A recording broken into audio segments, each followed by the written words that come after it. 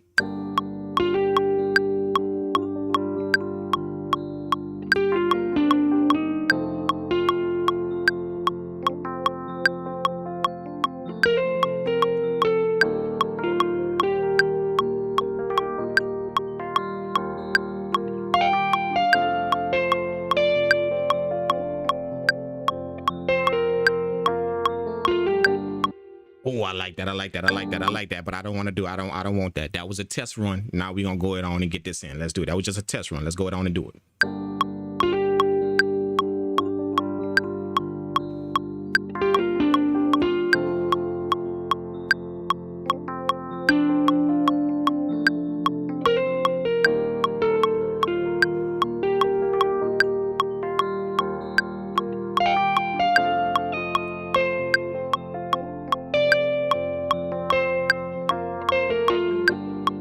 Oh, that's it. That's it. Don't touch nothing. Once you hit stop, don't touch nothing. That's the trick. Because as soon as you touch something over, it's going to take away the MPC software, going to reset, and it's going to lose everything you recorded and get ready to do it all over again. So don't touch nothing after you stop this.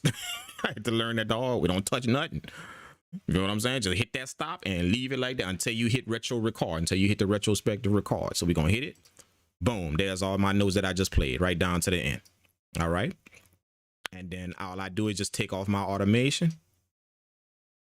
You know, sometimes you got to go a little further to get it. You know, sometimes you got to go a little further off grid to catch your automation and delete it.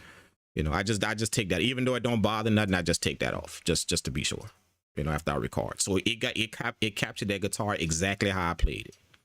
Off grid, off everything, just freestyle, exactly how I played it. Okay, so let's go ahead on and do it.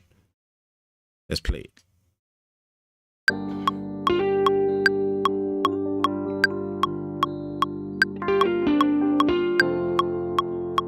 See? Nice.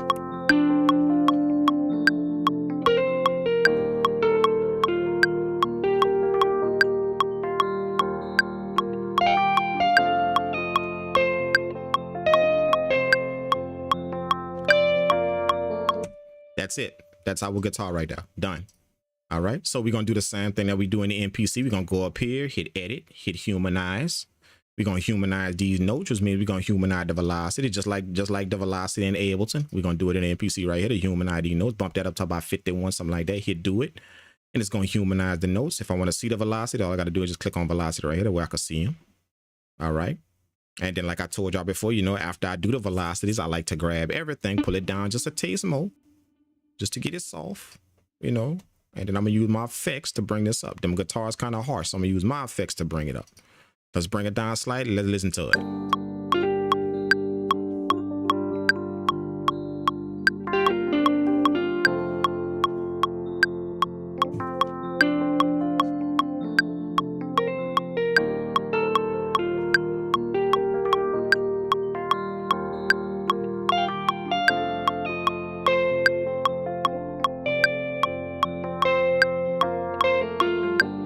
There it is. Boom. There's my guitar part right there. Y'all feeling that? Y'all feeling that? Y'all feeling? Matter of fact, let's humanize just one more time. Let's go hit edit.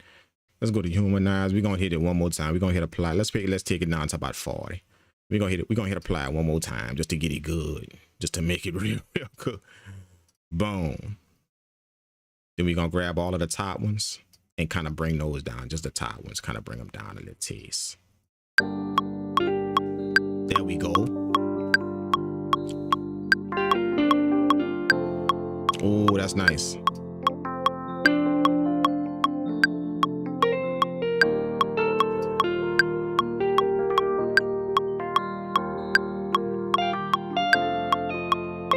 Let's move this over a little bit right here.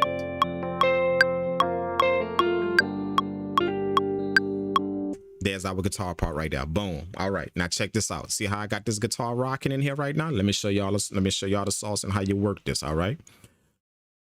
The MPC software as a VST gonna automatically set to the tempo Ableton is. When you pull it up as a VST, it's gonna automatically do that. So I set the tempo in Ableton to 152. All right, 152. Boom. All right, it put the MPC software automatically at 152. Done. So that's how it stays in sync like that. I was able to play. It's in sync, no hiccups, no nothing. Played all of the notes, all good. All right. So this is how we gonna get the audio out. We're not gonna keep this running in MPC. I don't want this MPC software running no more unless I want to use it again later on. But we're gonna get this audio out. Boom. MPC make that real easy. You just go up here and you hit the export audio button right here. Bam. It's gonna export this as an audio file and it's gonna hold it right there on that button for me. If y'all know what the export audio button does, y'all should know about that in the MPC software. See how that button light up right there in the MPC? See this button right here light up? That let me know they got audio right there on this button right here is holding it. All right. Now all I do is go back to Ableton. Check it out. I go back to Ableton. I create this is my MPC track right here that I got the MPC plugin on. I'm gonna hit Control T and put another track below that, an audio track. See, not a MIDI track. The MPC software is on a MIDI track. I'm gonna put an audio track below that. All right, I'm gonna change it to the color I want. I usually like my guitars like a orange, something like that, make it stand out. And then I'm gonna take my audio and drag it to Ableton from right here. Boom. Oh shit, my bad. I put it on a MIDI track. My bad. Audio, the audio track right here. Bam. All right. There's my guitar. Now all I do is just go to the MPC track and hit delete. See, plugin gone. My audio is there. My guitar audio is in Ableton now. Now the only thing is, check this out. That ain't all. We ain't done yet. All right. It didn't lock it in. It didn't lock it in. Check it out. When I play the track, my guitar gonna be off. See?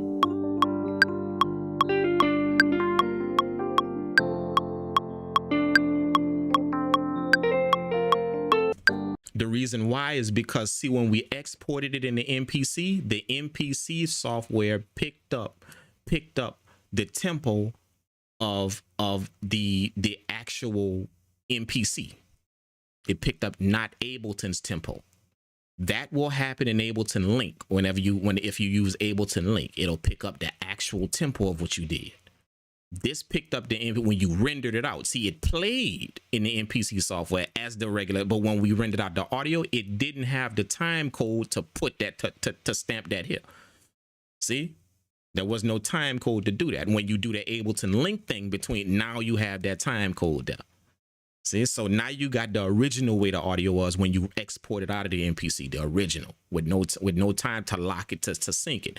Ableton makes that very easy. To sync it, all you got to do is remember the tempo, which the MPC software was set to the same tempo as my Ableton project. It did it already. So my project is set to 162. All I got to do is double click on the audio right here, go down to here where it says BPM, see, and put 162 in there. Boom. My guitar is on point now. Check it out.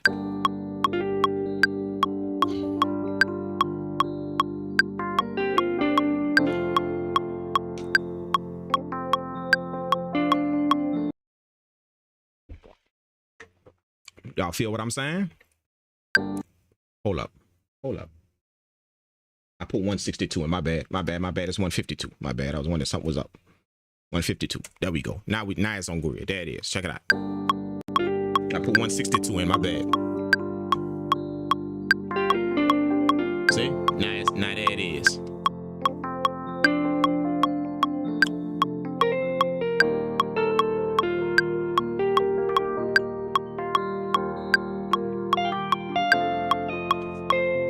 There's my guitar audio straight from the MPC software inside of here. Now remember, I just did it with guitar. Y'all go ham and do that with whatever the hell y'all want, dog. Guitars, pads, leads, man. Go in the MPC software, tap out what y'all want on the pad, export that audio, drag that right to your software. And the thing is, you don't need Ableton to do that.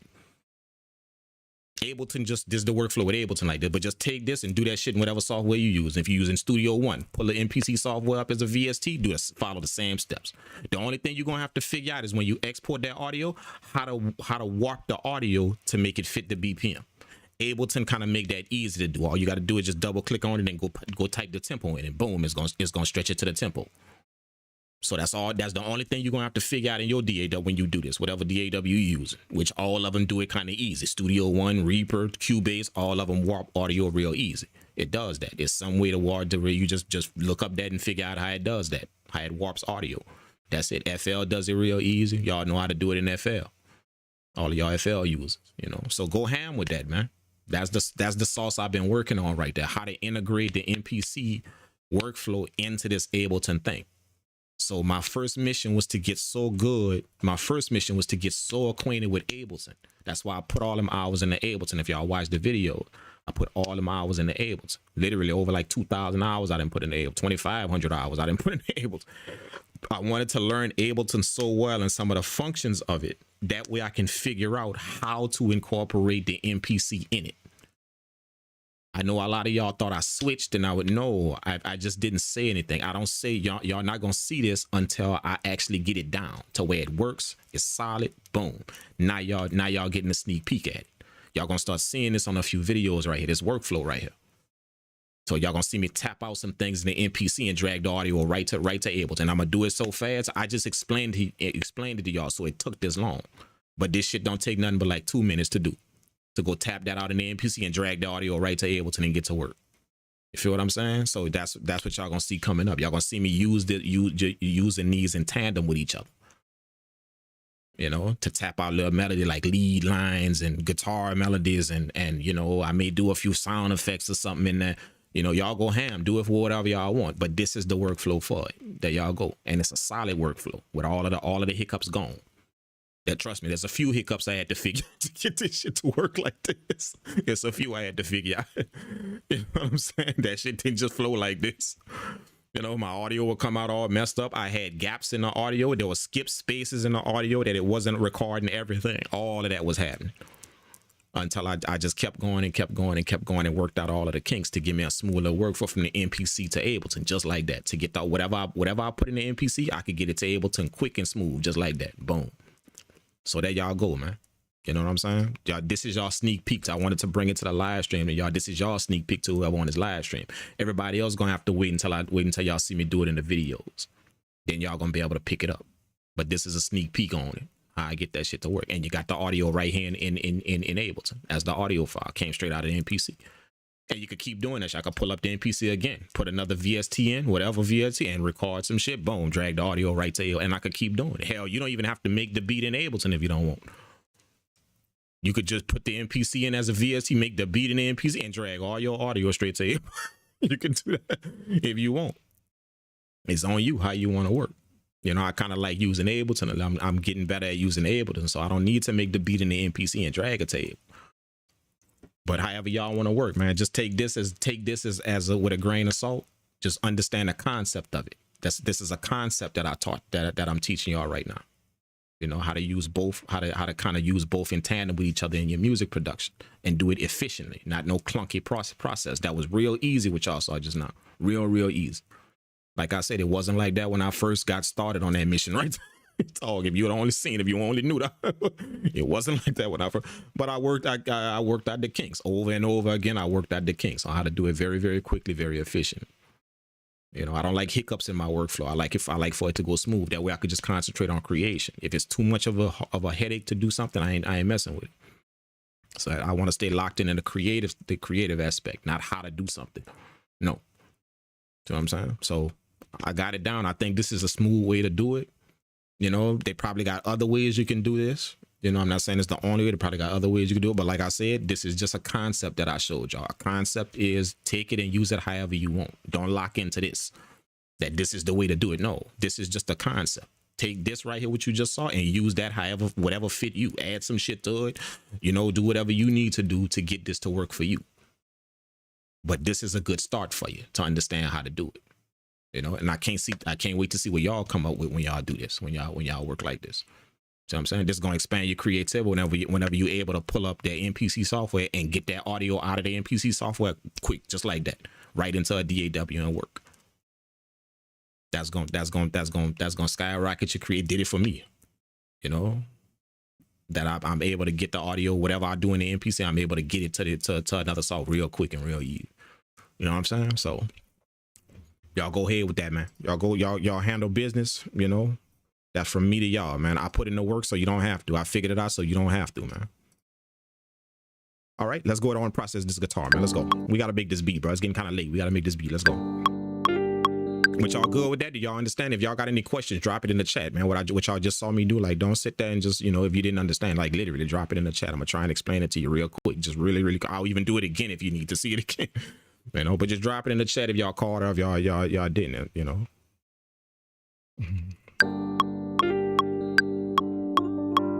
All right, we're gonna process this guitar right here. Let's do that. Let's turn on. We ain't gonna need the metronome no more. We already locked in.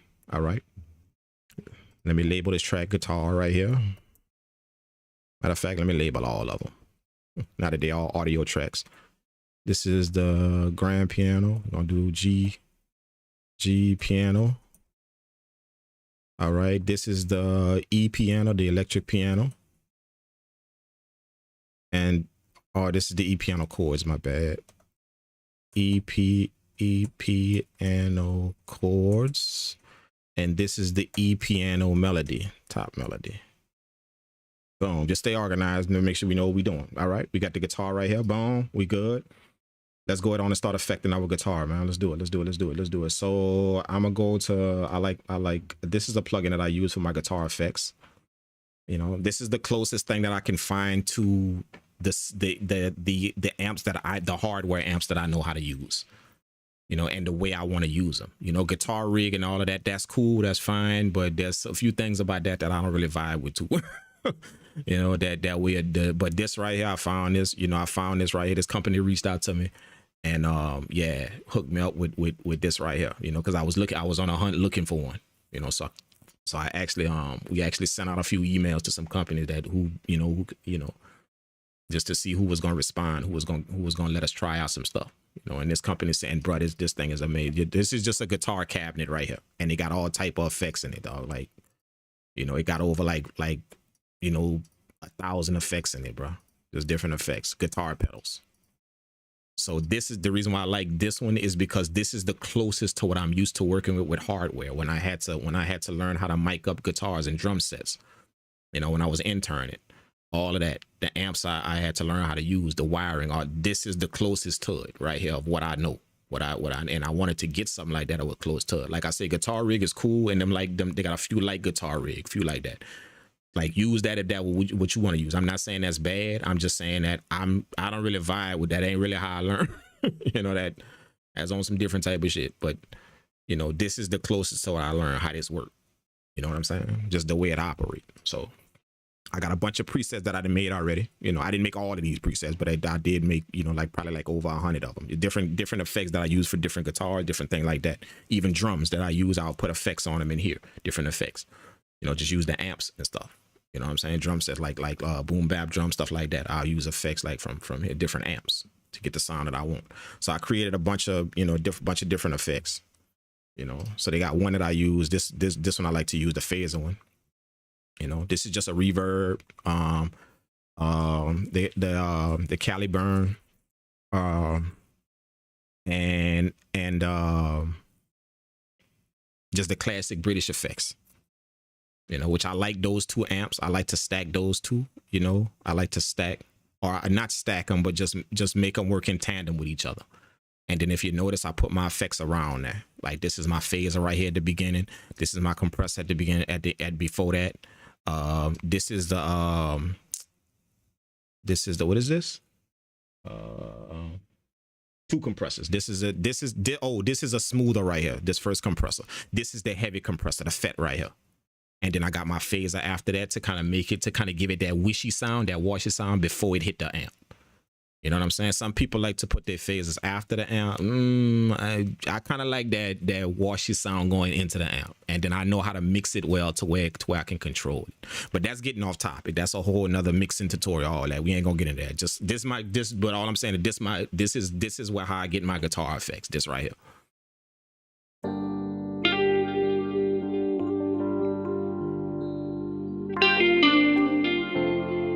And then I could go in here and set it. You know, I don't know why I closed the plugin. Let's take this down a little bit. I just kind of tweak the amp. I kind of tweak the amp to the setting that I want. You know, this is just a general, you know, what I made here is just a general concept of what I want, the tone I want whenever I use a certain guitar. You know, so this guitar that I'm using, the SC, the SC from amp, this is a good effect for it to make it sound very, very authentic, very, very nice, very powerful, but still soft at the same time. You know what I'm saying? So I'm gonna tweak a few of the settings with the amp to just make it fall how I want.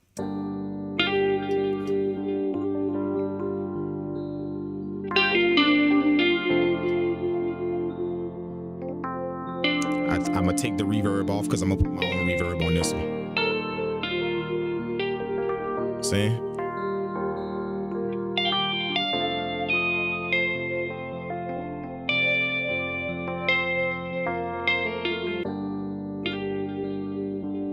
There we go. I'm gonna put my reverb first. Oh wait, yeah. Let's put the reverb first. Oh wait, no. Before the reverb, let's get the reverb off. Not yet. I'm gonna put my own compressor on there. After the guitar cabinet. This is just to make sure that all of the amps that's going through and anything that's coming out doesn't get out of whack. You know, I'll never leave that amp on there and just go straight to some more effects. I'm always put that compressor, like same way with hardware gear. Once it hit them amps, man, send that through some hardboard compressor to make sure that amp don't get out of whack. Because it can easily do that when old boy starts shredding that guitar in there. You know, if you get out of hand, it can easily do it, which, you know, guitarists, if you know them like I know, they always do get out of hand. You could expect it.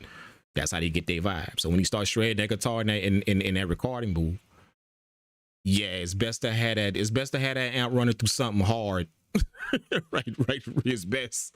You feel like just for his, you know, like my mentor was like just for his safety. You feel them, just for his safety. You know, because once he starts shredding, he gonna go ham.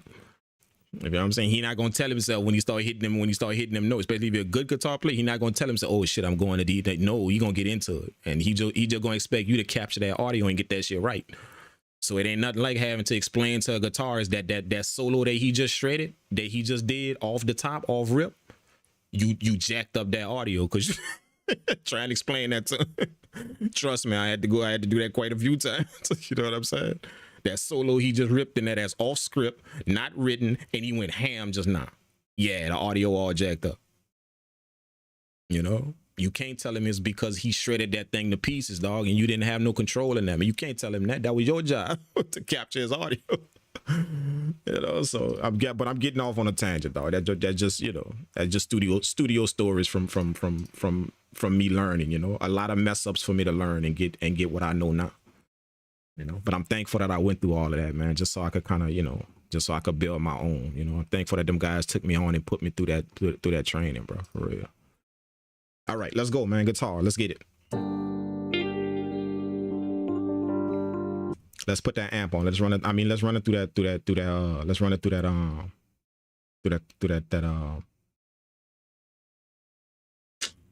Shit. Let's run it through. Let's run it through. Which one I want to use? Yeah, let's use the FET 76. Let's use it. The FET. Let's go.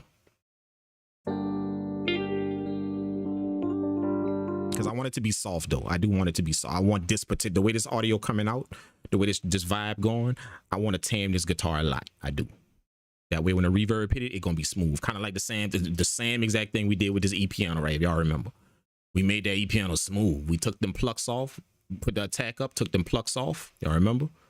Then we ran it through this exact compressor, made it real smooth. Then we put that reverb on at the end. Bam. That's the same thing we're going to do with this guitar. Watch how it fall in pocket, just like that E piano. Same exact thing. Let's go.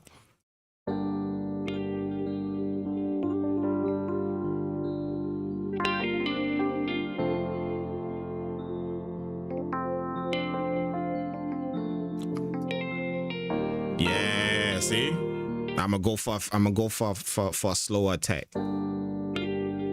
You know, I kind of want that bump at the beginning of the guitar because all of those notes are very springy, so it bring that vibe to the guitar. So I'm not gonna give myself a fast attack to where that compressor clamp down real quick. I want it to kind of just glide. You know what I'm saying? If y'all understand what, you know, how this works. But like I said, if y'all don't know anything like this and y'all want to get into this, all this shit is very simple. You know, or I can make it very simple to learn. You know, a lot of other people can as well. But if you want to lock it, I can make this shit very simple. That way, when you're pulling up compressors, you know what a few of them do. You can start like dialing in some very, very specific things you want to do to your sound. You can start doing that. You know, you don't have to become no Jedi on this shit. Like, that's not what I'm talking about. It's just to get a very, very general knowledge of this, of the different compressors you have. Like when even in your MPC software, there are different versions of these type of compressors. You can understand what I can use to get the best possible sound. You know, certain compressors work well with certain instruments. They do. That's why they were designed. You know, so once you get that information, you start understanding that. Now you can start applying things where they fit. And you'll notice what the sound, you'll notice what it does to your sound. You feel what I'm saying? So if any one of y'all want to get that type of info, like I said, y'all got to take the step. That ain't some shit y'all gonna see on my YouTube channel. You know what I'm saying? And I appreciate a lot of people that's asking me to show them that on videos, but that ain't my answer is the same in every comment. This ain't where I show it on YouTube. You're gonna have to take that step and come get that information. You know, like I said, I think that's fair. You know, for all the other information I done gave y'all.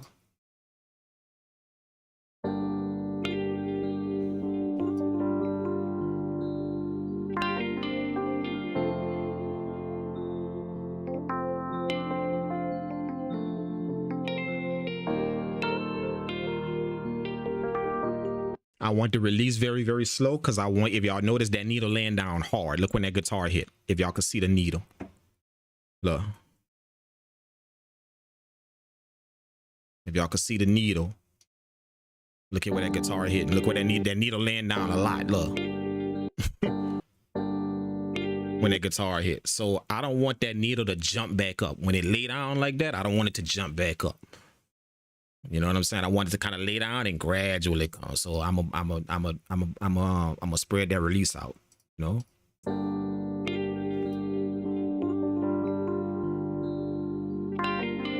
That's the most smoothness I'm gonna get. I get to keep that pluck, and I still get the smoothness of the guitar when that reverb hit it.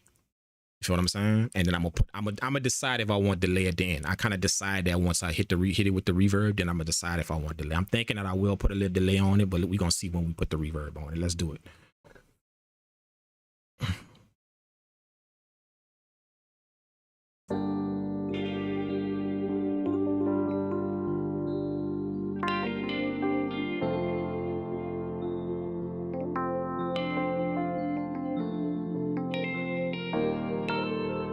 Oh, that's beautiful, dog. Damn. Yeah, we definitely gonna hit it with the reverb. All right. This is not best practice right here. This is not what y'all about to see. This is not best practice. Okay. This is just again me breaking the rules just so I can get a certain type of sound that I want. By now, if y'all notice, we done all this shit. Have y'all saw EQ yet? Y'all done heard me tell y'all time and time again, everything work off the EQ. Everything work off the EQ. Have y'all saw EQ yet in processing this guitar? Not one. See? So I'm gonna break the rule. You know, it's not really a rule. It's just, you know, it's best for everything to work off the EQ. That way you can control a few things going into your plugins. That's just best practice. You can control the sound, whatever you want, with the EQ going into the rest of your other plugins. So it's just best practice to make everything work off the EQ. You know, that's why it's like that on the mixing board. Same exact concept on the mixing board. If any of y'all ever use the hardware console. Okay, so if y'all notice, we ain't putting no EQ on this yet, on this guitar yet. None. Nowhere to speak up. We literally letting this thing run wild, doing what we doing. I'm just breaking the rules, but it's gonna give me, y'all gonna see it. Just trust the process. I'm breaking the rule right now because it's gonna give me that thing that I want by the time that delay hit it. So I'm gonna put the reverb on. All right. This is the reverb that I just put on. No EQ yet.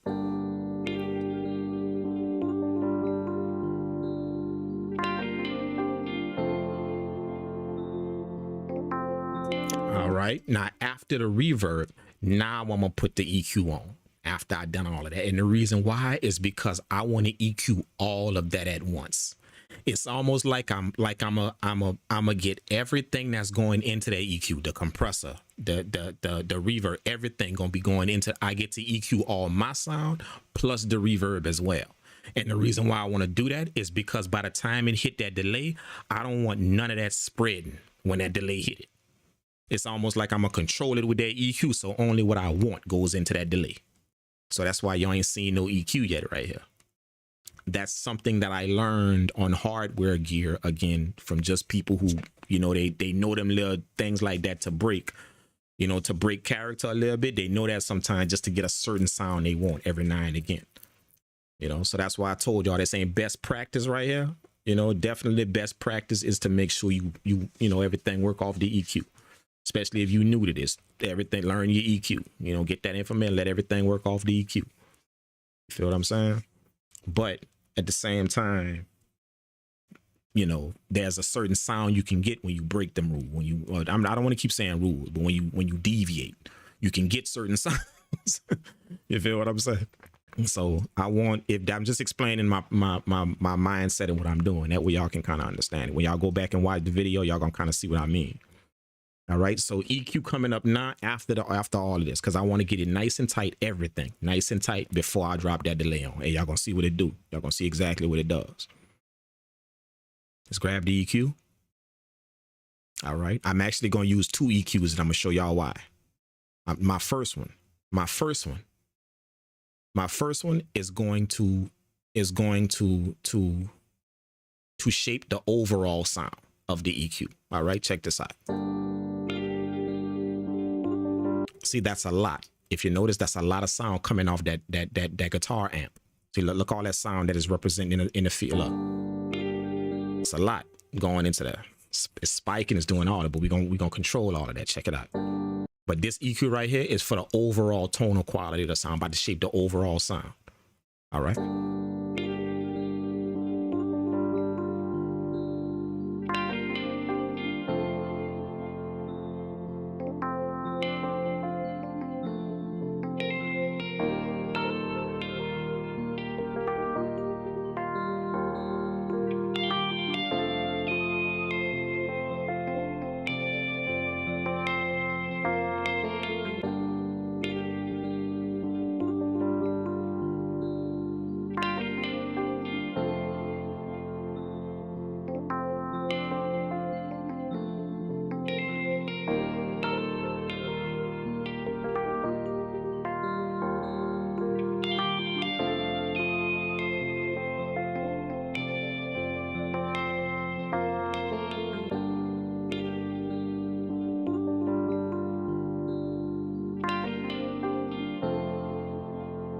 Nice. All right. Now this second EQ right here, I'm gonna pull up another EQ after that. Same EQ, and I'm gonna switch this EQ right here. I'm gonna switch it from stereo. I'm gonna put this EQ in sides, because all I want to EQ is just the sides. I want to keep the middle. So this EQ is only EQ in the side, not the whole entire sound. That first EQ was to EQ the whole entire sound. A normal EQ like y'all, this right here gonna work a little different. I'm gonna EQ the sides of the guitar. You feel what I'm saying? To make sure that this guitar don't spread where I don't want it to go. That's a lot of melodic shit we got going on right here in this track right here. So I just want to make sure this guitar stay put and it don't go into all that melodic stuff that we put in it. Somewhere else on a different type of track that don't have this much melodic content, I would deal with this guitar differently. But for this one, we got the grand piano, we got the E piano, we got the E piano top line, we got all this melodic content. This guitar could easily get out of hand with all that shit once it hit all that. We gonna make sure it don't with this right here. Put it in sides. I'm gonna start off with an aggressive cut, and I'm gonna start bringing it back in. That's how I know where to stop it. I'm gonna cut out everything and start bringing it back in. See? If you notice, y'all can still hear the middle. I just took out all of the sides, everything from the sides. You can still hear the middle of the guitar. See? This is without the plug-in. Let me take the plug-in off.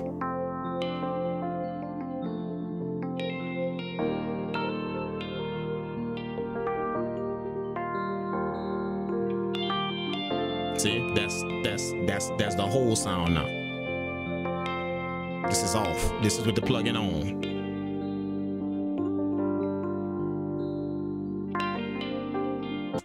So that I just wanted to show y'all how you can EQ the sides of your sound.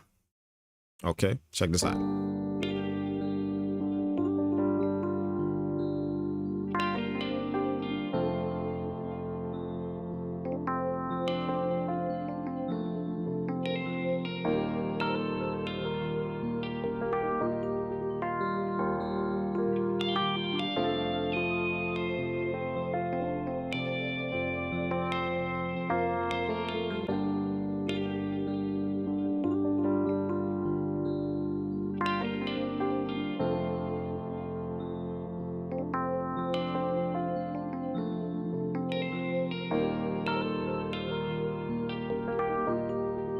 Nice. That's our EQ right there. Boom. Into the delay. All of that was for a purpose, so it can all result with this delay right here. Let's go. Watch out. Watch the butter. Watch the butter. Just pay attention. Watch the butter. All that we did for a reason. Check it out.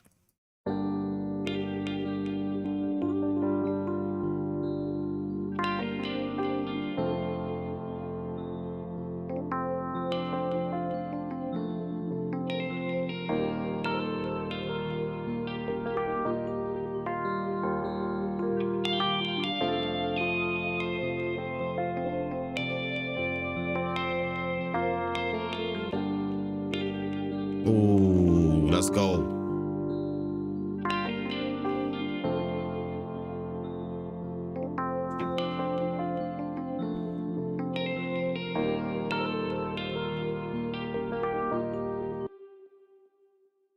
We're gonna give ourselves another MIDI track. Gotta start moving this along, man. I know I took a little bit of time to explain this, but you know, like I said, you know, this is something y'all gonna be able to go back and watch and kind of take it in, you know. So I'm kind of getting into detail right now. So I hope y'all don't mind.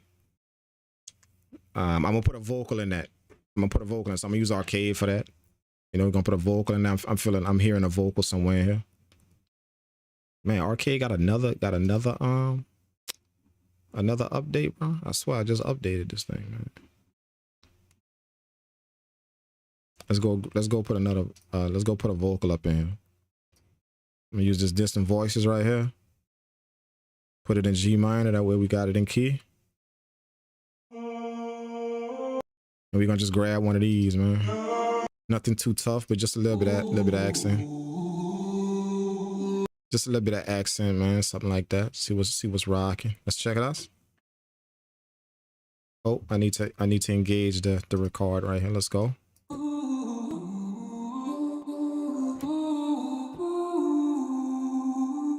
Let's see.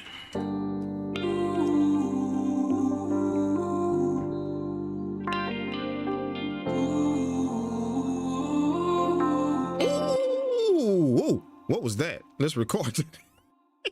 Let's record that. Oh shit, I just caught that on the fly. Let's go.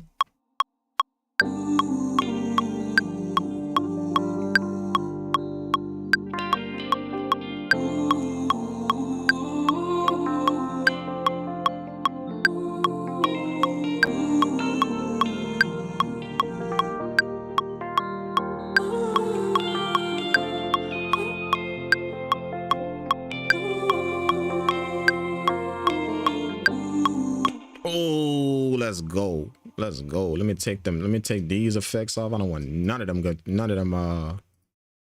don't want none of them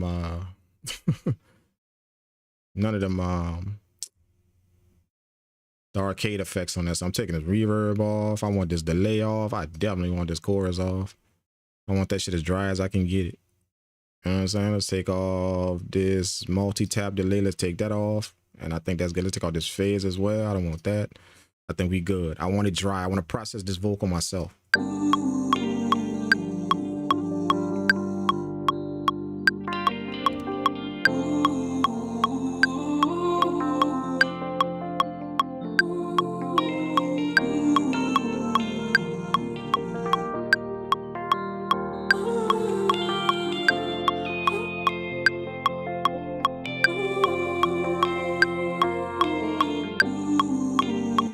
That's nice, bro. Shit, that's all I'm gonna rock with. We're gonna do this thing quick. So I don't want this MIDI running, so we're gonna commit. Let's commit. Freeze and flatten. Let's commit to the sound. Boom. We're gonna get that to audio real quick. Bam, we good. Just like that. Let's go. Let's go.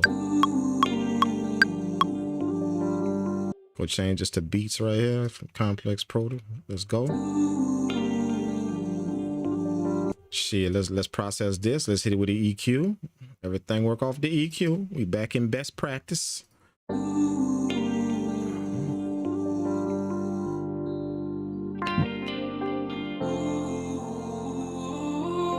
I don't want the vocal to be like somebody singing, so I'm gonna smother this vocal as much as I can without taking the feeling out of it.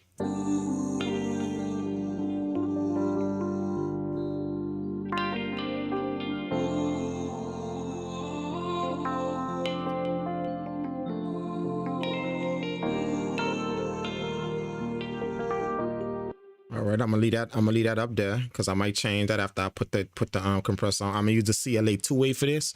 Y'all notice this thing. If you know this plugin, then you know it's a beast for vocals, bro. It's a beast. So if you got, you know, people you're recording, somebody's voice or whatever, it's a beast right here, man. You know what I'm saying?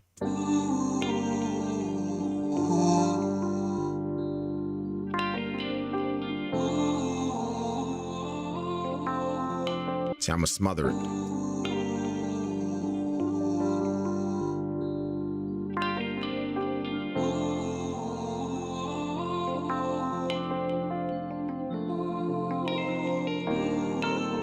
See if you if y'all notice the reason why I left this EQ up is because the same thing I was doing on hardware console. If I left this EQ up because the more I tweak this compressor, the more I feed into this compressor, that's the more I'm blanding it on the EQ.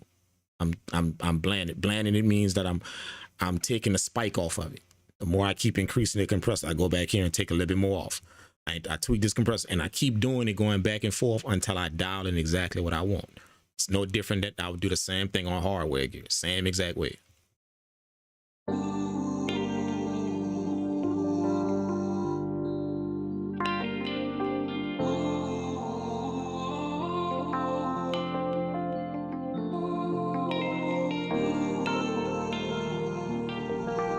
All right, boom.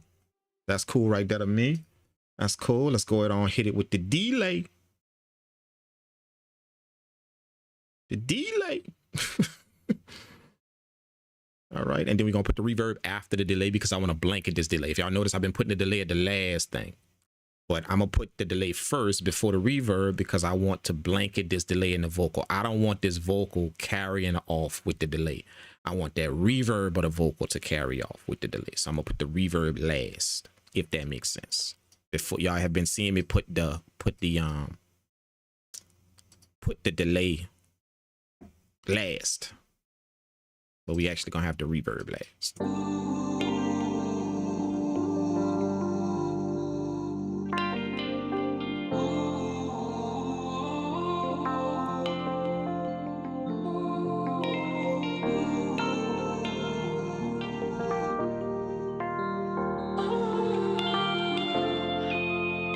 All right, and then let's hit it with the reverb.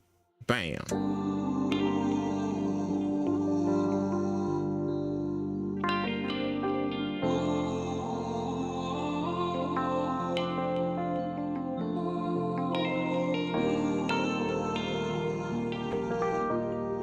We're gonna label that vocal. Oh, that's cold, bro. Y'all hear when she hit that high note? Yeah, that's nice, bro. Watch when she hit that high note. Watch.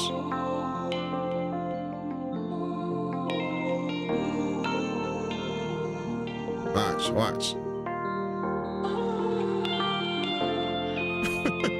that's cold right there. Yeah.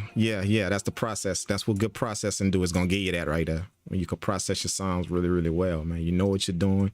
You got the sound fixed in your head that you want, and you also got the information enough in your head to go to your plugins and translate that sound. See, a lot of people know what they want in their head. You know, I'm figuring that out at the more and more people I teach. I'm figuring that out. A lot of y'all got what y'all want in y'all head. It's there. It's there. Like, you can hear it. You can. But it's just that when you go to your DAW, whether it's mixing, whether it's, you know, music production, you can't translate it. But you can hear it in your head, though. You can. You know, go to your DAW and it don't come out like you got it playing in your head. It don't come out a little different. But then when you're watching other people, it's almost like, damn, whatever they trying to do, they go directly to it. But that's a dead giveaway that your knowledge, your talent is exceeding your knowledge.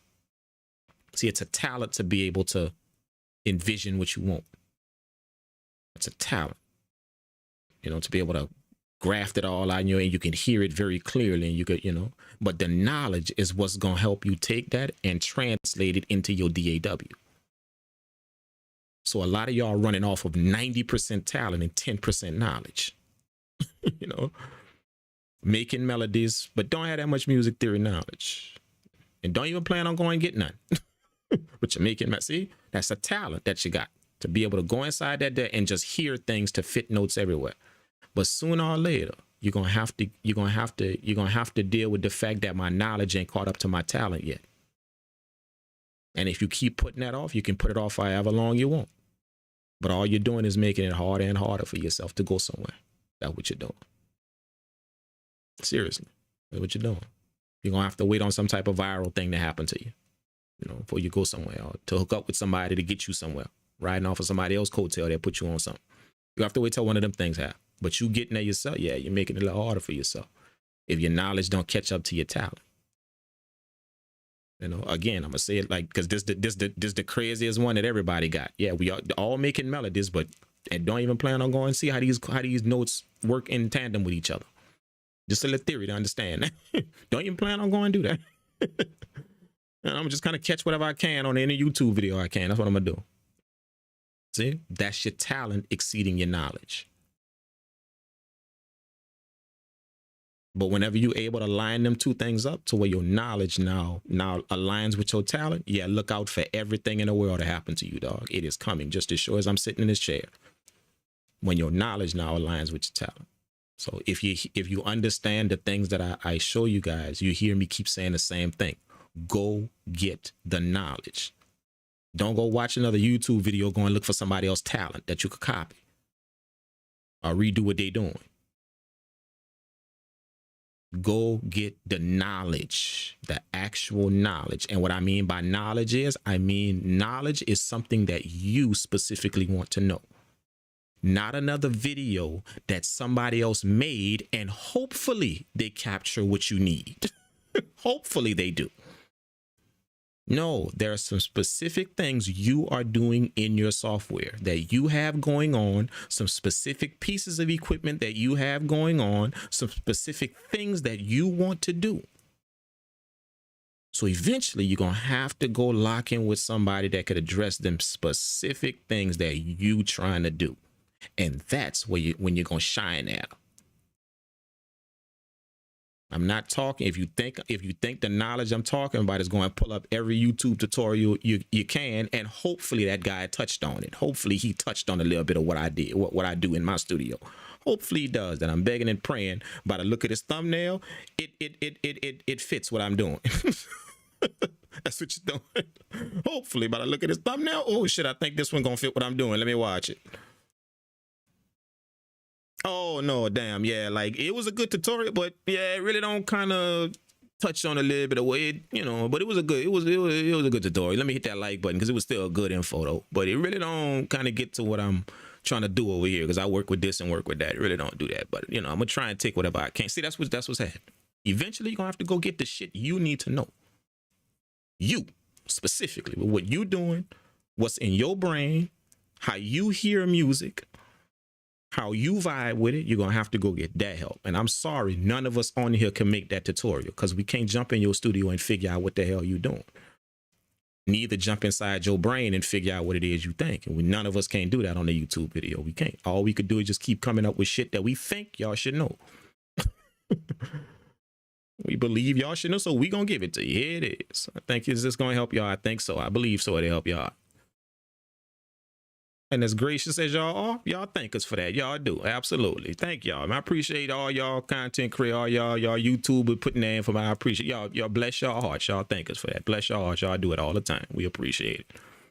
Which is understand that's what you're doing. Because all we did was just thought of some shit that you could use. But not that specific shit though. We couldn't do that. We couldn't get that. But you can though. If you go get the information from somebody. You can go address specifically what you're doing. So anybody that's offering that, anyone, go get it. Go get the info. 1000%. Anybody that's offering it for you to lock in with them and they can peek into what you doing and how you getting it done. Anybody that you deem worthy, not even me. It don't even have to be me. If you choose me, cool. Thank you. I welcome you. Come on. But anybody you deem worthy that's offering it, go lock in with them and make sure they can peek into what you're doing, how you getting it done. They can kind of peek into your brain a little bit, see how you operate, what you think, how you do stuff. And they can help you get music done your way. not imitating another video you watch. Your way, how you want to do it. Now you could bring you to this game and we could see what you got. Not an imitation of somebody else over there, but just done your way. Not that. You. How you roll, what you think, how you want to get your craft out to the world. You. Because everybody got that. So, you know, that's just my little spill. Go lock in with anybody that's offering that and that can take a peek into what you're doing and how you getting it done. Literally. You know, anybody you deem worthy, you know, that's a lot of dudes. So, you know, I respect a lot of dudes that's teaching a bunch of stuff. You know, it's a few dudes, I don't know, man, they too concerned with the goddamn drama out here and going back and forth with each other. And, you know, they just help y'all occasionally. That's what they do. But their whole life is a bunch of drama going back and forth with each other on YouTube. I don't know nothing about that shit. But, you know, so make sure you choose somebody that's about the music, man. And all that drama shit, yeah, they save that for TV. You feel what I'm saying? 100% about the music, man. Because you know what is always what I tell people. You know, a tablespoon of oil can infect a whole entire ship's water, a whole battleship's water supply. You ever seen them big ass battleships out there at sea on a movie? 1 teaspoon of oil can contaminate their whole entire battleship water supply. Just you know what a tablespoon is, bro? Go look at how small a tablespoon is. 1 tablespoon of oil can contaminate their whole entire ship's water supply to where you can't drink. Nobody on that ship can't drink that water no more. So what I'm telling y'all is, if you watching people out here with all of that drama and all of that YouTube drama going on, be very, very careful. Because see, 1 tablespoon could mess up all of that knowledge that you taking in. 1 tablespoon of that crazy ass drama shit that people be into, that you taking in and watch. 1 tablespoon could throw you off and mess up all that shit you taking in. So be very, very careful when you see people going back and forth like that. They helping you 1 minute, then they on some drama shit the next. Then they helping you 1 minute, they on some drama shit the next. They helping you 1 minute, they on some drama shit the next. Be very, very freaking careful, bro. Very. I'm very serious about that. You understand what I'm saying? All right, let's go.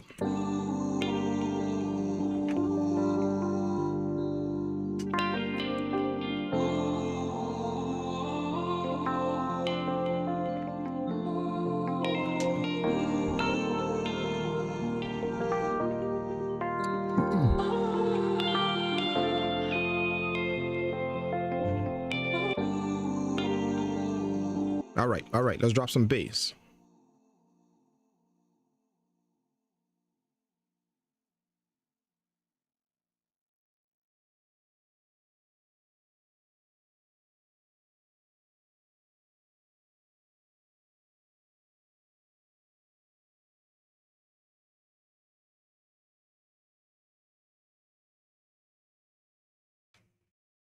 Let's drop some bass. Let's get it.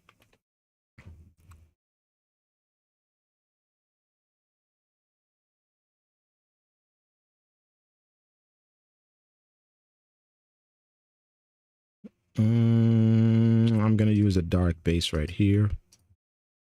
A lot of creators don't want to show you their true process, but I appreciate your no, there are a lot of people who do. There are a lot of people who do show you that true. If you have that mindset on YouTube, then I don't think you're searching hard enough. I don't think you are. You know, maybe your search game needs to upgrade, because there are literally thousands of people that show you directly what they are doing. 100%. I am nothing special when it comes down to that. You know, like I say, I respect these dudes for letting y'all die. Just to turn on the camera and show you anything, that's letting you know that. So try not to think in that fashion, my man, that people just because they turned on the camera, they're letting you into a piece of it. So any piece of that you should be thankful for, that they turned on the camera and did it. See what I'm saying? So look at it that way. That even if it's a small piece you're getting, yeah, because they didn't have to do that. Nothing about them had to turn on that camera. Like this right here, none of this I gotta do. None. I could have made 4 beats in the time I'm showing y'all this to sell, to go make my money. I could do that. You feel what I'm saying? So just always think about it on the opposite side of the coin. That even for somebody to turn on a camera, regardless of what they're showing you, even if it's something that you didn't want to see or something that didn't help you too much, just because they turned on the camera and allowed you to see it, that's enough respect right there, because they did not have to do that. Not one, they did not have. Nothing about the music code says we got to do that. We got to turn on the camera and everybody got to see what's happening. Nothing about that says that. That's just something people choosing to do. So just make sure you always show respect, even if they choosing to show you a little bit of it. Just show respect to that. See what I'm saying? That's how I would look at that.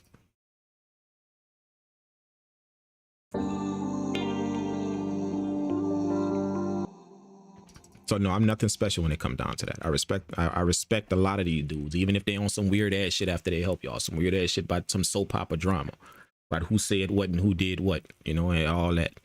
You know, even if they own it, I still respect the fact that they still turning on the camera and helping. You know what I'm saying? You know, I just tell people, be very careful about people that you see going back and forth like that. Like they helping you one, then they on some drama shit the next, then they helping you one, then they on some drama shit with the next one the next minute, then they helping you out, then they got some drama shit going on their shit, then they helping you out, then they going back and forth with somebody else, you know, on YouTube somewhere, then they helping you out, then they go. Just remember, dog, one tablespoon of that nonsense could contaminate the whole entire shit of what you didn't learn. It can contaminate that.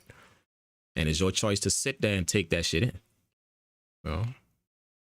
But you got to be honest with yourself. A lot of y'all like that controversy. Y'all like that. Y'all live for that shit. Y'all be all up on it.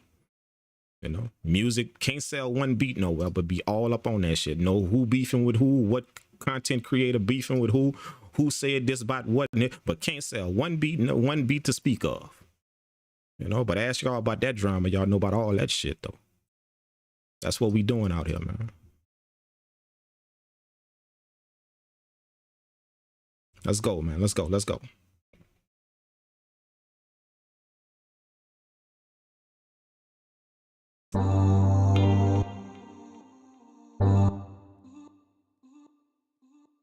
We're gonna click this bass in, man. I would play it, but we're gonna just click it in.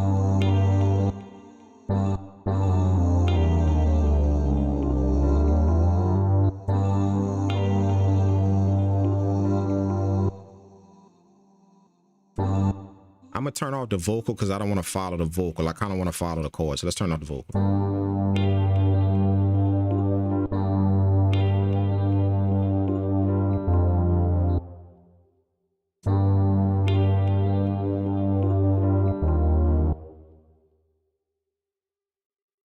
Is this on G? Yeah.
I think we gotta go down one more.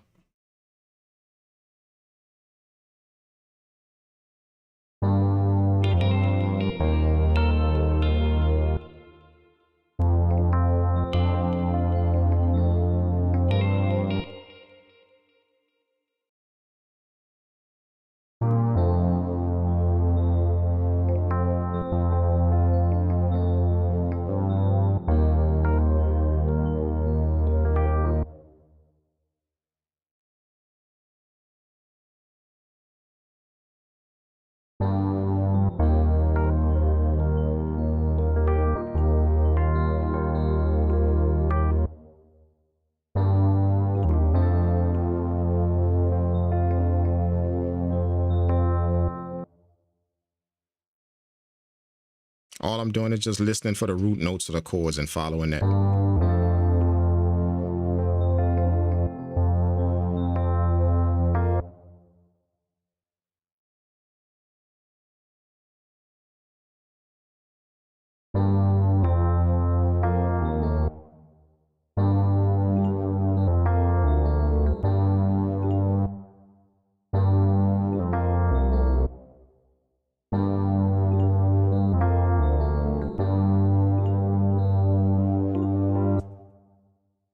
Let's go.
Let's go. Let's go. I'm feeling one more element, man. One more element, bro. Let's do like some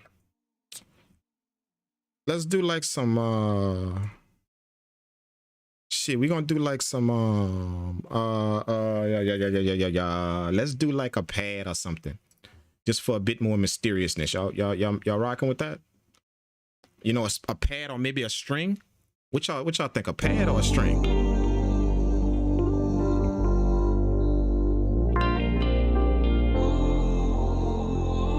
I think a pad sound would be nice in this, dog. Like, let's rock with a pad sound, some type of pad that give us a little bit of ambience in the background to kind of set the mood of what's happening. We already got a vibe going on, but this is gonna give us a little ambience in the background to set the mood of what's happening. You know, let's grab like one of them soft pads or something. We're gonna hit some chords or something to kind of follow the notes.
You know what I'm gonna do?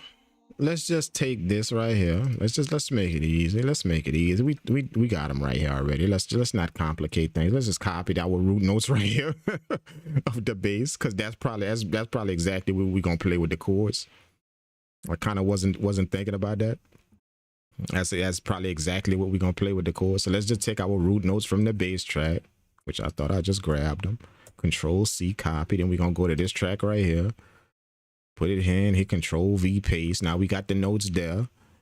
All right, let's solo that track and create some damn chords, bruh. Like that's just literally, let's not overthink this. All right, let's pitch this up maybe. That's too high. Let's go back down. And then let's drop some chords on this bad boy. Let's go.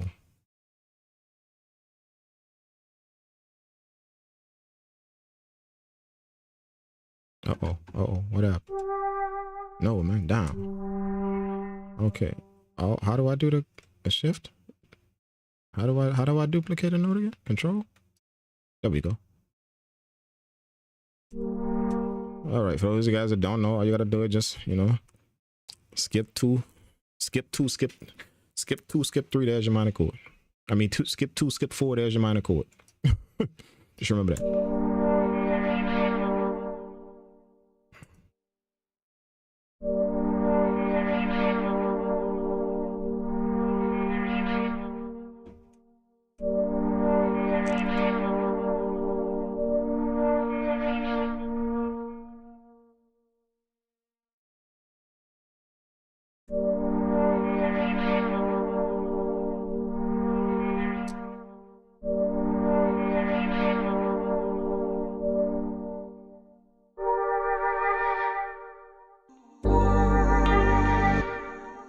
All right, now that we got one chord, let's go inside the preset. I mean, let's go mess with some presets. See if we can pick a different preset.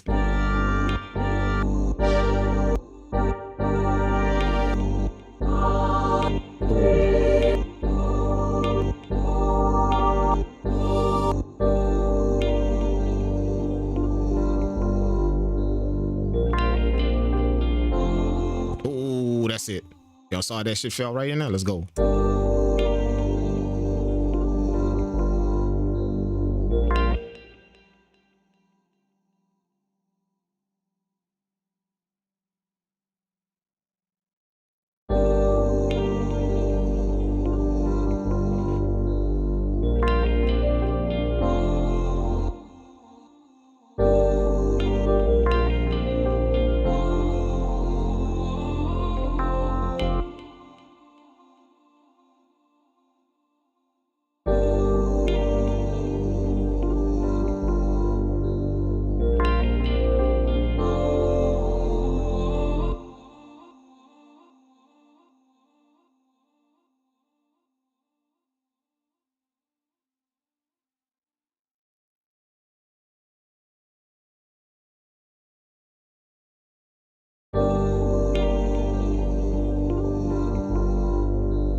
I want that tension note right now.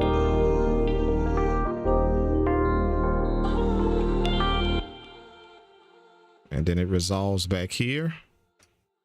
The chord is going to resolve back here.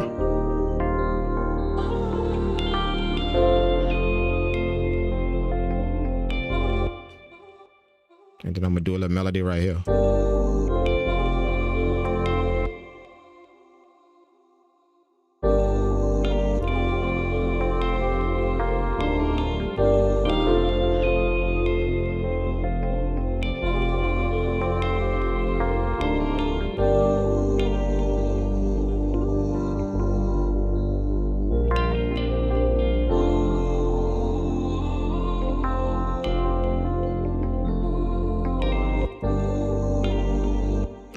Let's go on and do that.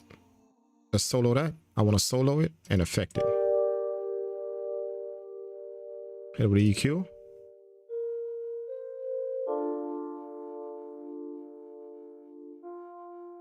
Just want to take a little bit out right there.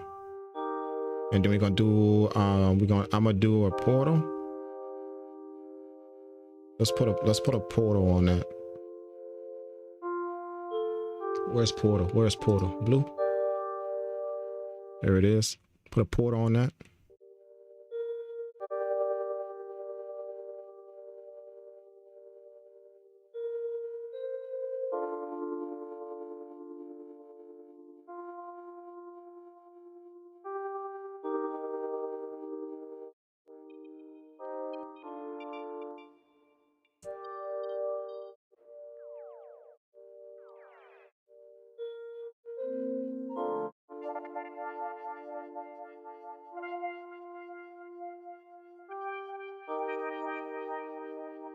Oh, I like that.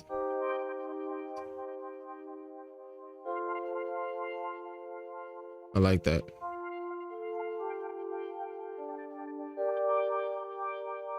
Let me put a delay on that.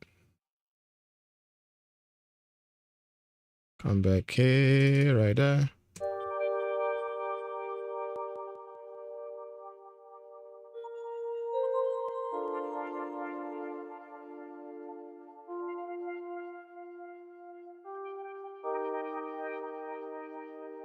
Oh, I like that. I like that. I like that. I like that. I like that. I wonder if I should get at some bottom now, man.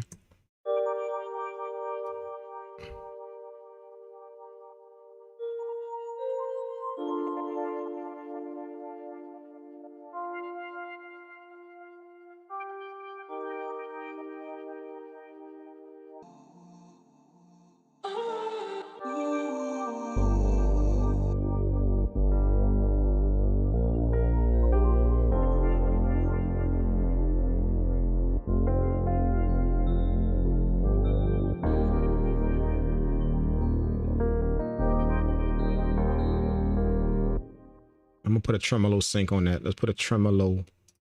Let's put a tremolator on that to make it kind of wobble in tempo.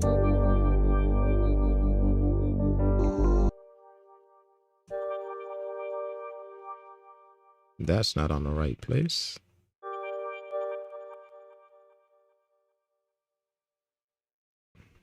Right there.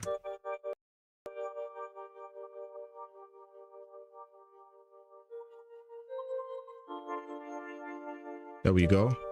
I make it tremble with the tempo.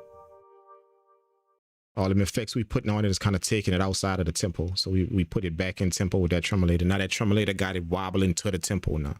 So just remember that whenever you got wild, crazy effects or whatever you're affecting something with, and if them effects start taking it outside of what's happening, what you want it to do, think you'd always put like a tremolator, or in the MPC is called a tremolo sync.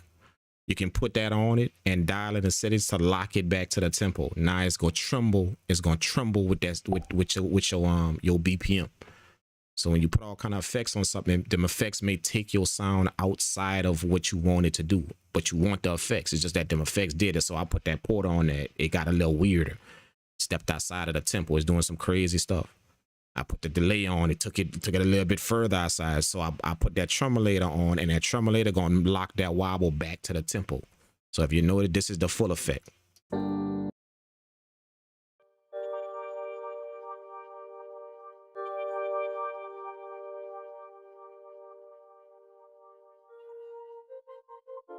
See that's the full effect, look. See, I was locking it to the tempo, look.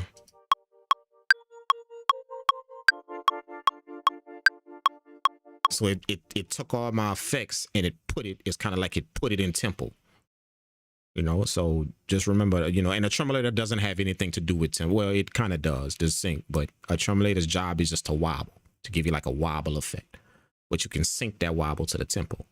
So any type of weird shit you got going on in your beats or anything you want to lock back into a tempo, just throw a tremolator at the end, sync it, make sure it's syncing to your BPM, and now you can gauge how much of that wobble you want. So this is harsh.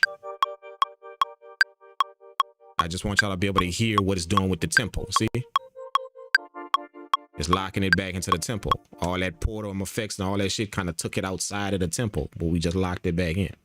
So now the depth knob right here is going to determine how much of that I want. So I'm gonna slowly start to decrease this depth knob until you can hear that wobble slightly. So it's almost like I want you to hear more of the effects, but it's gonna lock it slightly into the BPM. It's gonna put it back into a nice little sync with the BPM. So let's start taking that depth knob down. I'm gonna play it with a piano, that way we can hear it. Like that harsh don't sound good. That wop wop wop wop, it don't sound good like with the piano, with this melodic stuff we playing. But the more I decrease that wobble, that's the more you're gonna hear it blend in with the melodic stuff. But you're gonna still hear that sync that it has. See? Too much. Wop wop wop wop wop wop. That don't fit the melodic content. See what I'm saying? Melodic is smooth. This giving it like a choppy feel. So we step it outside of the smooth range if we keep it this to keep that this much of that tremolate on now. So let's start backing it off, and we're gonna start to blend it in with what's going on.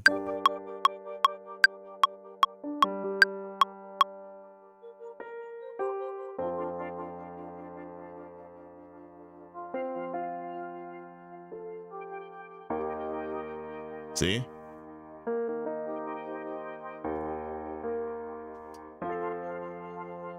See, I put it back in tempo, but it's slightly though. You see what I'm saying? Not blend in. Not this.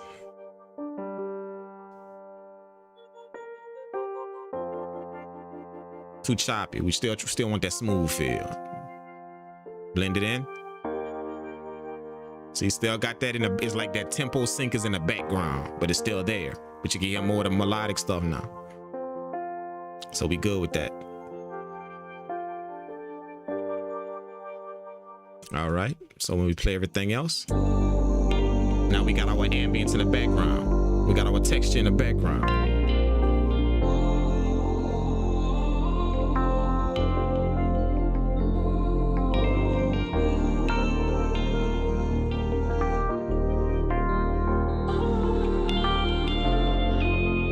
Remember, your texture sound is something that you can feel. It's not so much something you can hear. See how all of these instruments we can hear? We can hear the piano, we can hear the E piano, we can hear the top line melody of the E piano, we can hear the guitar, we can hear even the vocal, we can hear the bass. But see, your texture sounds are more what you can feel, not really hear.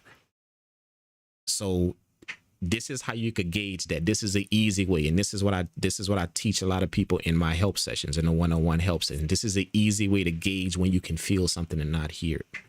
What you do is you take it all the way down to the lowest level, okay, and then you increase it to where you slightly start to hear it in the beat, the faintest sound of it, meaning that as soon as I start to hear it, then that's where I stop. Okay. Now that's not where you keep it. That's just to get you started. So once you drop the sound down to 0 with your fader, you hearing nothing. Start playing your other instruments, start increasing it. And right when you hear it creep in, I'm talking about the split second you hear it creep in, stop. Not when you hear it in the beat as a full sound. No, I'm talking about the hint of the slightest hint of the sound. As soon as you hear it hit the track, stop. Stop the fade. The slightest hint. That's where you're going to start. Okay. Now what you do is you go play your main instruments, whether it's a piano, whatever the main instruments is in your beat. You go play those. And then you go back to the texture sound and start muting it and bringing it back in. Just with that slight volume you put in there. Mute it and bring it back in. And this is the question you want to ask yourself when you mute it and bring it back in. Just ask yourself if you can feel something leaving, not hearing it. See, because remember when you raised it up, it was so slight. If you stopped it exactly when you heard the sound come in, that means it's supposed to be very, very slight, very minor. As soon as you hear it creeping in your beat, I ain't talking about when you hear it match up with your instruments. No. I'm talking about when you hear the slightest hint of it in there. Stop. So I'm gonna show you what I mean. This is a quick tutorial of what I mean with a texture sound. This is how you know where to put it in your beat to where it don't become a sound, it becomes a texture. So what I'm saying, a texture is different than your actual sound. So check it out. I'm gonna do exactly what I said. This is my texture sound. This purple track right here. So I'm going to take this all the way down to 0, literally to where I can't hear nothing. See? It's in the beat, but I can't, and I'm going to play all my instruments. That's 0. Now I'm going to start raising this back up, raising this volume back up right here. I'm going to start raising that back up, and then I'm going to stop it when I hear the slightest hint of that pad in there. The slightest hint coming through my sound. I'm going to stop it. Let's go.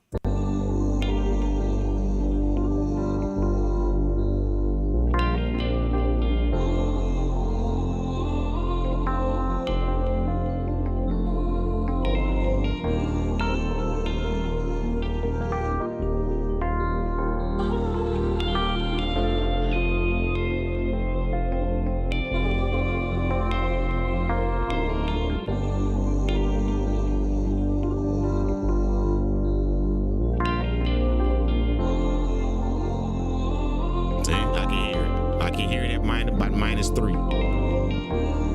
I can hear it. See how it's creeping through my sound?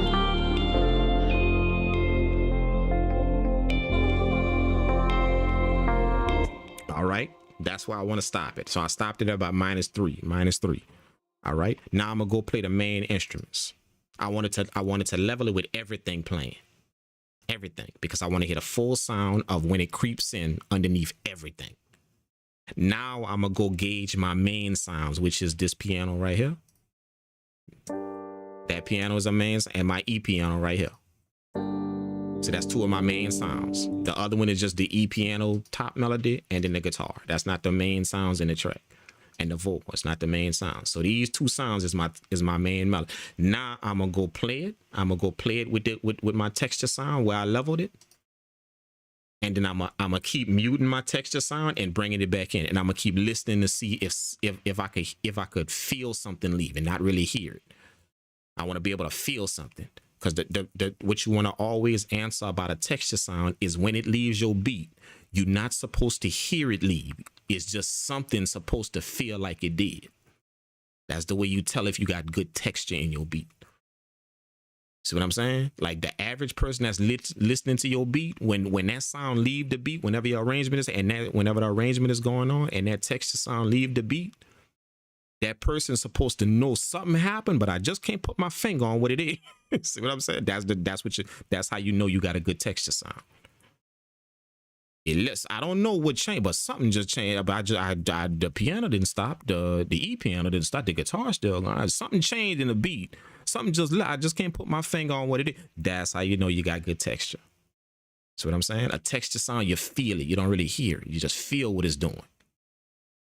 So this is like a ABC way to kind of get good with placing texture sounds in your beat. Where they go, some people put texture sounds in and they think just because the presets say texture, I could put, no, you forgot that you need to turn it into a texture sound. Turning something into a texture sound is how you level it and what you do to it. See what we doing? Now you turn, just because it said texture in your VST, that don't mean that that's what you're about to do. If you put that sound in, you just put another sound in your beat. Ain't really texture though. That's just what it's called in the VST, but that ain't really what you did. Texture sound ain't really about the sound you putting in. It's about what you gonna do to it when you put it in. So this is just a training wheels way. If you starting off trying to understand how to put texture in your beats, texture is something that is like the mortar. It fills in the gaps. It fills in the emptiness of what's happening. You see what I'm saying? What I mean by that is, long as things are playing, you can't hear it. It is very faint. It is almost like it doesn't even exist, long as things are playing. But when those things leave, you just notice something happened. Can't put my finger on it because it ain't a main instrument that stopped. But something just happened. Something. I can't really tell you what it was. No, but I know it did. Yeah, something just changed. So that's the idea that you want to give with your texture sounds when you're putting them in. So again, this is a training wheels way of understanding how to incorporate texture sounds into your beat. That way you don't have them competing with the main sound. You don't have them blaring and you know, just because you couldn't really hear them, so you kept turning them up. You're not supposed to hear them. You're supposed to feel them. You know? And I'll even go as far as to say, when I say that you're not supposed to hear stuff, you're supposed to feel it. Not all of us in this chat could do that. I just want to let y'all know that. I'm serious. Not all of us can do that. That's like saying all of us could paint a picture right now. You know, quite a few of y'all can, but quite a few of us me included, put a pen and a paper in my hand and tell me draw some shit. Yeah, you finna get a stick man and a crooked ass dog. You know what that's what you finna get on the paper for me if you ask me to draw something. Because I'm not a drawer. That ain't me. That ain't, you know. So as much as we all want to believe that we can hear that, as much as we all want to believe that all of us in this chat that's making music, we could all hear, that's not how it works. So a lot of you can't hear that. Yeah, somebody else gonna have to hear that for you, like point blank, period. Somebody else gonna have to hear that for you. Point blank, period. I'm serious. You know, I don't want to discourage nobody from music, but it's just real talk. Not all of us got the same hearing. That's absolutely ludicrous to believe that we all got the same level of hearing. Everybody can hear what's going on in music. No, It's just ludicrous to believe that. You know what I'm saying? So not all of us can hear that. It's just how it works in music. Some can, some can't. Same way some can draw, some can't. See? You know? Does that mean that you're supposed to stop making music tomorrow? No. It just means that you need to be aware of that shit, that I can't really hear them things that's going on. So maybe I might need to check in. You know? Instead of me doing this shit myself, I need to check in with someone. I need to check in with somebody, you know, that got them soup coolers. You know, they got them, I mean, they got them deep dishes on the side of their heads, and they could get that done. You know, I might need to check in with somebody. You know, I could keep going from what I think, what I believe, and what I think, knowing I can't really hear the gray. I can't really pick up them type of thing. See, how many of y'all heard that when I stopped that, when I was raising it up, and I told you, yeah, I could hear it. How many of y'all heard it through all of them sounds?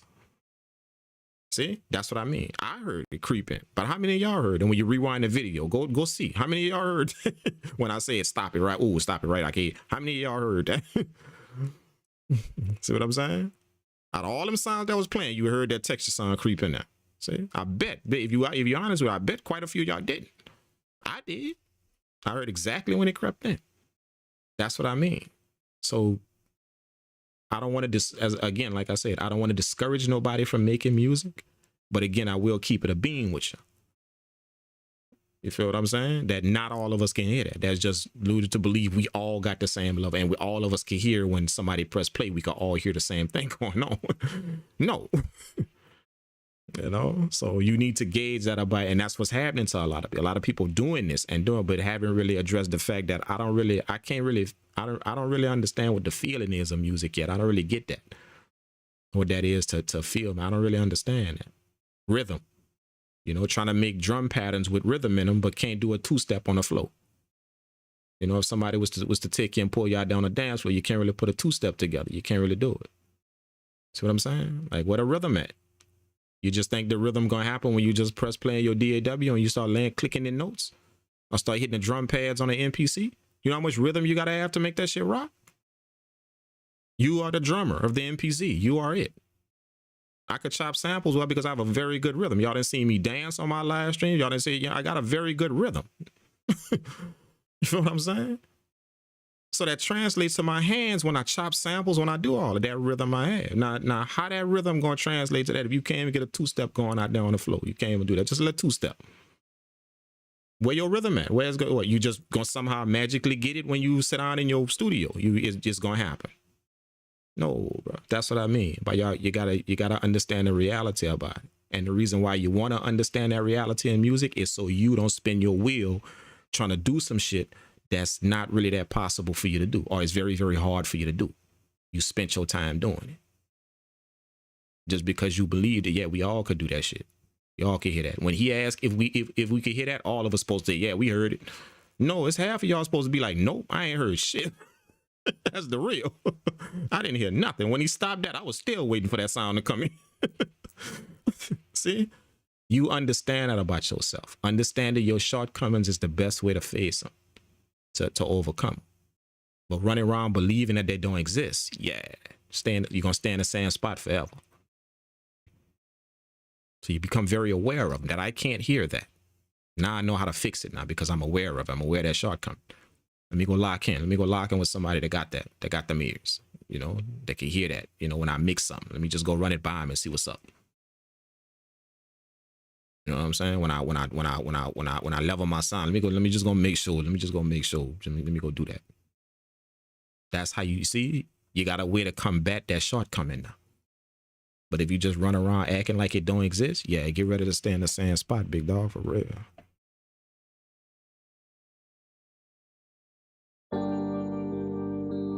All right.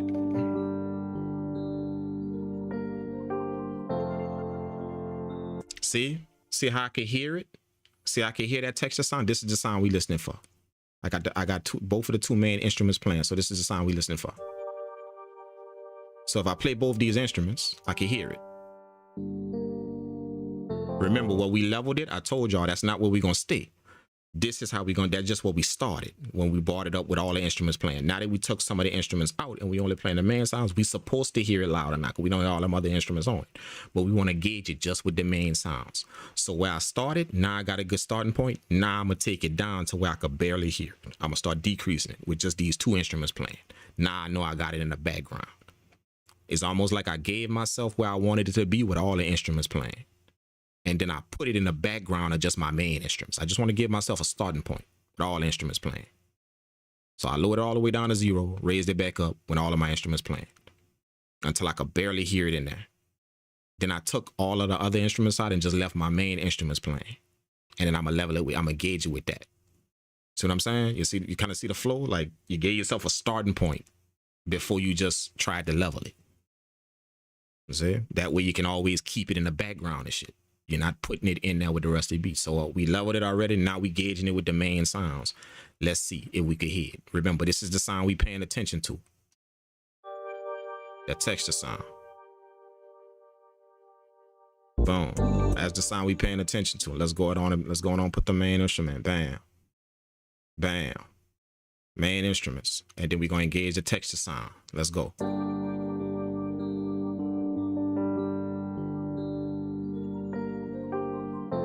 See, I can still hear it. Let's start lowering it.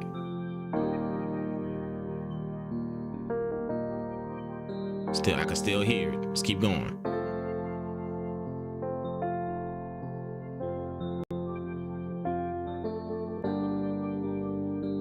See? There we go.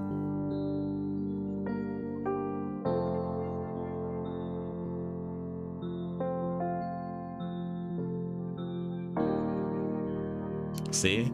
Now you remember what I told y'all? We're gonna keep taking it off. We're gonna keep muting it, bringing it back in. We're gonna keep muting it, bringing it back in. Now, all of us sitting here, we know what the sound is. We looking at it on screen, so it's gonna be easy for us to tell that, yeah, it's gone, yeah, it's, but I'm talking about somebody that's not sitting down here with us, making the beat. If they listening to, they gonna know something happened, dog, but I don't know what that is, just left, because it's so faint. I don't know, they gonna know that. We all know, because we sitting here looking at it. You see what I'm saying? So just make the distinction between the two. We're gonna look at this as somebody that ain't here looking at this music, but what we doing to it. So they have no clue about what's going on here. They just listening to your beat. And the piece of the arrangement come where that sound drop out. They gonna know something changed, something happened, something went on in the beat. I just don't know what it is. They gonna know that if you put it this faint in there. See, so watch. Let's take it out. Let's mute it. See what I mean? Look. Let's put it back in. Let's mute it. Oh shit, wait a minute.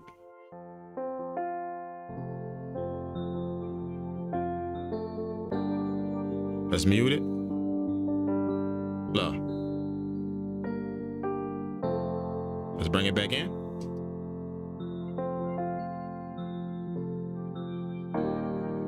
Let's mute it. Do y'all hear that?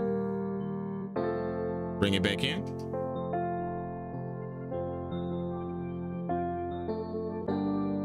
Mute it. Bring it back in.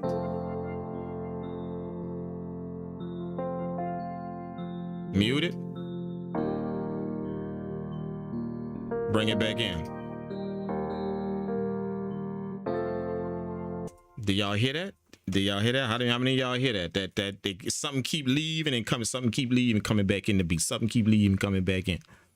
You feel what I'm saying? Now just imagine when all your instruments playing and that keep happening. You're gonna notice something left, but you ain't gonna be able to tell what it is. That's good texture sound. It's gonna be a feeling that left, not a sound. A feeling that left the beat.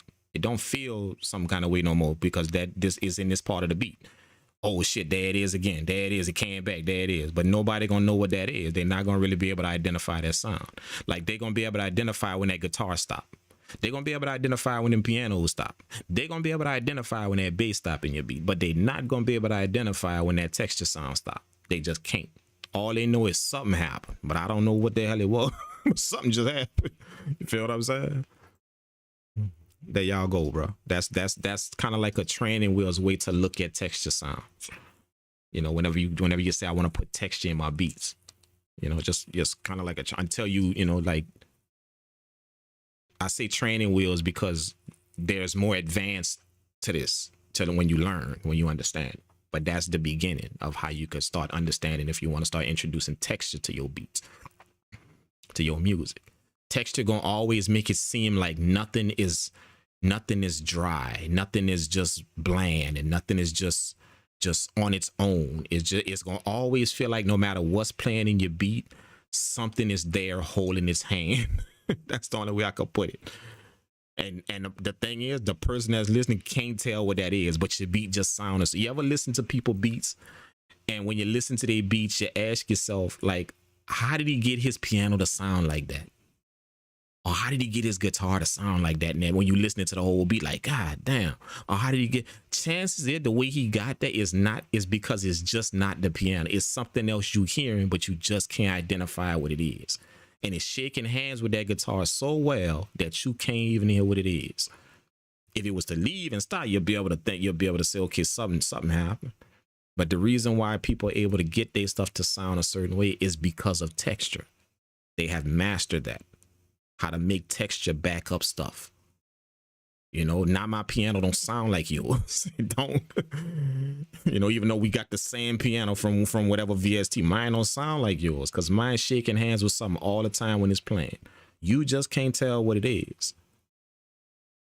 You feel what I'm saying? So that's what texture sound bring to your instruments. Texture. It does exactly what it says. It gives your instruments texture. So it gives your piano a certain type of texture. It will give your guitar a certain type of texture. It'll give your flute a certain type of texture. When you learn how to put them in there nice, they're gonna do that. Now your flute don't sound like that flute over there. Your string don't sound like that dry string over there from old boy in his beats. Your guitars don't sound like them dry guitars over there from old boy over. It don't sound like that because yours got something else that's always rocking with it in the background, and nobody can tell what that is. It's like it's very faint, but they know it's something. No, something about that dude guitars just go hard. Something about y'all didn't say that about people, man. Something about that dude, this man. Whenever he just go, that shit just vibe. Something about his piano melody, man, they just vibe, man. That the chances is that dude didn't learn how to work textures very, very well, and you just can't identify him in there, backing up his pianos or his guitars or whatever. You feel what I'm saying? That's just something. That's not something I got from myself. That's something that I learned from just, like I said, me locking in with people a long time ago and producing with them, making music with them. Not no YouTube video nowhere. Just literally going lock in with people and just making music with them. I started to watch them when they do that, like, damn, why you putting that song? What is that song? Oh, man, that's just texture right there. Let me show you what that do. I'm like, damn, okay. See, Jim, let me lock that in. Even though I don't know how to do it, let me just lock that in for when I get there. For when I you know, yeah, you see what I'm saying? That's how you learn all that type of shit. You know what I'm saying? So, like, again, same thing I tell you. I know I sound like a broken record, but get the info, man. Don't let your knowledge. I mean, don't keep letting your talent outweigh your knowledge. Get the knowledge so it can line up with the talent you got.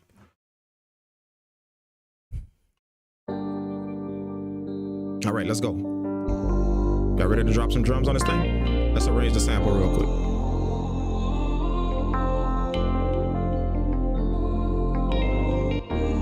We're gonna arrange the sample real quick. Let's go. I don't know if y'all know this, but I call these samples. Somebody asked me that on my videos, so let me just address that real quick. You know, I call these samples.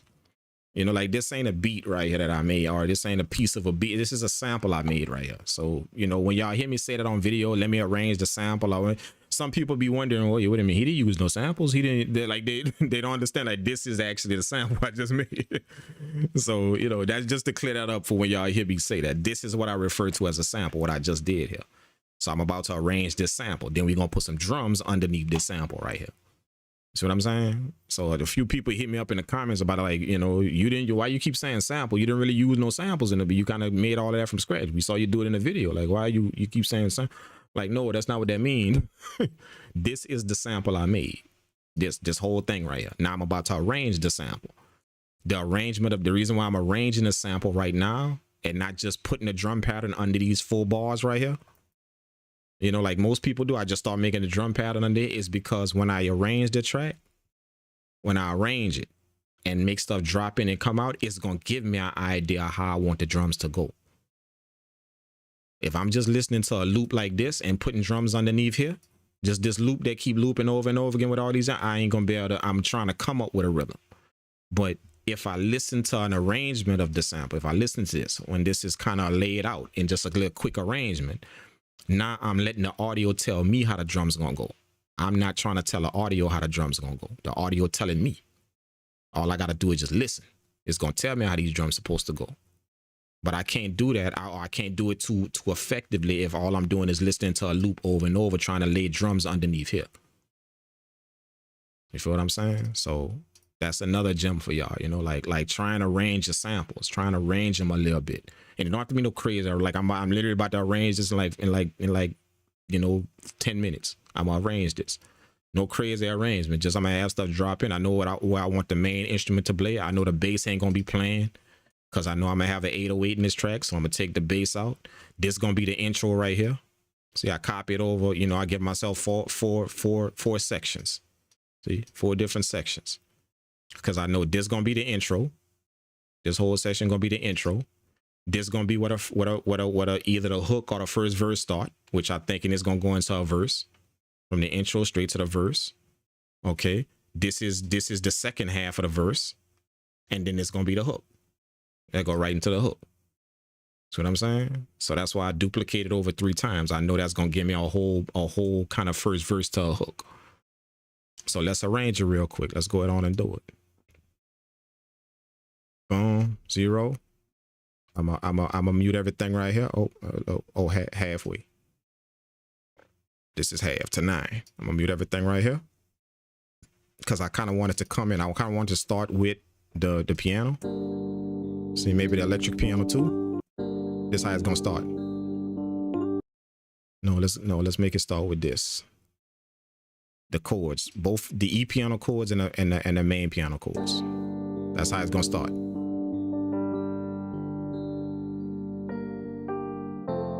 That's how it's gonna start. Y'all, you ready? Huh, Brian? Brian say you ready? That's what my dog say. Oh yeah, it's gonna be a vibe. Yeah, once he dropped them drums on that shit, it's gonna be a vibe. My dog ready for them drums. Let's go. Let's go. Let's get the arrangement down. That's gonna tell us how these drums go.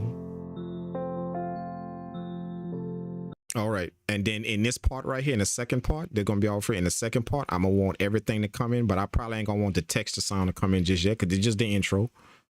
Let's see how this go into it. Into it.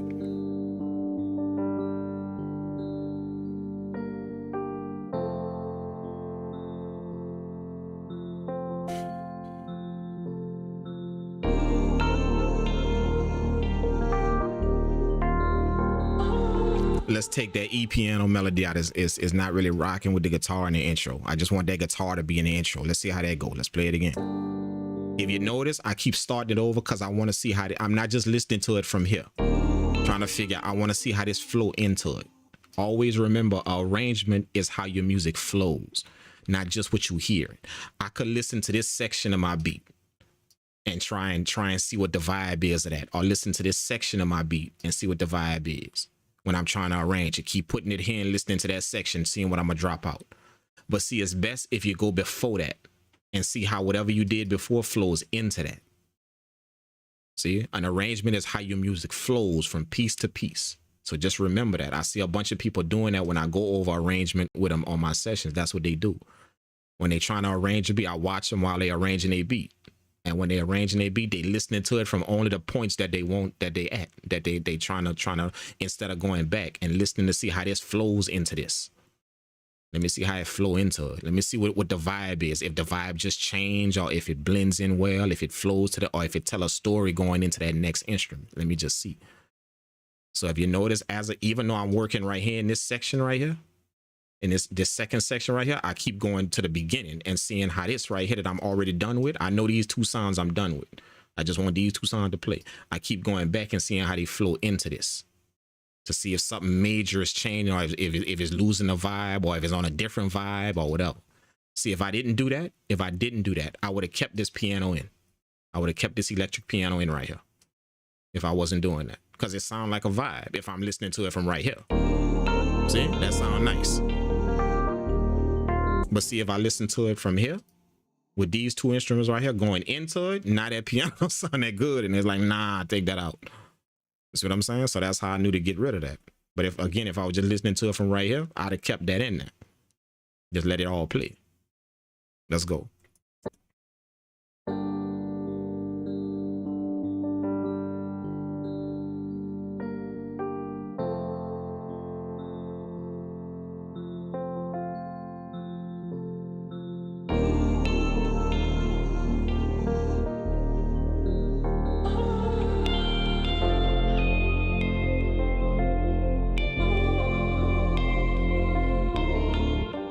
See, and it's gonna go into the main instrument.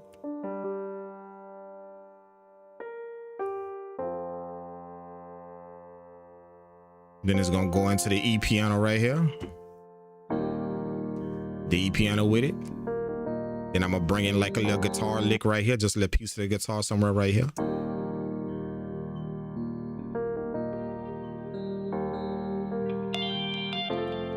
Oh, I like that. Let's catch that little piece of the guitar right there. Just that little piece right there.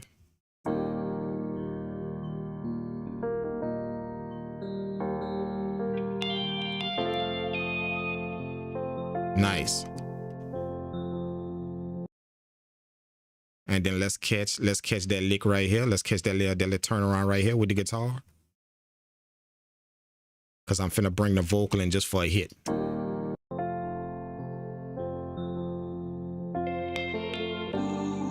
Oh, no. Let's bring in the E piano melody right here after the guitar.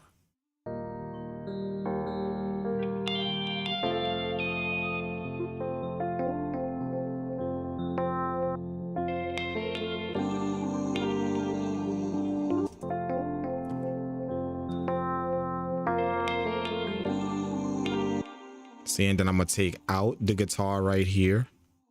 I don't want to hear the guitar here, but I do want to hear that vocal for that first hit.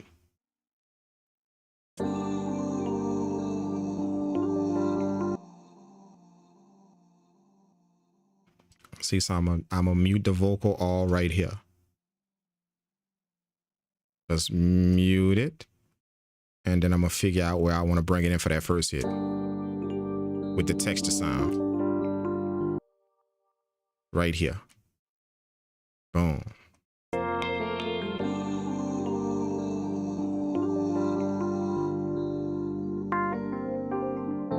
Let that texture sound ride, see?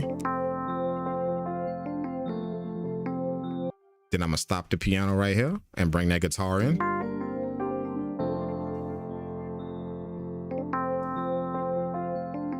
I'm gonna let this vocal right here see how when this piano stop right here, this vocal gonna transition into that guitar. So I'm gonna let that vocal hit right here. See, this sound gonna stop. This E piano gonna stop right here. I'm gonna let the vocal transition into that guitar when I make it play somewhere right here. Then I'm gonna let that guitar hit somewhere right here. Something like that. So let's grab the guitar. Boom. See, I can hear all of that. I can hear all of that as it's playing. The story I wanted to tell.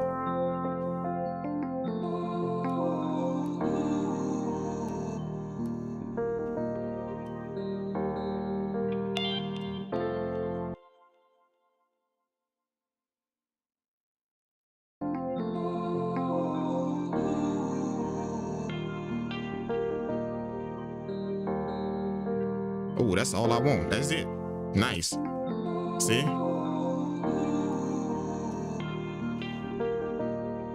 See how I'm listening to how it flow into that? I'm backing it up and listening to how it flow into that. When the vocal coming right here low.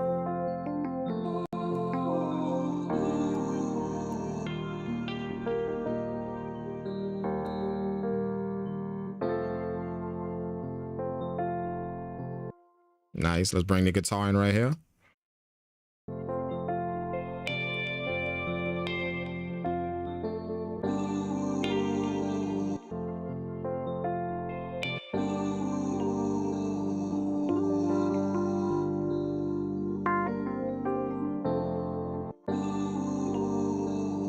Take that texture sound out. I want it to be empty right there. Bring the texture in right here.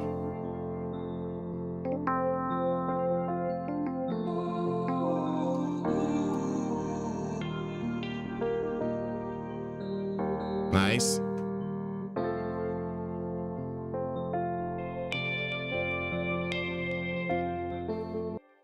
Boom. And then it's going to go into the hook right here.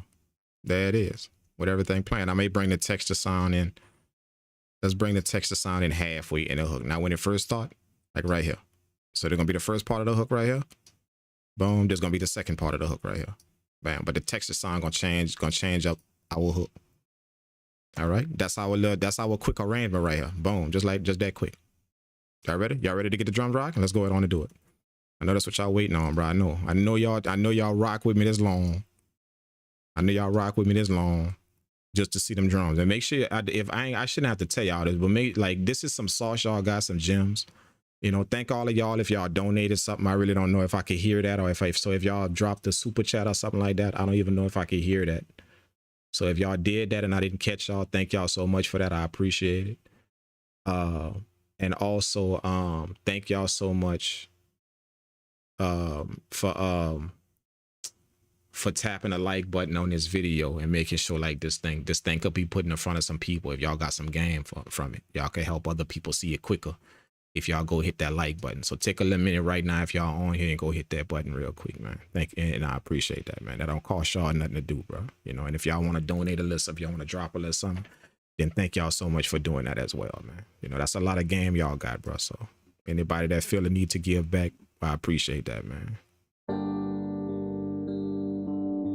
Not necessary, but always respected, man. Absolutely not necessary, but just trust me, it's always respected when people do that, man. You know.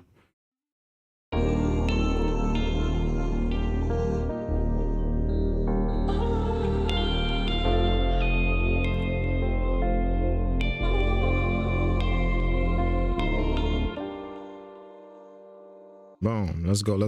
I know y'all waiting on the drums, man. All right. So for my drums, what y'all see here is these are tracks that I just started the session with. If y'all notice, when I first pull up an Ableton project, if y'all go look at my recent videos with Ableton, all the videos I make beats with Ableton, I start off with just some empty MIDI tracks. That's what I start off with in Ableton. That's my blank page. So I purposely put these tracks in here. I purposely start off with a yellow, a orange, a green, and a pink. Because I know the pink gonna be my 808, the green gonna be my kick and snare, and then my yellow is always my hi-hats, and then anything else is just down here at the bottom, you know. And the orange is my percussion. The orange is my percussion sound, any percussion I have. So I know I'm gonna have them cuts, so I kind of give myself those tracks. Now how I do it is just, y'all see, I just duplicated my hi-hats. I took my only hi-hat track, which is this yellow one, and I duplicated like 3-4 times. Now, as I'm making a beat, which y'all gonna see me doing, and this is just me explaining my workflow. That's what this is. You know, I told y'all I was gonna explain my workflow, make a beat from start to finish, and explain the workflow of it. How y'all see me working in it. What I do now is I grab these from right here and bring them here. See? And then I'm gonna open it up. The reason why I'm bringing it right here is because remember, this is the intro. This piece right here, that's the intro. No drums gonna play in the intro. So y'all see me grab this from here. You go see me do it in my videos if you watch me make beats on my YouTube videos. You're gonna see me do it when I'm making my drum. I'll grab this from over here and bring it here. See what I'm saying? Now all I do is open it up, do my pattern, make sure I do my pattern nice and good, and then I take this and duplicate it to once the pattern, I duplicate it to the rest of the arrangement, and I go through each drum sound just like that. That's my workflow with the drums. I adopted that workflow from messing with the MPC a lot. See what I'm saying? That's kind of how I deal with the MPC. You know, that's how I do my drum pattern so quick in the MPC. I'm just doing it like with the pads and stuff, you know, but that's exactly how I look at that. I just converted that to a workflow in here. See what I'm saying? So I take it from right here. I take these from right here, boom, move it over here. do my pattern, double click on it. It's gonna open up the MIDI grid. I do my pattern, whatever, choose my sound, whatever drum sound I want, do my pattern, and then boom, boom, duplicate it. Then I grab my next sound, whatever I want, double click on it, pick my sound, do my pattern, then boom, boom, then go to my next, and I go through every single sound like that. All right, so that's what y'all about to see right now. I just kind of wanted to explain it to y'all out of the beginning, at the beginning, so y'all can follow along with it as y'all see what I'm doing. Then just take that to your DAW however you work. In FL, with FL is just like this. You could put the stuff in the playlist, and then go open up the playlist, open up your piano roll, fill out your pattern, boom, and it's gonna already be in the playlist. So picture this as like a playlist track. I'm gonna just go fill in the pattern, and it's gonna be right here. And whatever I duplicate it to, that pattern gonna be there. So when I duplicate, my hi-hat's gonna be underneath everything, underneath the rest of the sample, like this. See what I'm saying? So that's how we gonna work, man. Let's get it going. Let's do it. All right. So I don't have to explain that, because I'm finna jump into these drums. So forgive me if I get into it and I get kind of quiet, But if y'all hear something, or if y'all rocking with something, make sure y'all drop a little something in the chat. Make sure y'all do that, bro. You feel what I'm saying? So let me know that we on point with it. All right. So let's go do it, man. Let's do it. Let's get a vibe. All right. I'm gonna start off with the hi-hats because I want to get a vibe to this thing. So let's start off with a hi-hat. Let's go. I'm gonna open up my Cerebral drum kit. If y'all don't have my Cerebral drum kit, the link is pinned to the chat, to the actual chat that y'all in. The link is in the first comment up there at the top. Is pinned, is the pinned comment up there at the top. It's a quick download link to the Cerebral drum kit, and I think it's on sale right now, so you can get the whole kit for like just a few dollars. You feel what I'm saying? So if y'all don't have that, go get that shit, man. All the drum sounds you need to go bananas with your beats, bro. Like literally. Which y'all about to see right now. Let's go ahead on and do it. Let's jump inside the Cerebral drum kit and go crazy, man. Let's do it.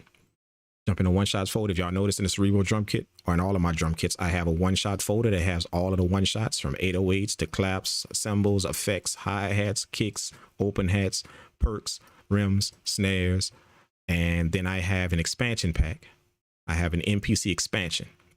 For those of y'all that use the MPC, all you got to do is take this MPC expansion, drag it to your software, and it'll install the whole kit in your software for you on your computer. It'll install the whole entire kit. That way you have the artwork, you have all of that. The artwork gonna show up on your MPC screen. If you got the MPC 1, the MPC Live, the MPC Live 2, the MPC X, is gonna the artwork gonna show up on your screen. You're gonna have all the sounds categorized, all that. All you gotta do is just go inside the expansion folder and drag it to your software and hit just follow the instructions that it give you. That's it. And it's going to install it. It's going to install the kit right into your software. So that's a nice to have, the MPC expansion pack. And then the artwork. That's it. That's all they got now. All right. So let's go, man. Let's get it. Cerebral drum kit 2 is coming. I am working on it now. So y'all gonna start seeing. I got a few videos where I tease it. I'm actually working on it. I ain't gonna show y'all where it is in it, but if you look real good, you can see it. You can see the Cerebral drum kit 2. But I ain't gonna show you. If you can't see it, then you're just gonna have to admit. But I'm gonna tease it a little bit in a few of my videos coming up. A few of my YouTube videos I got for y'all. Y'all gonna see it. Y'all gonna see it. But I'm pretty much finalizing it, and probably in a few months y'all gonna see it, man. Y'all know I like to take a lot of time with my drum kits. I take a lot of time to make them. But sample packs, not that much time. But drum kits, yeah, I take a lot of time to make. Okay, let's go, man. My bad. Let's jump to the drums. I know y'all waiting, bro. Let's go. Hi-hats. Let's get it. I play the beat because I need to hit a sound. And then I start clicking on the hi-hats to see what fit my ear, what I like with the hi-hat that I want.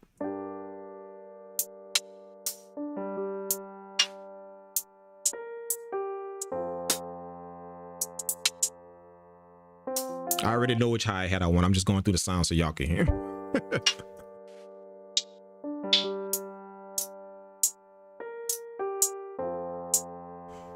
See, I already knew I was gonna choose 19. 19 just sound nice with them soft melodies and all that, because it's a very full hi-hat. I just gotta turn the volume down on it a little bit, but it's a very full hi. And sometimes I increase the attack just a little bit to get some of that sharpness off. But watch, it sound nice with any type of melodic shit though. Sound real nice. Let's go. Let's put this hi-hat in, man. Make sure we got full velocity.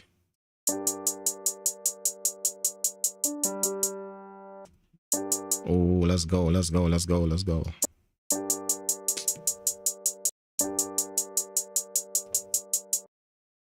go. let's start off with just a 2-step. We're gonna start off with nah. Let me show y'all the way I do it. I'm gonna show you the way I do it. First, I was just gonna start off with a 2-step, but I'm gonna show y'all how. I'm gonna actually show y'all how I do it.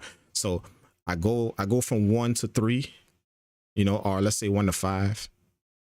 You know, before we loop over again, I'll draw my 2-step pattern from 1 to 5, and then I figure out the bounds that I want inside of this 5 bars right here. I figure out the bounds that I want. So let's go. Let's do it.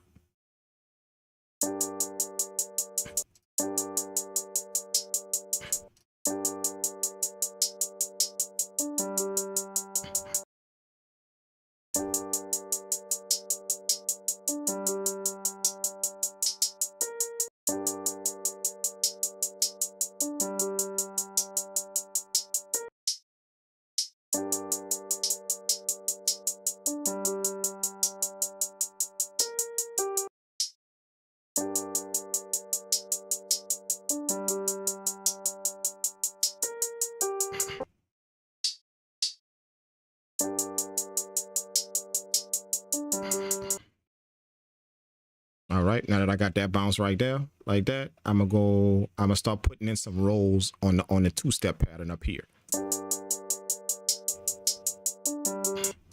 See, I want a little bounce right here. So I'm gonna change my grid to where I could get some rolls like that. Change my grid size. You change the grid size with control 1 and 2. So 1 puts more, see, more notes you can write into the grid. See if I change it again. More notes I can write into the grid, and then 2 puts it back to normal. So you just hold control and hit 1 and 2. Erase all this. So that's how I switch that. So switch the grid so fast.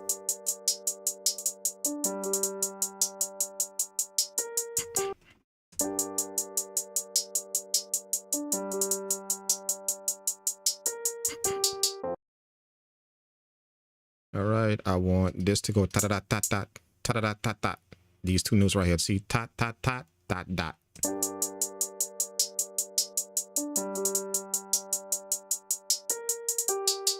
See, da da da da da. Boom. The way I lay down hi-hat patterns is I hear the rhythm in my head to the melody. I hear it. See what I'm saying? I can hear the bounce that I want as it's flowing with the melody. So all I'm doing is just making it match what I hear in my head. So in my head, I heard that da-da-da-da-da. So that's what I put at the end.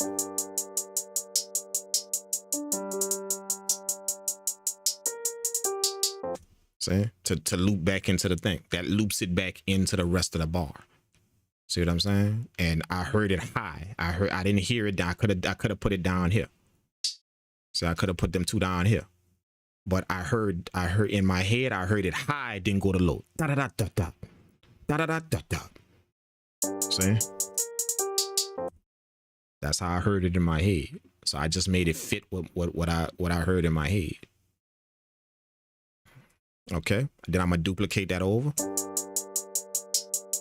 Then I'm gonna change this bounce up just a little bit.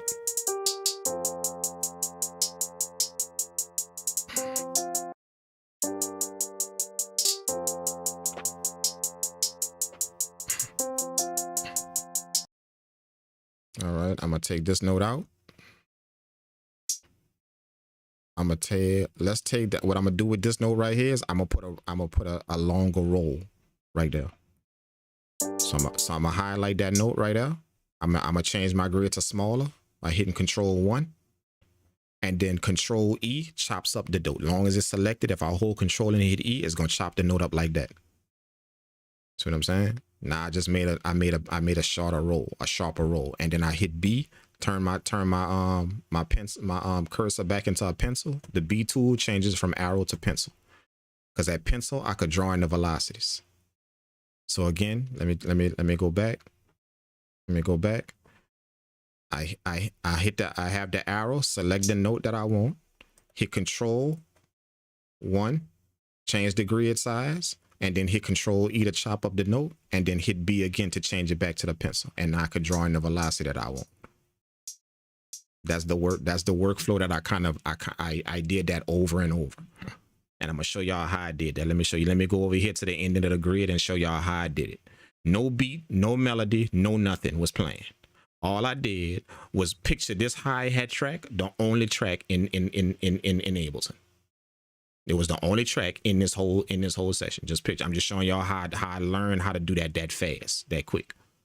I'm gonna show y'all what it takes to get like that. Okay, so nothing else was in Ableton, just this yellow hi-hat track. That's it. I dragged in a hi-hat and I literally went to a blank MIDI grill like this, just with the hi-hat playing. I practiced it. So I would put my grid normal.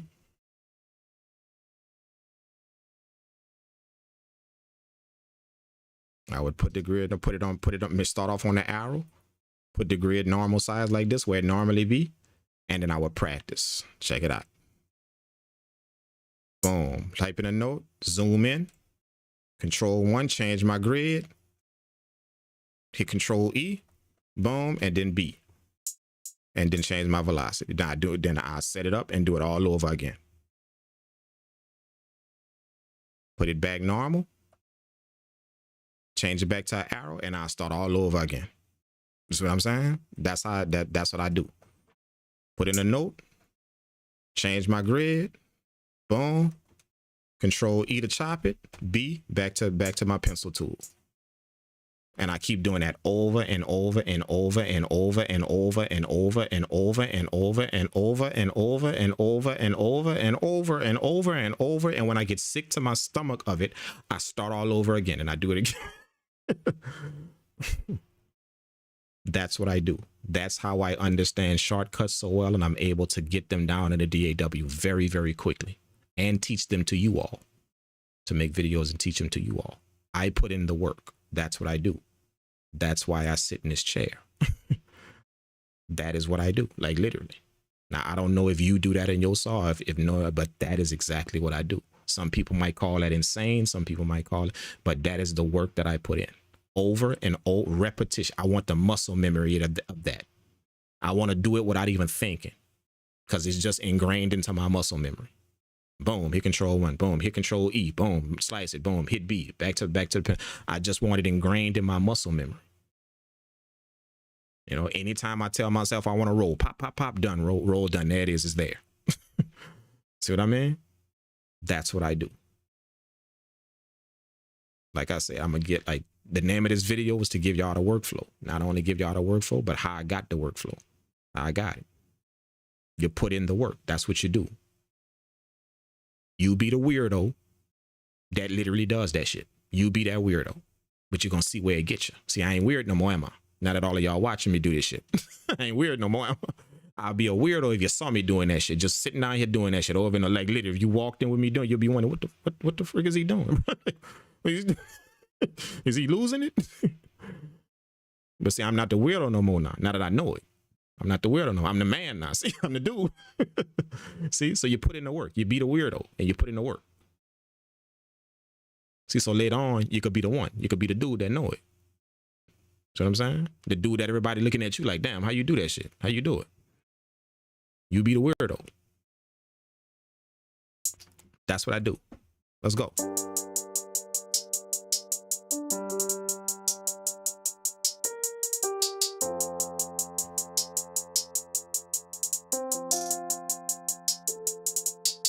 All right, I want to change this ta-da-da-ta-ta to distinctive. I want to change that to pop, pop. We're going to change this, put this back like that. And then I'm going to go down here and do the da-da-da down there. See what I'm saying? So, bam, we're going to do it. Select the note, Control 1, bam, Control E, B, bam, put in my velocity, done, see? Easy. I got the roll, done. There's my roll. See what I'm saying? You be the weirdo, just so you can handle that.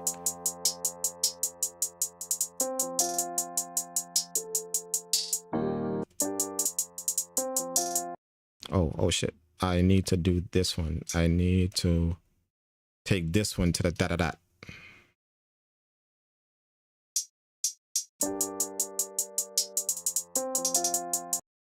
Oh shit, my bad.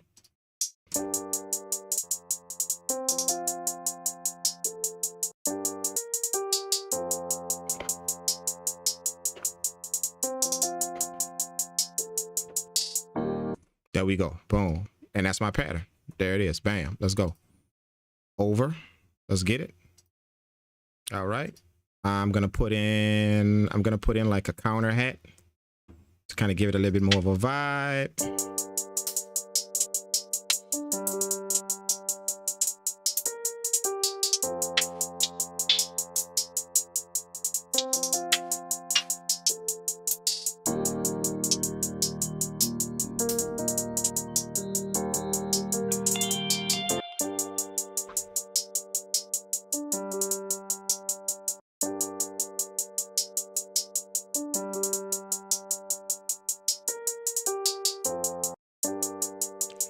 Let's put in the hi-hat.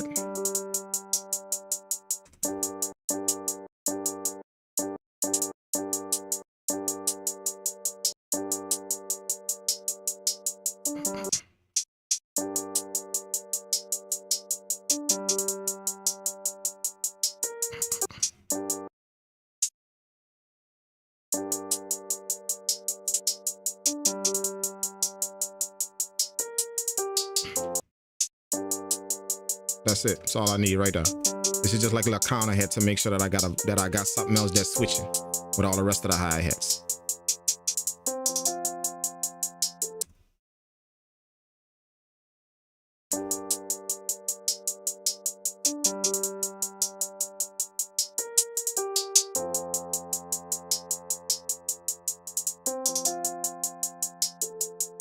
Oh man, stop that, stop that.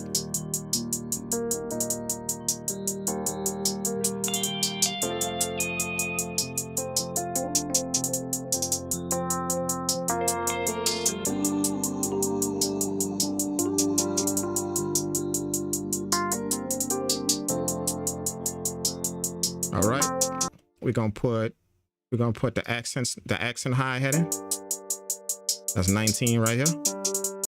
Show y'all what an accent hi-hat does. Check it out. Watch.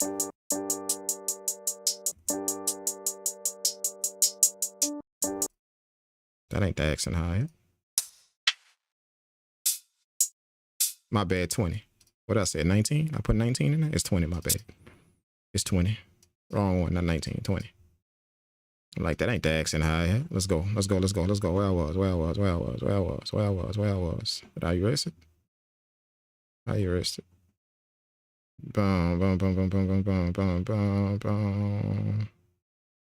C3. Let's go, C3. There it is, boom. Gotta start it on C3 to get the sound, the original sound of your sound that you have loaded into the sampler. So C3 is the original sound of it. Anything up is pitched up, anything down is pitched down. But C3 is the original sound. I think y'all didn't FL what it is, C5, something like that.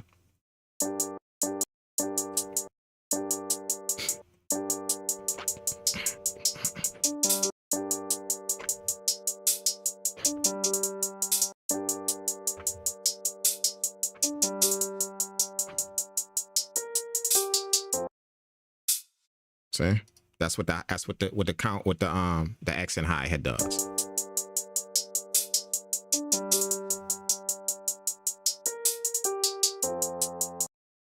Let's duplicate that over.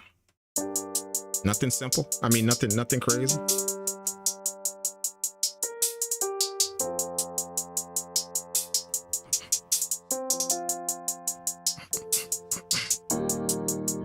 And I'm gonna put one right before that. Boom, loop it over. There it is. See what I'm doing?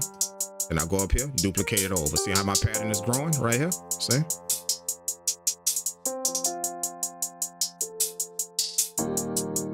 Let's put the open hat in.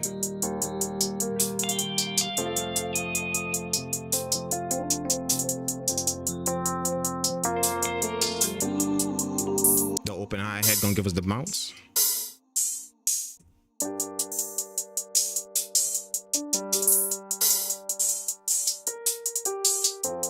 Let's go with 4. I like 4. 4 is nice and tight for this beat. Let's go. Let's give it a bounce.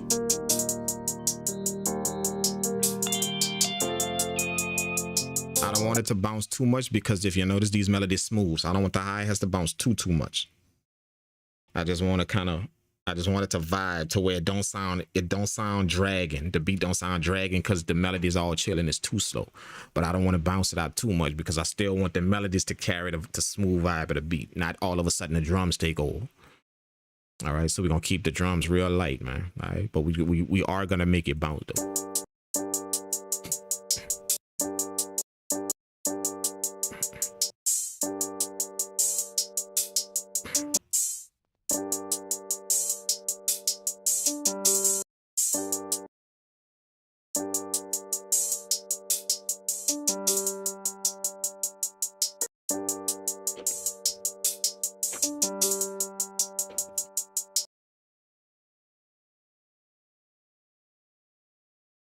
I got something in my eye, man. I'm sorry. I don't know. I must have wiped my hand on my eyes. Something's in my eye, man. It's burning like hell, bro. Damn. All right. I think I'm good.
There it is right there. Boom. So that's enough bounce. That's what I need. Let's go.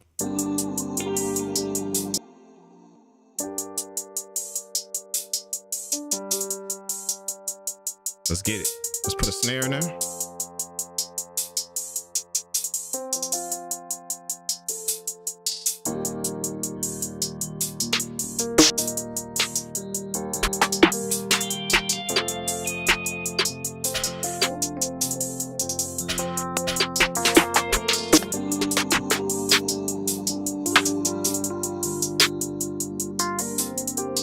I like that too.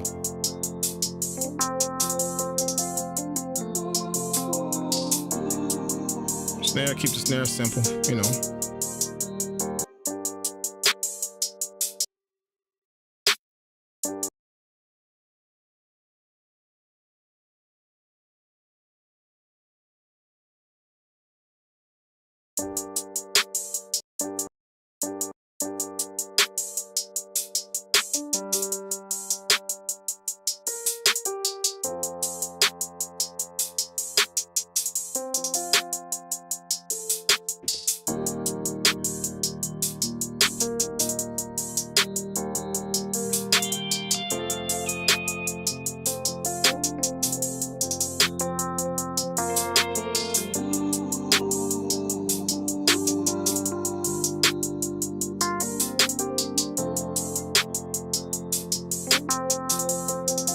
Put some percussion in there. Give myself 2 in it. See, I gave myself 3 more. I just duplicated. Let's give myself 4. I may not use all 4, but I'm gonna give myself 4 to work with. Let's go.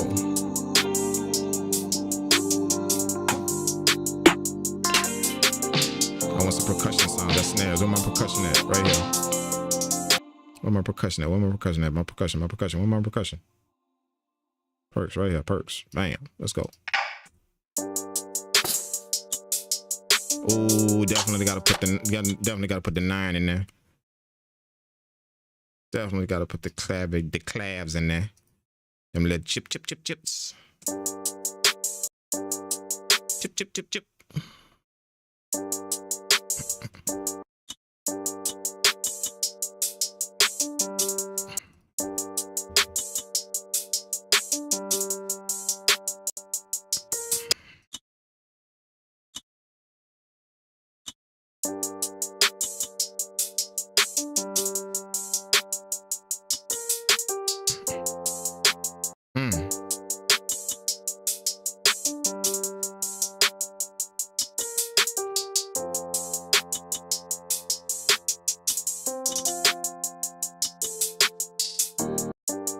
That's it.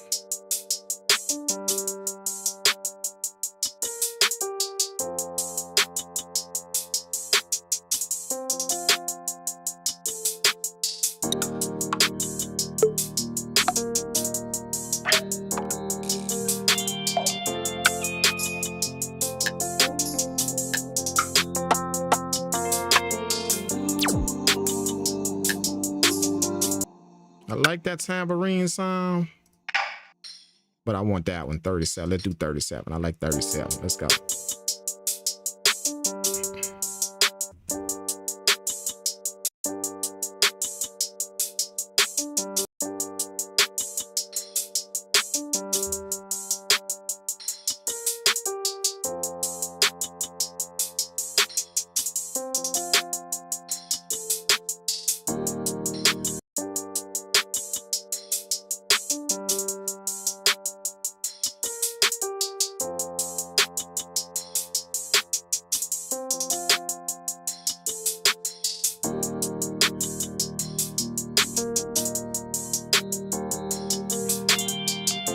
Go to the kick up here.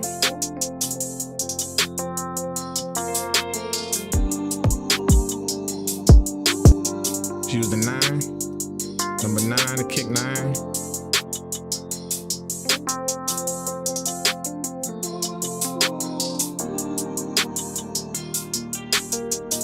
Uh-oh.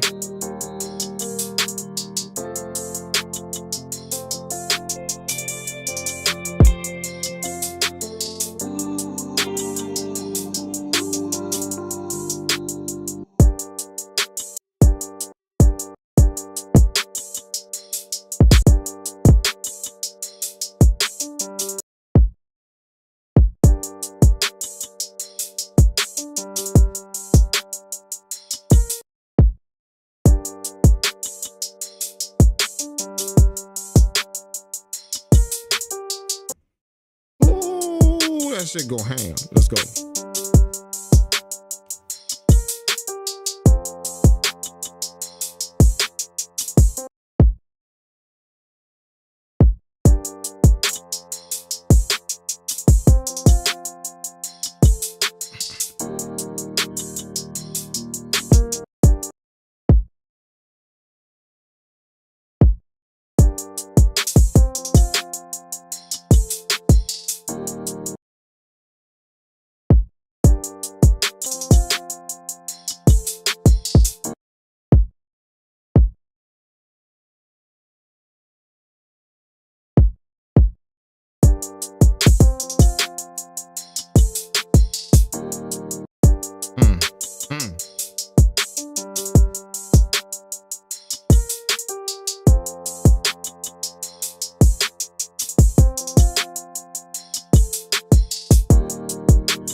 Time.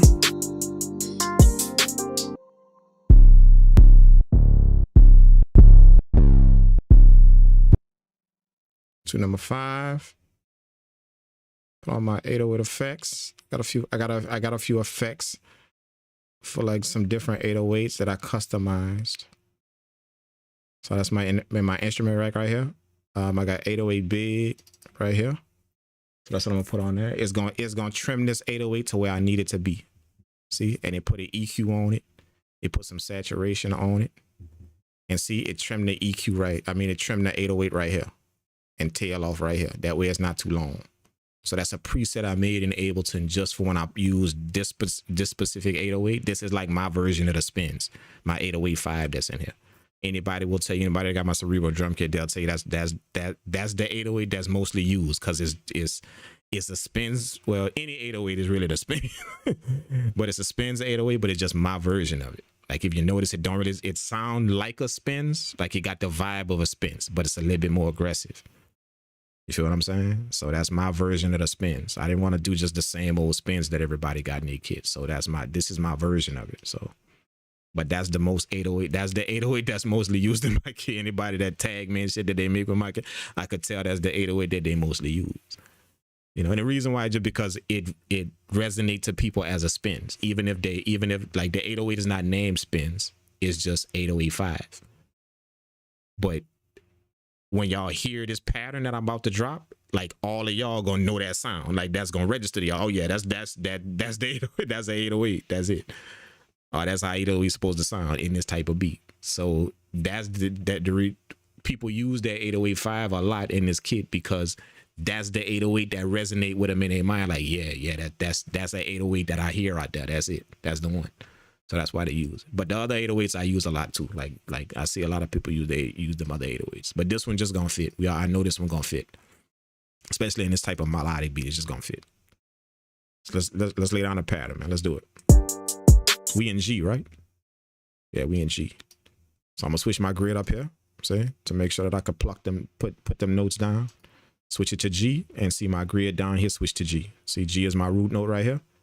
So I drop it on my root note, pitch it up. That way I can hear the notes. If y'all notice, I make my 808 patterns high in a higher octave. I don't make them down here where they go.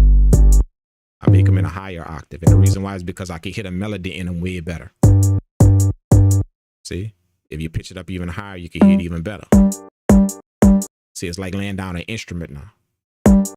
So that helps you stay in key with what your melody is doing. Just because you put your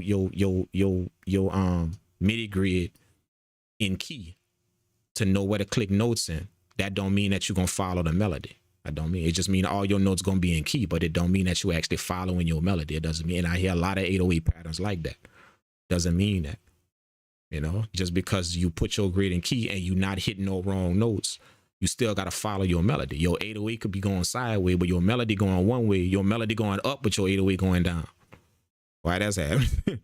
See? You're still in key, but it just ain't following what the melody do. I hear a lot of 808s like that, like a lot in people beats, bro.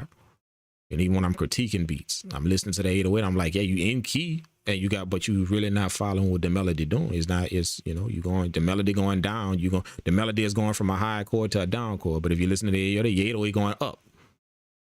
You feel what I'm saying? So that's kind of, you got to understand it about laying down an 808 or a bass, even a bass for that, man. Like that synth bass I laid down up here. Remember, I got a synth bass in here. See, I was following the melody. Y'all remember? I turned off everything.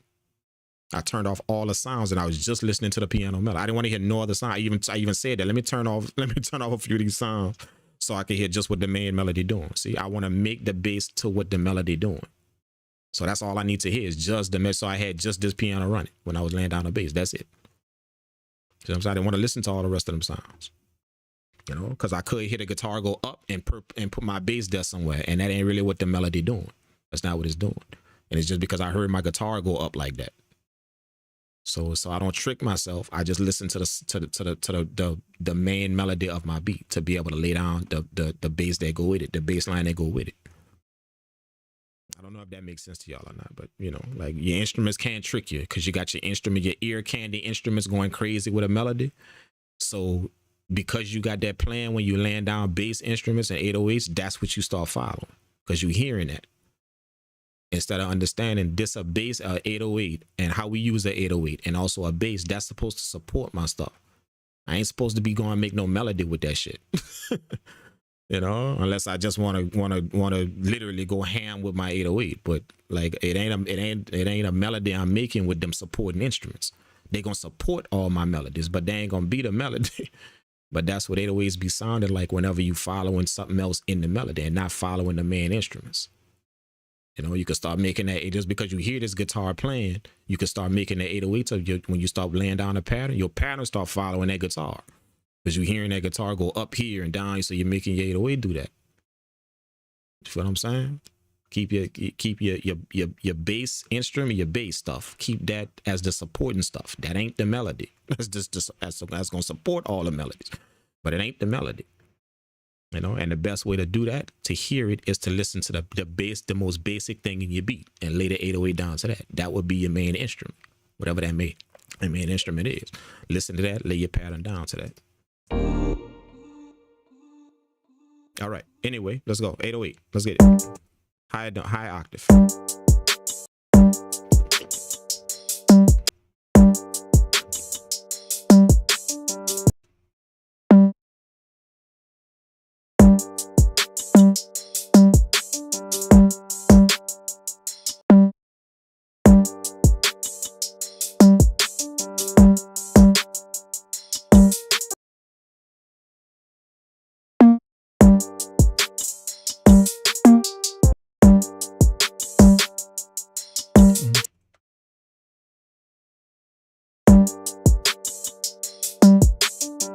I'm hitting a double hit. I'm hitting a double hit right here.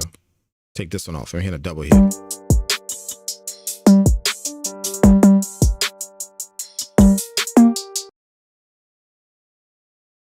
I want that high note, but not when that piano hit. I don't like that. I want it to hit maybe somewhere here. Oh, that's it. That's it. And then it's gonna go back to the root note, to the G.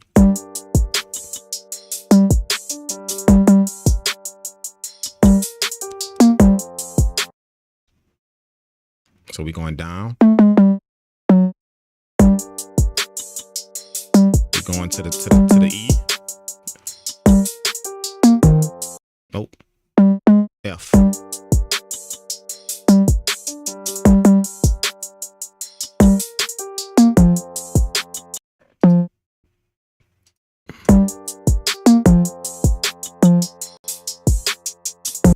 Then I want to take that double off and then do it here.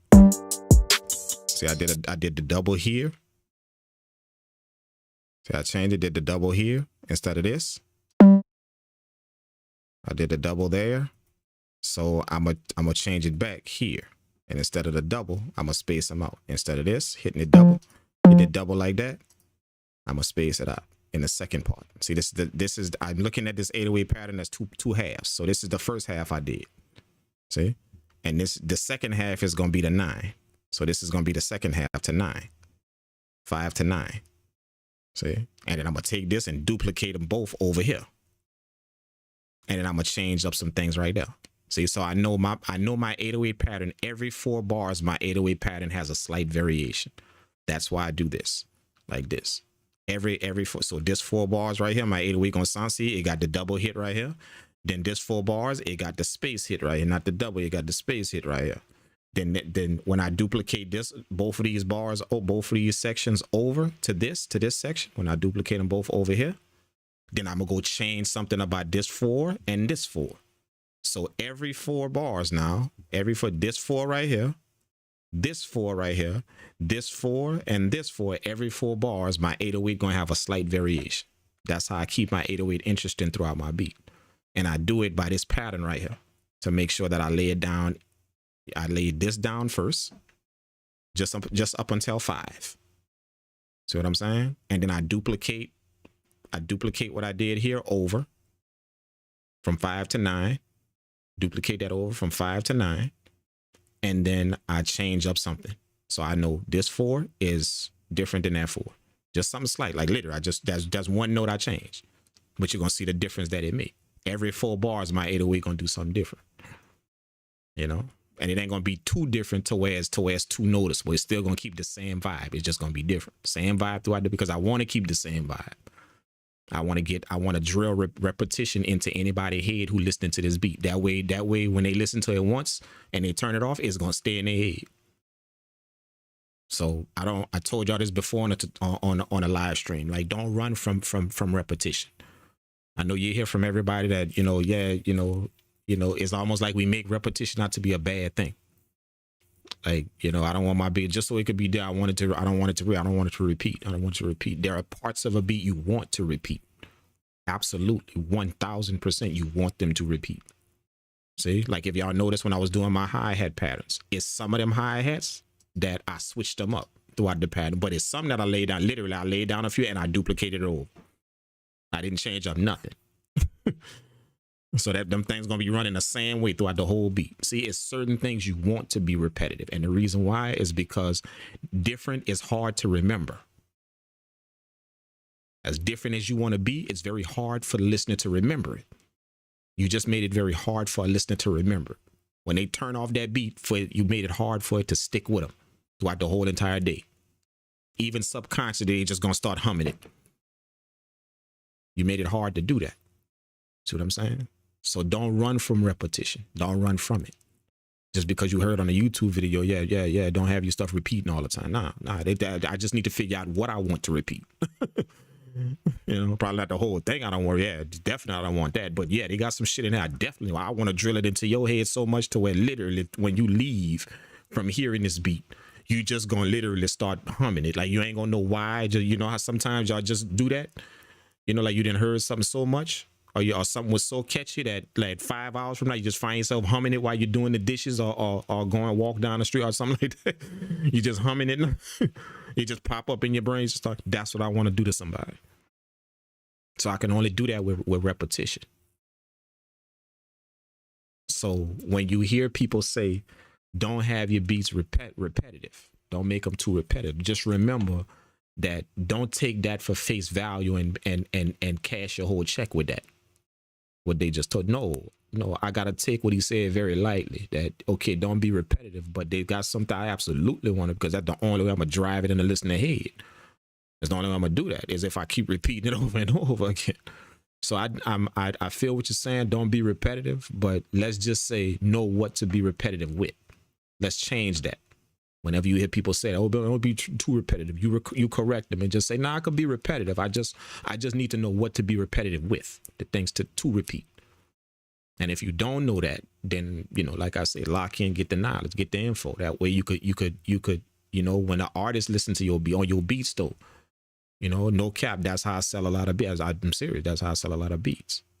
You know, that's how I sell a lot of, you know, other producers be doing. Like when we collab, it's purposely shit that I'll go in there and change to where I want it to repeat, even though they're saying, nah, man, I want that to be different. Nah, let that shit repeat, dog. Let that shit repeat. That's too vibey. Let that shit repeat. That's gonna be the part that when they go and take the trash out, they just gonna start humming that shit on the way back to their house, walking down the drive. That's gonna be it, right?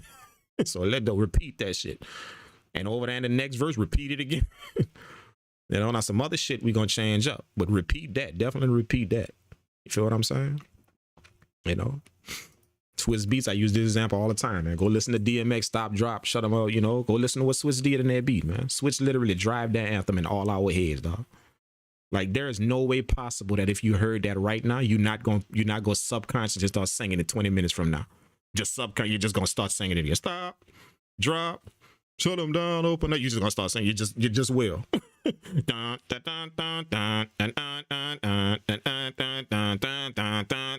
Stop. You're just gonna start saying, because he drilled that melody in your head. He didn't move from that shit. Like he didn't move. He drilled that thing in your mind. You understand what I'm saying? So I can. There is no way possible you're gonna listen to that song and 20 minutes later you're not just gonna kind of start humming it just randomly. You know what I'm saying? But that's why it stuck with us. You know, that's the stuff. That's what I mean. So when you hear people say don't be repetitive in your beats, then you make the correction. Make the correction and tell yourself that no, I could be repetitive. I just need to know what to be repetitive with. Not everything's supposed to be not everything's supposed to repeat in my beat, but they definitely got some shit I want to repeat in this beat. You 100% need to repeat, especially if it vibe. Let that shit repeat all day long. You know what I'm saying? Let's go.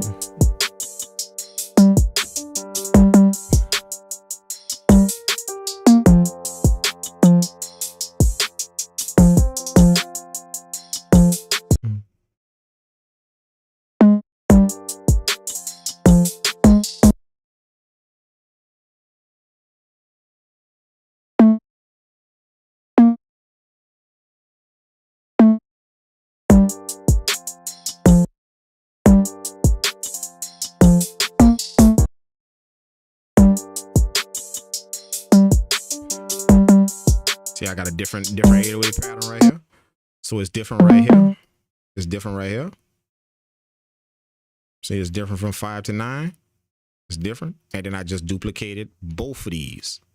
I took both of these now. I took both of these now. I took both of these and duplicated the whole, both of them over. You feel what I'm saying? I took both of them, duplicated them both over to the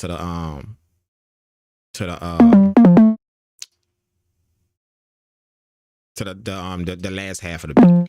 All right. So now I'm gonna go change 4 and 4. I'm gonna go change up something. Let's go. Oh, did I miss something? I think I did. I didn't catch a note. Let's go.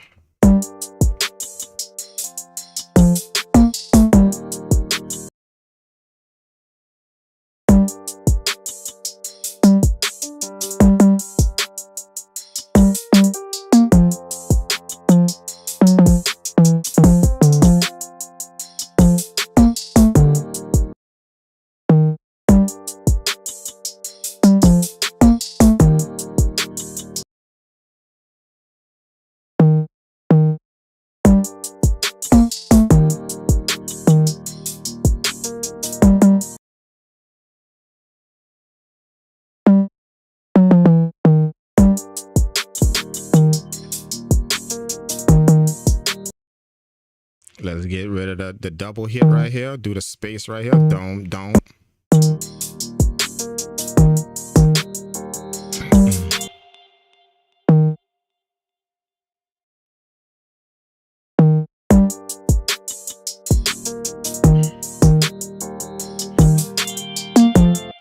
Oh.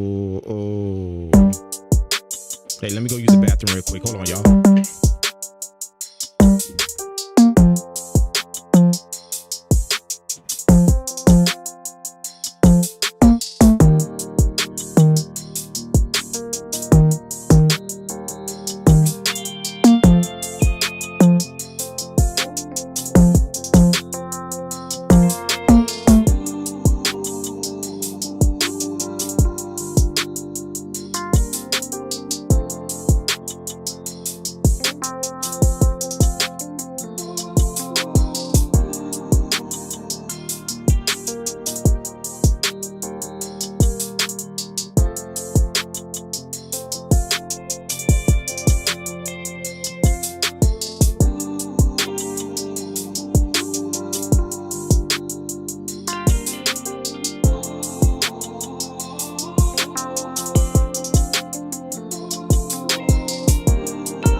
Sorry about that, guys. Sorry about that. We are back. We are back. Let's change up the last half, and then I think we're going to be done.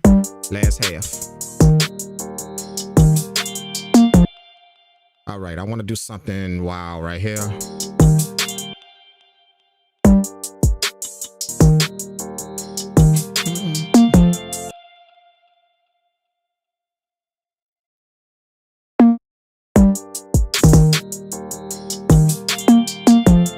That's it. Damn. Just to keep that note.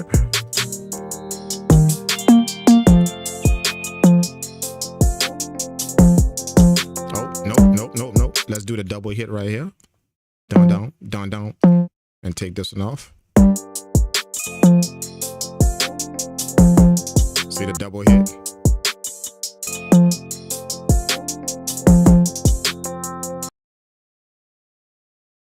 Then I'm gonna put it on here.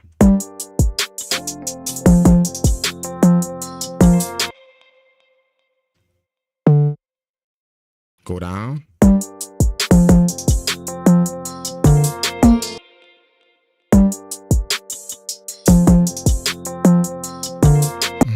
And then take this one and shift it down to D. Then go back up here, take this A and shift it down to. There it is right there. Bam. That's my 808 pattern. Let's go. Shift it, and then now that I got it all, I'm gonna shift it all down to the bass octave. Let's go.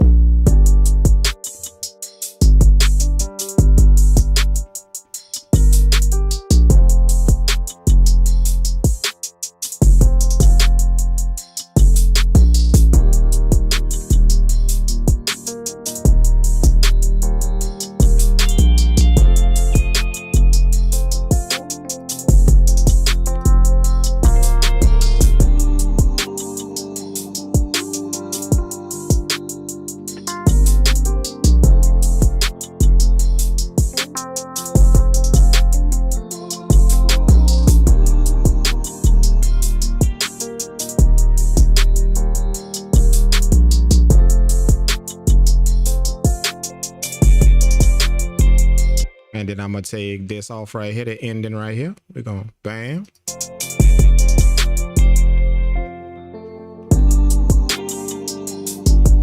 Man, let's put a crash up in there, bro. Hold up. Let's put a crash up in there, man. Yeah, let's put a crash up in there. I'm hearing a crash. I'm hearing something to hit on that one. Give myself another MIDI track like so.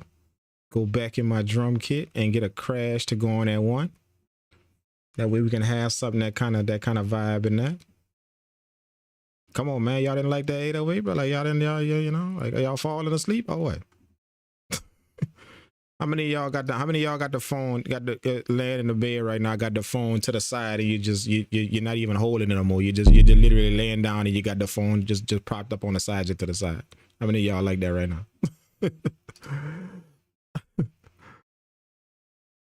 Let's go. Let's put a symbol in there. Let's put a crash in there.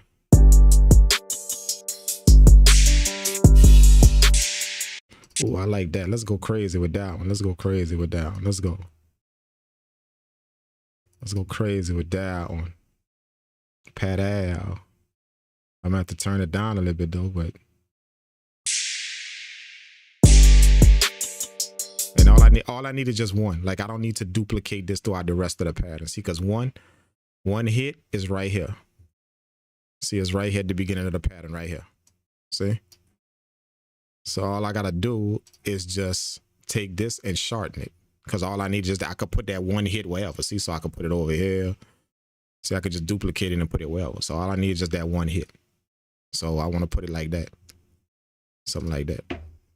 I don't want it to play everywhere, but I do want it to play, like, you know. See?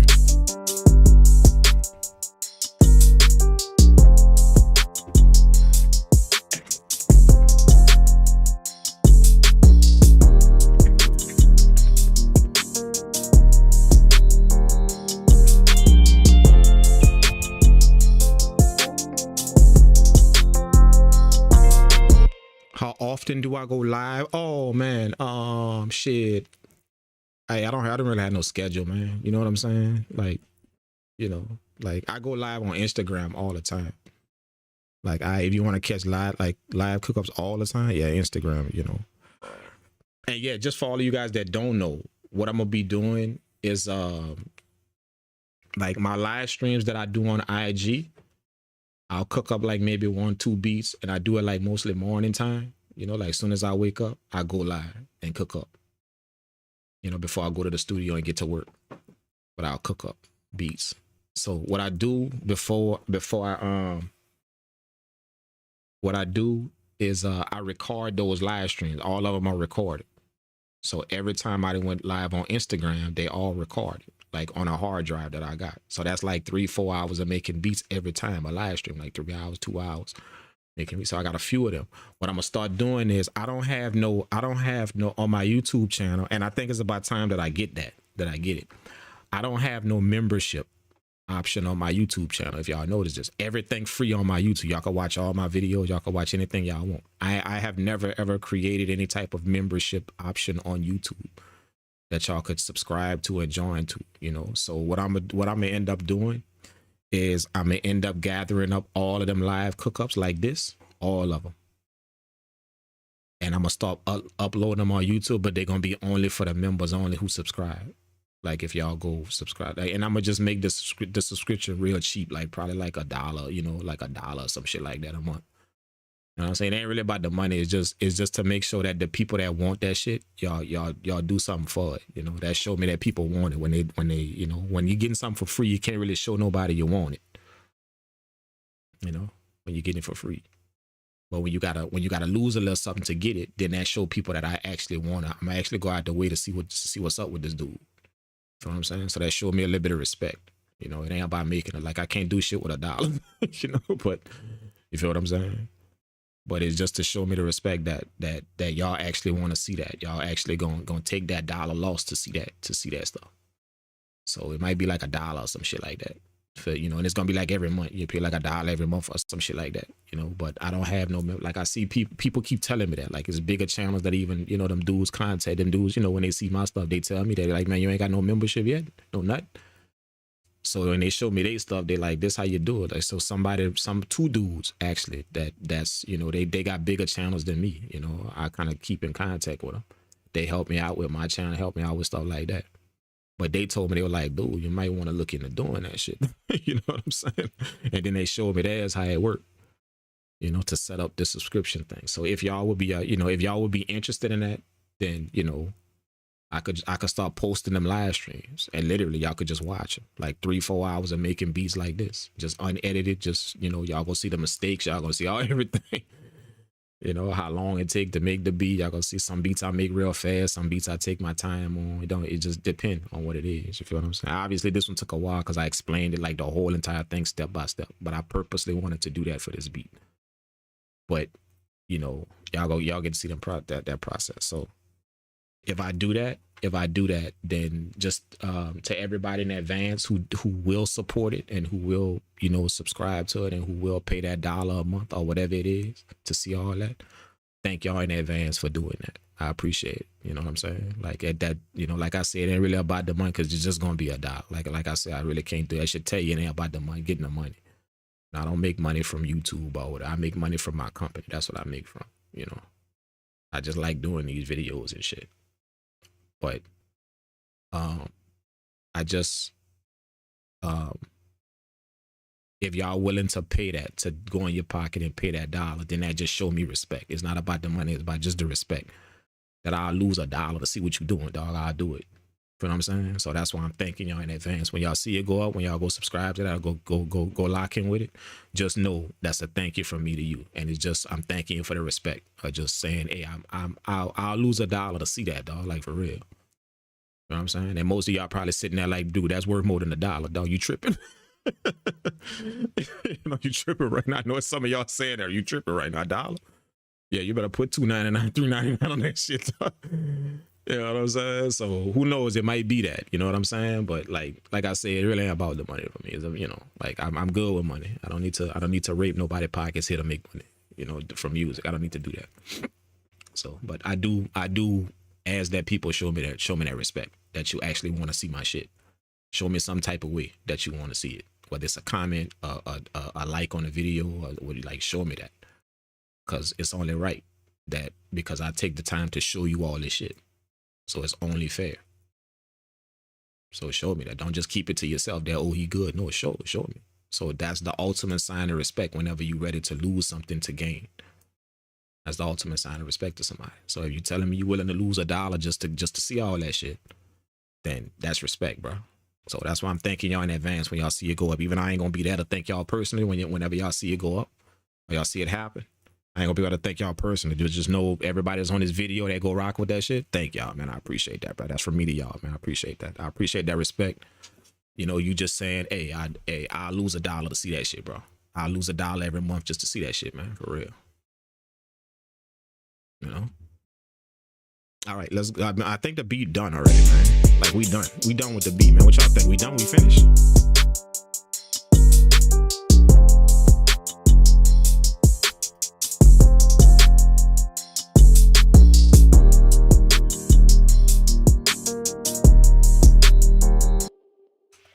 I think we done, man. I think we done.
right, so right here, I'm gonna take out the drums, kind of let it ride a little bit right here. Just leave the snare going right here.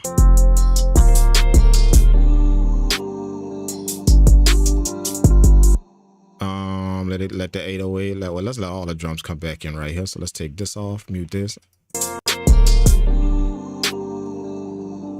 Oh, let's let the hi-hat play as well. It seems kind of dry, empty right there. Let's let the hi-hat play too.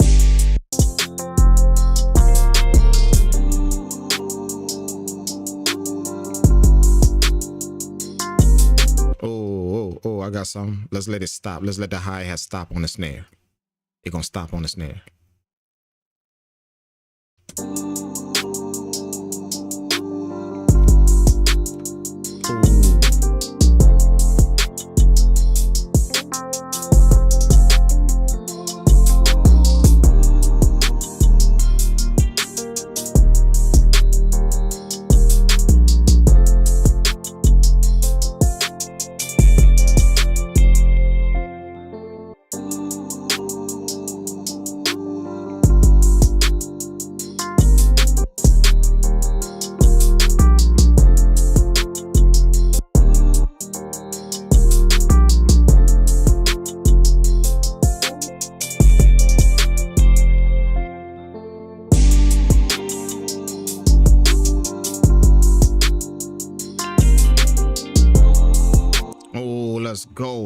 Let's go. So I got my first verse. See, what I was doing is I was fixing all of this because this gonna be my first verse. Just my verse right here.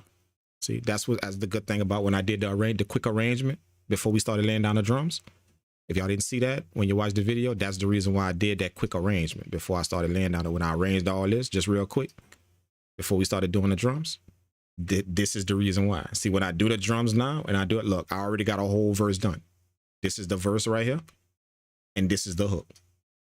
So all I got to do is take all of this and duplicate it again. There's my song. There it is. You know, I'm going to change up a few things because this is going to be the second verse now. They're going to be the second verse and then the second hook right here. So let's change up the second verse. I kind of want the second verse to come in with no drums. No drums, no nothing. All right, so let's take the drums out. We're going to take the drums out up until right here, up until the middle.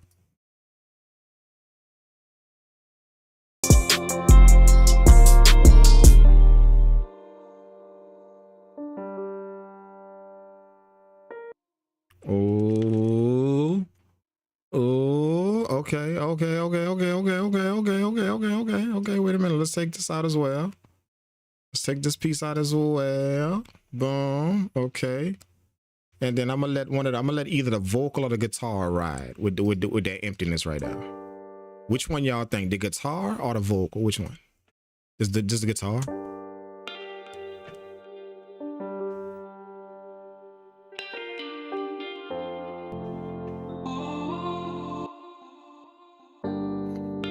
Or let the vocal ride. Mute the guitar and let the vocal ride in that emptiness right there.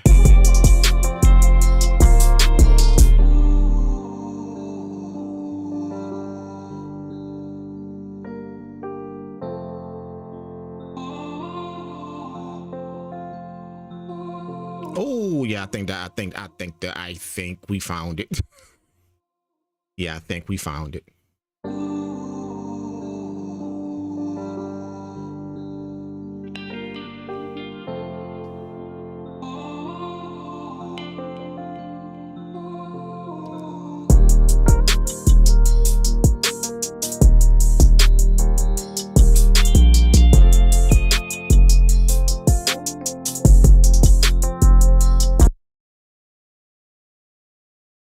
Oh, wait, hold up.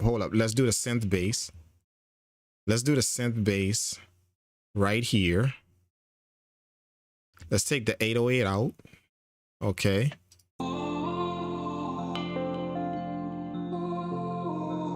I'm gonna take the kick out, let the synth bass run. Take a few of these percussion sounds out. Let's take that out.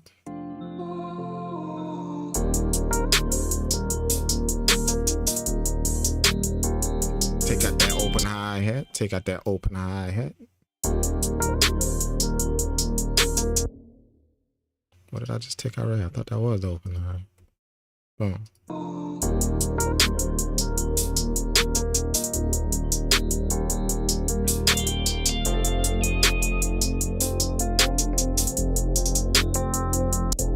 And then I'm gonna stop it right here.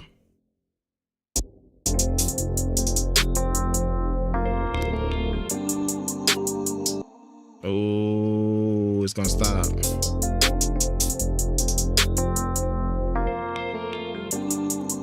And then the 808 gonna jump in right there.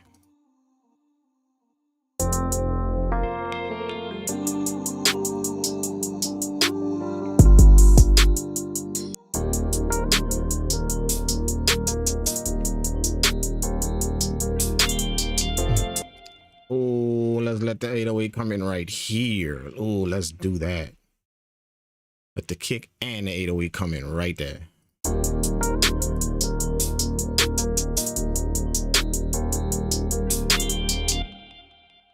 Let's let the bass stop when the snare stop, when the snare hit right here.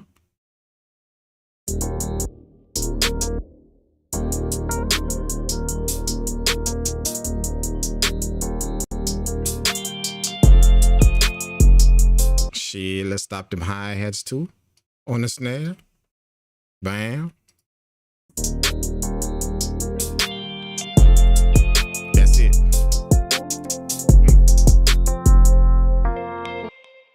And then we can let all this play again. I can let all this play again.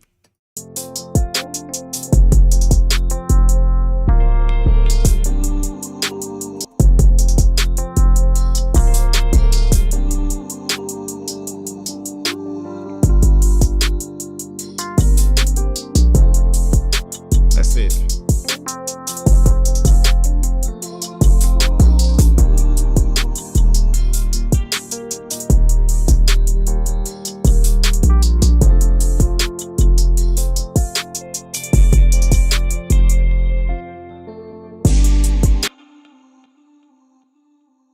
All right, and then I'm gonna cut all of this here, and I'm gonna let the bass take us out.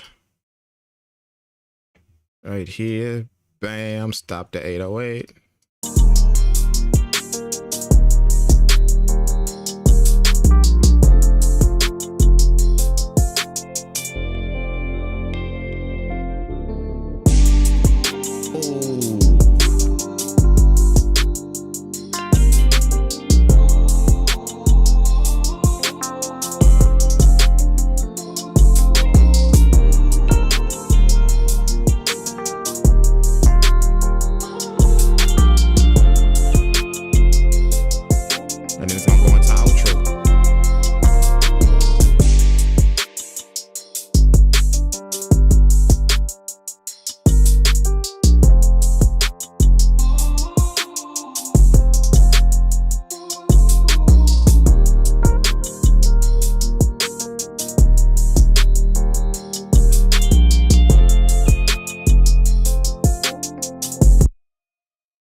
And then we're gonna stop the drums all right here and let the guitar take us out with the melody.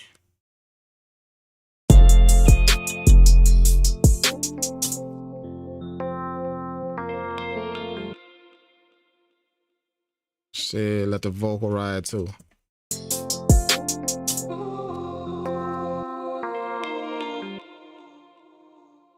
That's it. That's it right there, bro. That's it. That's it. That's the beat. That's the beat. Let me take these out.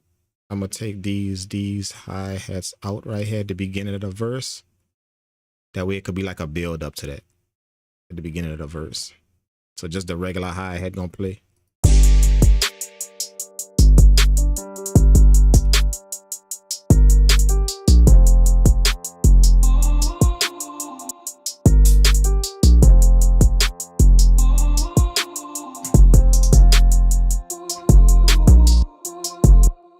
Then it's gonna get to the build up right here.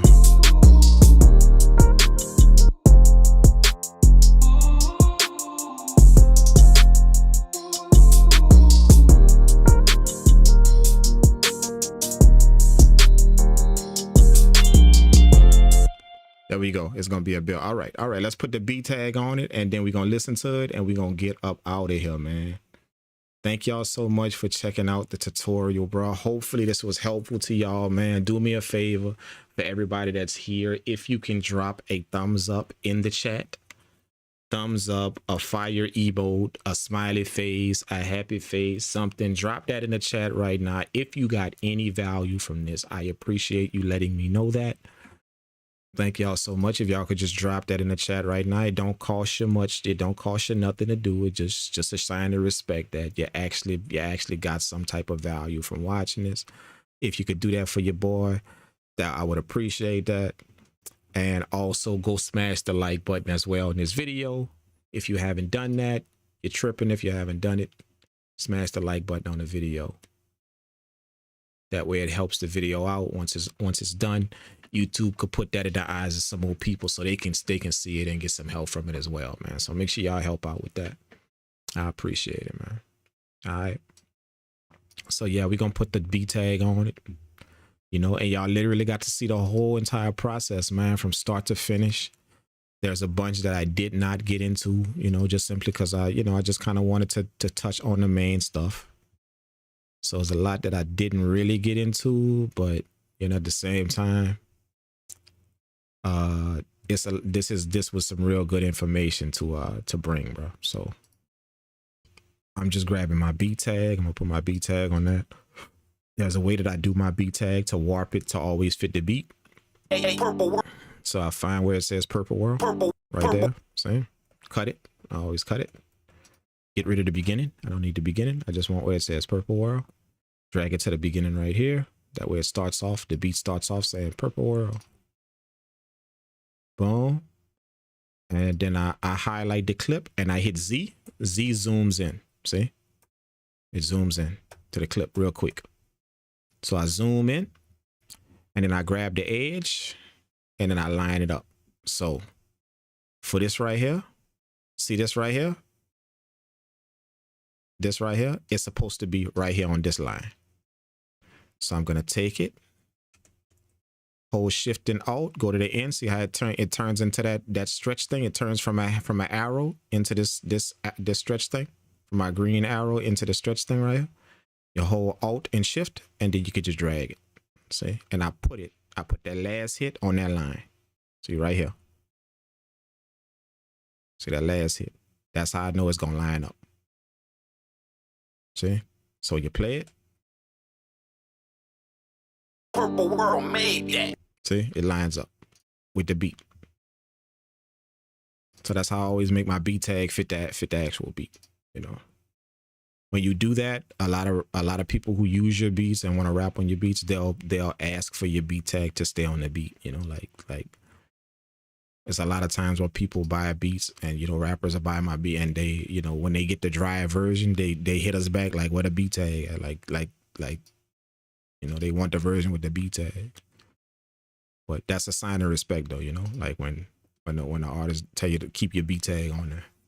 It's a sign of respect though, you know, like you want people to know that you rocking with your shit. Purple World. So a lot of artists hit us up. And when they hit us up for beats, they request that the B tag be on it. All right. It's still kind of stretchy. Why is that? Purple World made that. There we go. That's better. All right. So, and then I go in here because I just want purple world at the beginning. That's how my beats start. Just purple world at the beginning. I think it's short and sweet. You know, I don't like the purple world made that to be at the beginning. So I take off the made that. I cut it right here. I'm cutting it with Control E. It cuts any audio clip. So it cuts it wherever your cursor is. And then I'm gonna delete the end. I'm gonna delete made that. So now I just got purple world at the beginning. I'm gonna copy that, hit Control C, copy that, and then go to where the drop is, where it comes in, and put the whole entire tag there. So it's gonna say purple world made that at the end right here. Purple World made. Boom, and it's gonna go into the drop. See what I mean? There you go. Then I Control X and zoom back in, zoom back out. And then I go put my effects. I got effects. I got an effects chain for my beat tag. So I got that right here in beat tag effects. Boom. Just a quick effects chain that put a little compression on it, a little EQ, little reverb to it to kind of make it sound a little bit better with the beat. And then sometimes it just depending on how loud the beat is, I just lower it down. So that's it. Lower my beat tag down. So it sounds like this. Purple world. See?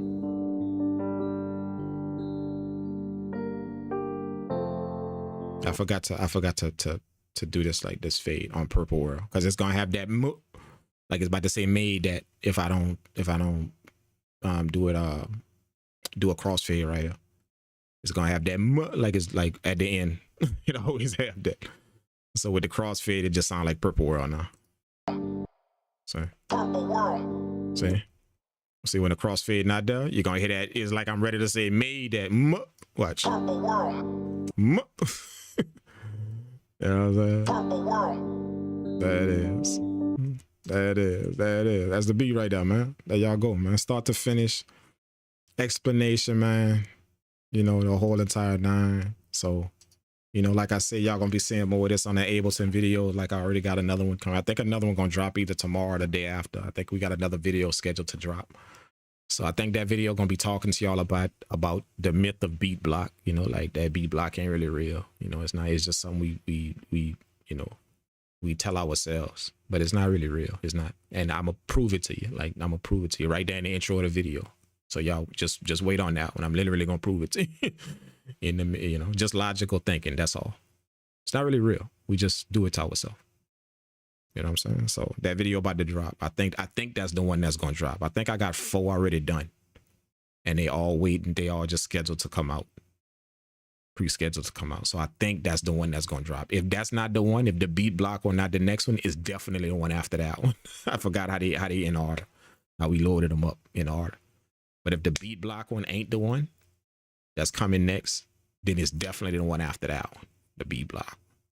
But that's the one I really like making. I really like making that video because it just it's just, you know, it's just some logical shit that we don't think about whenever we be talking beat block shit. Yeah, it's not really real, dog. It's not, man. You know, it's not. And I'm literally gonna prove it to you, like all facts. I'm gonna prove it to you. Just in the intro of the video, I'm gonna prove it to you. That's it. And then we're gonna cook up. We're gonna make a beat like we always do. But it's not really real, man. It's not. You know, I want to tell y'all so bad right now, but I want y'all to wait for the video. Like, just wait for it. When y'all see the beat block video, go watch that. You know, I think it's gonna be the next one that drop or the one after that. I just forgot how it's loaded. I had loaded up, ready to go. You know, I gotta pre-do my videos like that. You know, I gotta pre-do them because I get so busy in the studio that I can't possibly keep up with making videos and run 2 different studios. You know. Own and operate 2 different studios, all the stuff I got to do. Like I'm the master and engineer in one of them, you know, in the other one I have another master and engineer, but I don't really touch mixes too much no more unless it's like album mixes, like it's, you know, the 4 albums, then I'll touch it. But like just simple project, I got 4 then or 5 now, 5 other engineers that do that mess with that. You know, I always told myself I was gonna hire some more engineers, just hire and just, you know, anybody that has the quality and is capable of doing, you know, at least a bit of what I could do. You know, so that was a blessing to find some dudes like that actually got skills. They literally got skills, you know, and some of them still learning, but you know, at the same time, you gotta learn. You gotta crawl for you walk. But so I gotta pre-do my videos that way I could keep you guys, you know, keep y'all in mind while I still do my thing. I still, you know, I still got a company to run, you know. So that's how it worked, man. That's how it worked. So yeah, we loaded a few. I think it's 4 of them loaded. So they're gonna come out like weekly. I think they loaded up like weekly, you know. And if y'all see any videos in between that, you know, if y'all see any videos in between that, like in between a week's time, like if more videos, like let's say 2 drop in a week or 3 even drop in a week, that means some kind of way I like something was canceled or something. I didn't do so. I didn't, I had the time, like, you know, like I don't like to waste time, put it that way. So let's say I got something to do. I got to, you know, master this project or something. Let's just say, for instance, just example, I got to master this project and it's going to take me like a week to do it. You know, to make sure everything is good, to get the proper ears on it, to put it through the sound test, all of that, to check all of that. Boom, gonna take me like a week. You know, so I gotta focus on that mastering that album. You feel what I'm saying? I gotta focus on mastering that album for whoever. I gotta devote my time to it. I owe them that because they pay a hefty price to get that master. You know, like I ain't cheap. I'm not. I'm seriously not. You know, if you're looking for cheap, then absolutely bypass me. You know, but if you want to make sure your shit done right and it's done correctly and you got the quality you want, then that's why a lot of people rock with me and send their shit to me to get mastered, their albums and all of that. You know, or us, or I'm not gonna say me, but just my company. Okay, so let's say I got that to do. I can't make videos and focus on that. They're like, I tried that before, and it's not a hell. It's not. I feel like I'm shortchanging clients when I do that. When I'm focusing on trying to make video and trying to do this and trying to do that, we got to record that, and then they got to be edited and all that. Like, I feel like I'm shortchanging clients like that have paid serious money to get their just due. You guys are waiting for the next free video. Them people paid they just due to get me. See what I'm saying? So which one should I be making sure that is done? You feel what I'm saying? So I was doing that before to where I was balancing all that at the same time. And I felt I started to, nobody told me that. No clients told me that, but I just started to feel that way. I was shortchanging clients, you know, because I was focused on this over here and I just wasn't really focused on what I was doing when they would want their stuff done. You know, so I started to revamp that a little bit, you know what I'm saying? So now what I do now is I preload shit. You know, I'll make them. You know, like I got days that I record, days that I edit. You know, I got another editor that helps me to edit. I'm learning how to edit video. I'm learning. I'm not good with all of that stuff, but like anything, I can learn. So I've been learning how to do that for quite some time, like how to edit and how to do stuff. You know, but I have another dude that helps me with that. Like he is an editor. Like that's what he does. You know, and some of y'all could tell a difference in some video. Like y'all could tell the ones that I be messing with. You know, like just watch them closely. Y'all could tell the ones that's like actually done and the ones, yeah, okay, he did. You know what I'm saying? But I gotta learn though. I have to though. So, you know, just excuse that, you know, just excuse that because I gotta learn. I do. You know what I'm saying? So, but like that's what we gotta do. So I got days that I record. You know, I literally spend like the whole day recording like three videos, you know, topic after topic, just stuff. You know, and then spend like whatever days editing. That way I could stay focused on the company, on making sure that I deliver to people what they paid for. You know, I have a very, very big thing about messing with people's money and not giving them they just do like what they paid for. I have a very, very big, you know, thing about that, dog. Like, and it's just personal with that. Like, I got a very big thing about that. That's always in the back of my mind. You pay me for something, you're gonna get me 100% of me. If you pay and you pay what I'm worth. You know, you try and come at me sideways and shortchange me. Don't try and shortchange my worth. Then yeah, you shit out of luck. You SOL. But for people who show their respect and pay me what they know I'm worth, what my quality is, and they know I'm worth, they do that. Yeah, they get all of me, dog. They get my certain. Not only the mixing and master, they get my ear, they get my consultation. You know, a meeting if they want to get with me on a meeting to do revisions, like they get all of that from me. So that's why a lot of people mess with me. They get all of that from me. I go in for somebody that pay me what I'm worth. You feel what I'm saying? So.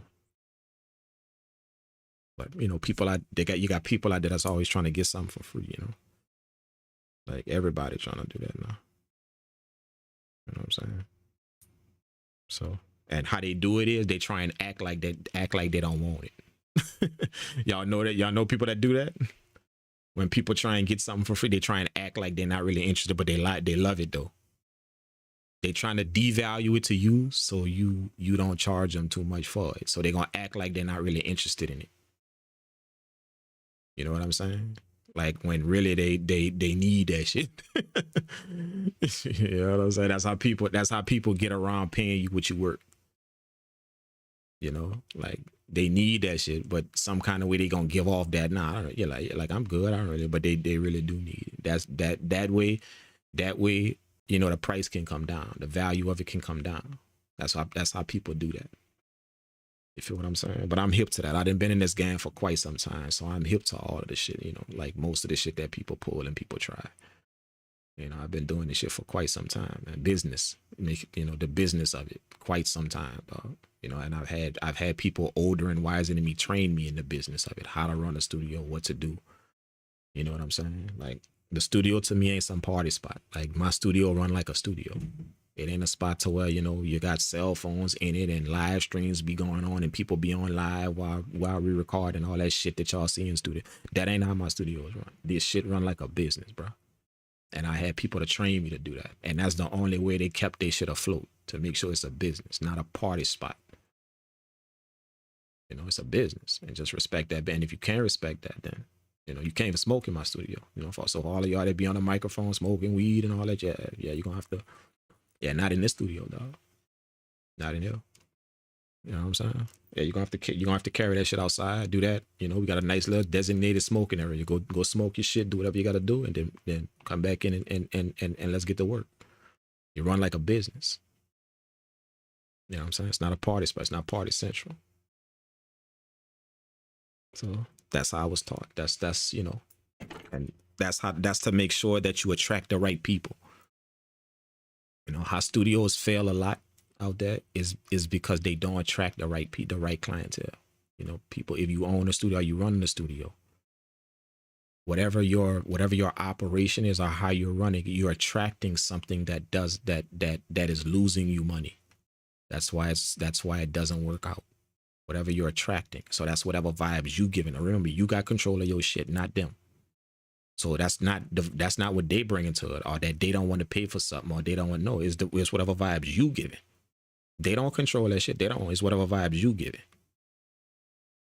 You know what I'm saying? Whatever that is, that's what they were. That's what they rolling with. See what I'm saying? So you got to just take accountability for why your shit ain't working, or it ain't growing, or it ain't doing nothing. You know, so that's what them old heads taught me. You know, when I wanted to open up my first studio, that's what they taught. They taught me that, you know, you could do that party central thing all you want, but don't be surprised if that shit don't last. You know what I'm saying? It's not gonna stand the test of time. That you got a business that operates for quite some time. Don't be surprised. But if you run it like a business, you know, a lot of people are not going to like that because they're going to be looking for the party spot. So a lot of people are not going to like it. But the people you do attract, you're going to attract the right people. You will. The people that's solid with you, the people that every time they drop albums, they coming to you. If I'm on vacation, I got clients that's going to wait. Like literally, like that. You know, if I'm like out the country or some shit, like they going to wait. They're going to be like, dude, like we wanted to submit our shit, but yeah, we going to wait till you get back. They don't go find nobody else to mix and master this shit. And I ain't saying it's because I'm a good mixing engineer. It's just because they know what they about to get. They know. It's kind of like when you go to a barbershop and you fall asleep in a chair. The reason why you fall asleep in a chair, not because you're tired, it's because you're comfortable. You know that when I wake up, I'm gonna be straight. See, that's what people pay for. That's why the people pay me what I want. They know they about to get that. They ain't gonna have shit to worry about whenever they get their stuff back. Nothing. Because they know what they finna get from me. You know? So that's why I got long-term clients, like literally years. They have been like 5, 6, 8 years. They've been mixing, getting their stuff mixing master box. Voiceovers, you know, people that do voiceovers, people that do commercials, people that do broadcast, and all that is audio. You know? So that's the kind of clients we got. You know what I'm saying? And, you know, those clients that we attracted, they respect the fact that we don't run no party central. You know, they respect that. They are grateful for that. That, dude, they even tell me, dude, we go to some studios to where we don't say nothing, but we be looking around like, yeah, the party that go on here, I can't really just leave my stuff here and then know everything gonna be all good. When I got doubts, I got reservations just by the way the studio run. You know, it's just party central. Like, who's serious up in here? You know what I'm saying? So I didn't have people tell me that. So they just appreciate the fact that we decided to run the studio that way. They really appreciate that. So for everybody that don't appreciate it, what they don't understand is they got 6 more people that do. So we don't care if you don't like it. If you don't like how that run, that you can't smoke in it or you can't, we don't care. Like, that between you, the mirror, and Jesus, man. You know, like you doped up that much that you need that shit like that. Like, come on, bro, be a man, dog. You know, go smoke that shit, put that shit up, and let's get to work. You know, like you acting like a dope fiend or some shit because you can't smoke in the studio. Like, chill out, dog. Feel what I'm saying? So we really don't care. But for the people that do respect that and do respect the, you know, how we run the studio, it's amazing. You know, but that's what we do. I was just telling y'all that just because I wanted y'all to know that's what we. That's how I get that done. You know, because believe it or not, it's a lot of people that wonder that as well. Like how you run all of that, how you do all of that. You know, they literally know what we do, so they wonder like how you do all of that, how you know you get all of that done. It's just strategic, man. You know, like you gotta be on it when you the dude, when you the one that own it, that run it. You just gotta be on it, and you gotta, you know, one of the things I tell people, one of the best pieces of advice that was told to me before I even had anything, before I even owned anything, was just make sure you put people in place smarter than you. That's the best piece of advice I got, dog. Like the very best. You know what I'm saying? That is the very, very, very, very, very best piece of advice. Just put people in play that's smarter than you. Just because you own it don't mean you got to be the smartest one now. That saved me. That piece of advice saved me, dog. Make sure you go out. Now the thing is, when this the thing that I had to figure out for myself. This was left out of the piece of advice. The smarter they are, that's the more you gotta pay them. That's the bigger they check gotta be. You know, like people don't work for me for fun. Because I'm the drink king. Oh, this dude cool. No, they want money, dude. They want a check to feed their people. See what I'm saying? So it's just respectful, but that's the piece of the advice that they didn't tell me. That they like the joke. They just let me find that out the hallway. Yeah, always employ people smarter than you, but at the same time, people that's smarter than you gonna pay for them. You know, like I didn't really get that piece of the info. You gonna pay for them. You know what I'm saying? So it ain't gonna be no little such and such an hour that you you know, some of them people want salary, though. You know what I'm saying? I want to know how much I'm getting paid, and they worth it. They worth every bit of it. You know, but I don't mind making sure we could pay that, you know, to people, because that's what I feel. Like y'all just heard me say that about me. I got a big thing about paying, you know, people not paying me what I work. You know, that's why I don't have no Spotify or no, like y'all don't see me on that shit. None of that. You know, I don't have none of that. You know, like that's a setup from get-go, bro. You just gotta go do the research and just look at it, man. It literally is, dog. You know, so all of y'all can go run to that shit when that be y'all first option when you drop a track or when you go do something. You'll run to them streaming platform, man. I'd rather run to my own website. That's it. I'd rather build my own shit, you know, and run to my own website and put my shit up there. You know. So that's what I'd rather do. Now you do what you rather do. Because I know damn well when I put it on my shit, even if I make $10 off of, that's my $10. That's mine. That's mine. Not 0.003 of it.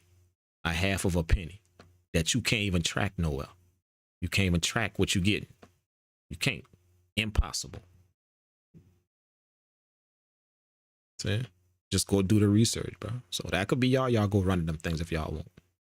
You know, but yeah, I ain't fooling with that. Nah, I'm good. And we good. You know, I sell my shit. You know, I own my shit. I sell it. You know, I could actually say independent and mean it. You know, the dude out there that's running a Spotify saying I'm independent. No, you're not. You're not. You know, you don't own that no more. Go look. You don't. You don't. You know, you don't. You know, so go look. Just go do the research. No. So no, you're not in it just because you making it on your own and you made the music and you did this and you got the master and done it. You got this done. No, you're not independent, or you're not. You know, in the legal terms of independent, you are not. You know. It's just that's the new record labels now. If y'all ain't noticed, the streaming platform, that's the new record labels. Have y'all noticed that?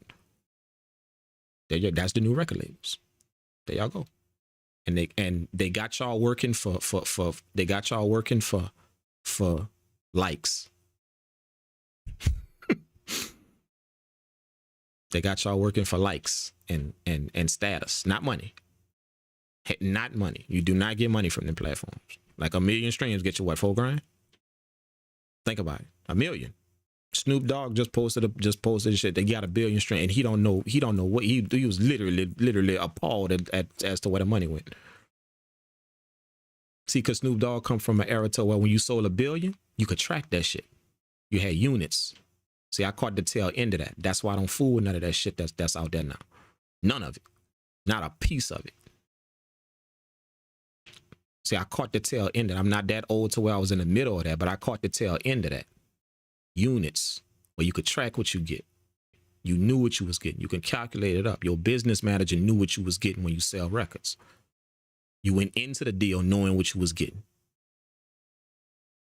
But now, go try and track your stream. See what's up. Go try. Just give it a shot. We'll see. You're gonna have an estimate roundabout, maybe might, of what's happening. You're gonna have that. See what I'm saying? But that's a whole nother conversation, man. Just, but that's why I don't fool with none of that shit, man. I'd rather go sell it myself, though. Like point blank simple, period. And to sell it myself, that means you're gonna have to do a little bit more work. You're gonna have to put in the work, and you're gonna have to make your own playlists of your own people that you have put time and work into, building your own communities, your own group of people that check you out for your value. See, you're gonna have to go and build that, instead of going and run to the place where hopefully you could get on an already made playlist and you ain't got to do the work to make that playlist yourself of people that's gonna rock with your shit. See what I'm saying? So, and I'm not saying because I don't fool with that for y'all not to fool with it. That's not what I'm saying. Like, I'm not even telling you not to fool with it. Just make sure you go determine your worth first. Just make sure that you go determine your worth first. Feel what I'm saying? Your worth. You selling it. You doing something with it. That's on your own. Go get that first. And then pick up whatever you could get from them streaming or whatever on the side. But you ain't get what you worth. You didn't bring it there and take the stick in the ass the first thing first, right out of the gate. That's what I'm saying. You didn't do that.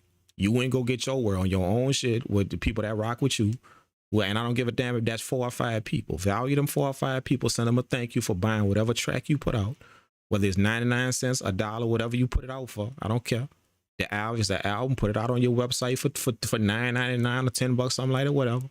And I don't give a damn if it's 4 people go rock with that shit, bro. You go send a personal thank you to them emails and tell them 4 people thank you for rocking with my shit. But see, that $40 is yours. Yours. You got what you worth. And you get back in the lab and you repeat that process, and hopefully you could put another 0 on the end of that 40. Turn that shit into 400. And then you get back in the lab and you build your shit and you put another 0 on the end of that. Turn that 400 into 4,000. That's called ground up billing. That's what that's called. Ground up. Leg work. You go do that. But you see what I'm saying? I don't give a damn if it's $40. You got what you worth. You got that. I can go to bed easy with that. I can, because I got what I'm worth. Feel what I'm saying? But going to run to a platform to where right out of the gate I don't get that, and they're gonna fill a void with some views and likes. That's what they're gonna fill a void with.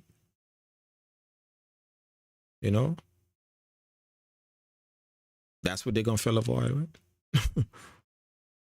Some views, some streams. Like, I could just say I got 1 billion streams. Like, that's a nice thing I could say to people now. That's all you got me with.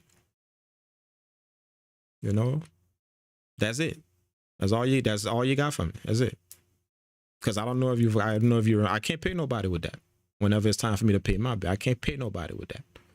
Whenever it's time for me to pay for lights or water or something, I can't go telling people, hey, I ain't got no money, but I got 1 billion streams though. Yeah, the electric company don't give a shit about that.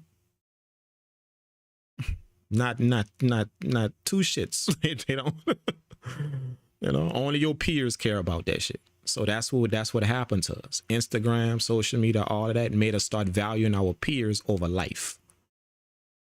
Yeah, we do all kind of crazy ass shit for likes and views, but we're gonna take the stick in the ass when it's time to talk business, money. We're gonna take that stick in the ass just for these likes and views. Yeah, pay me 003 just as long as I could say I got 1 billion streams. As long as I could say that to people. See? We started to value all that. And that's how they made money. The second we started doing that, that's how they got us. That's it. So we did it to ourselves. They didn't do nothing to us. We did it to ourselves because that's what we value now. Yeah, you're not out there trying to grow your business. You out there trying to grow Instagram. Now what you doing? Posting all the time. You're not out there trying to grow your business. You're out there trying to grow YouTube business. That's what you're doing. And hopefully YouTube gonna give you a percentage of that. See, that's what we doing. That's what happened to us. That's the realness of what we doing. And we started to value that. So now they took advantage of it. That, oh, everybody value that stuff now. So yeah, we could take the money and we could just make sure they get a bunch of likes on Instagram. We could just make sure that the algorithm, you know, the algorithm. Yeah, just make sure they get a bunch of likes on Instagram for this post right here. No money though. No, you know, they're gonna take it all. Spotify gonna take it all. Apple Music gonna take it all. All of it, literally, all of it. See, that's what happened. And we valued that. We valued them likes and them views so much. So much. The platform then warped our heads. This one included. This platform we on right now, it then warped our heads and our minds so much that that's what we want now. So I'm gonna take the stick in the ass for the money, just long as I can get them likes and views. Yeah, that ain't what I'm worth, bro. I'm not worth a bunch of likes and views. Yeah, you could keep that shit. I can give 2 shits whether you like, subscribe, whatever. I could give 2 shits, dog. Just pay me when I work, and I'm good. And I think that's fair. That's it. That's it.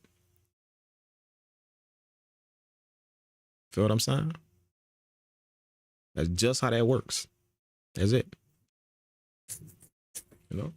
So, as long as the reason why I tell y'all stuff like that is because I want y'all to understand my personality. You don't have to agree with it, and you don't have to think it's right or it's cool. You know, that's you in between, however you want to run your shit and whatever you want to do. But I just want you to know that way you don't ever confuse me with some other body you watching out there. That's why I talk to y'all like this. Or ever confuse me with some other body you watch. Ever. You know what I'm saying?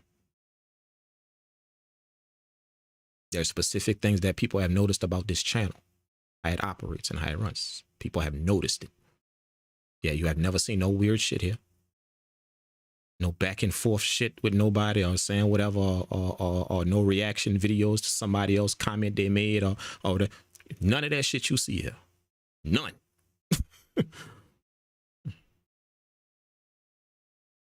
No soap opera drama here between who said what in the producer community and how does it. None of that shit you have never saw here in the 5 years it's been running.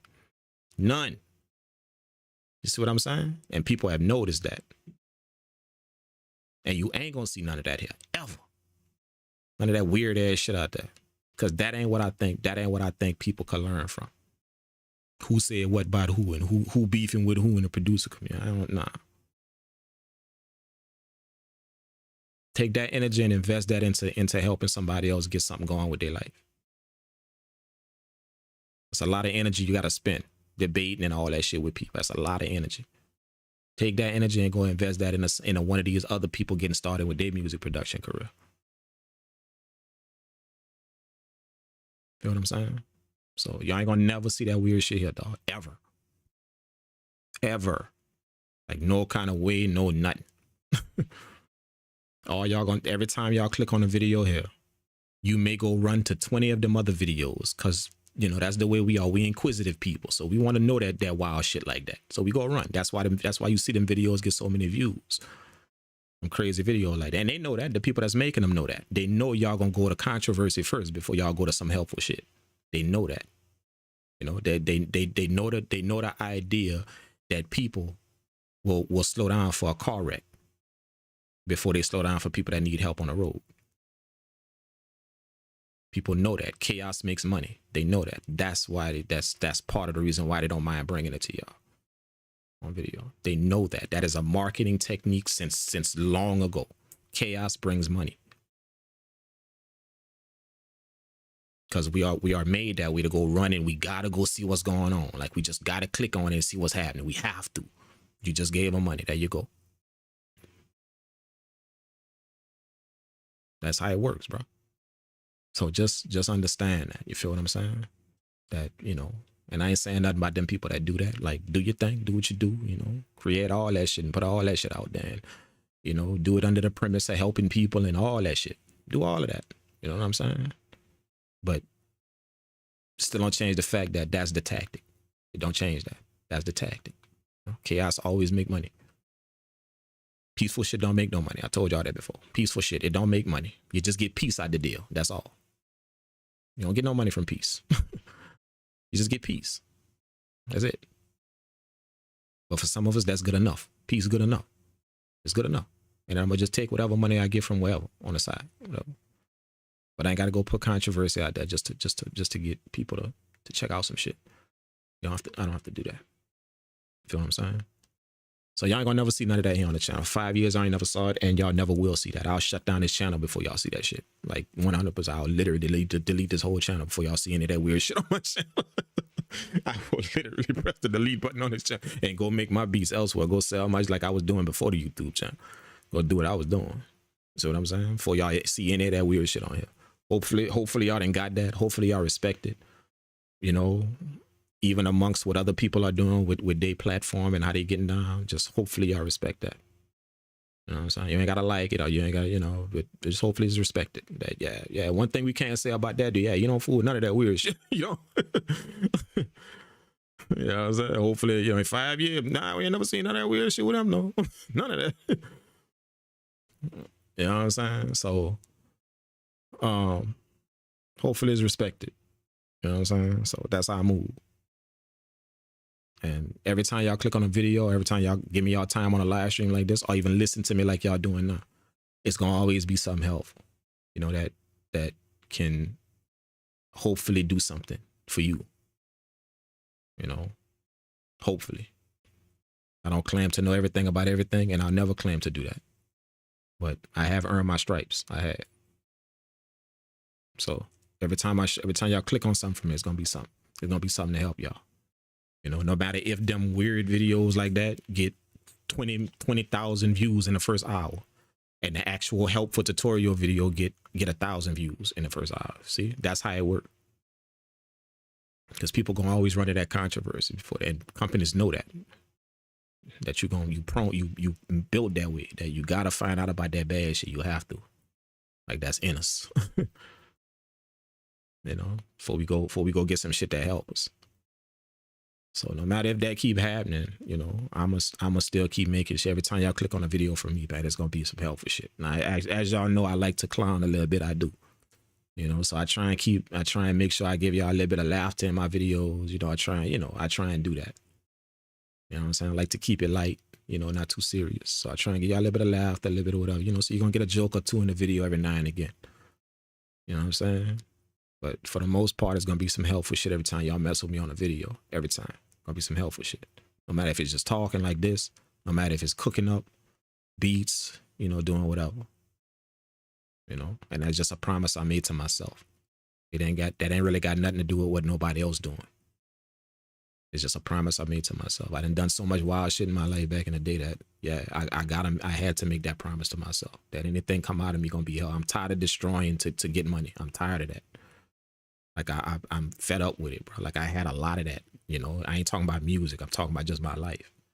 Putting hurtful shit out there just so I could get money.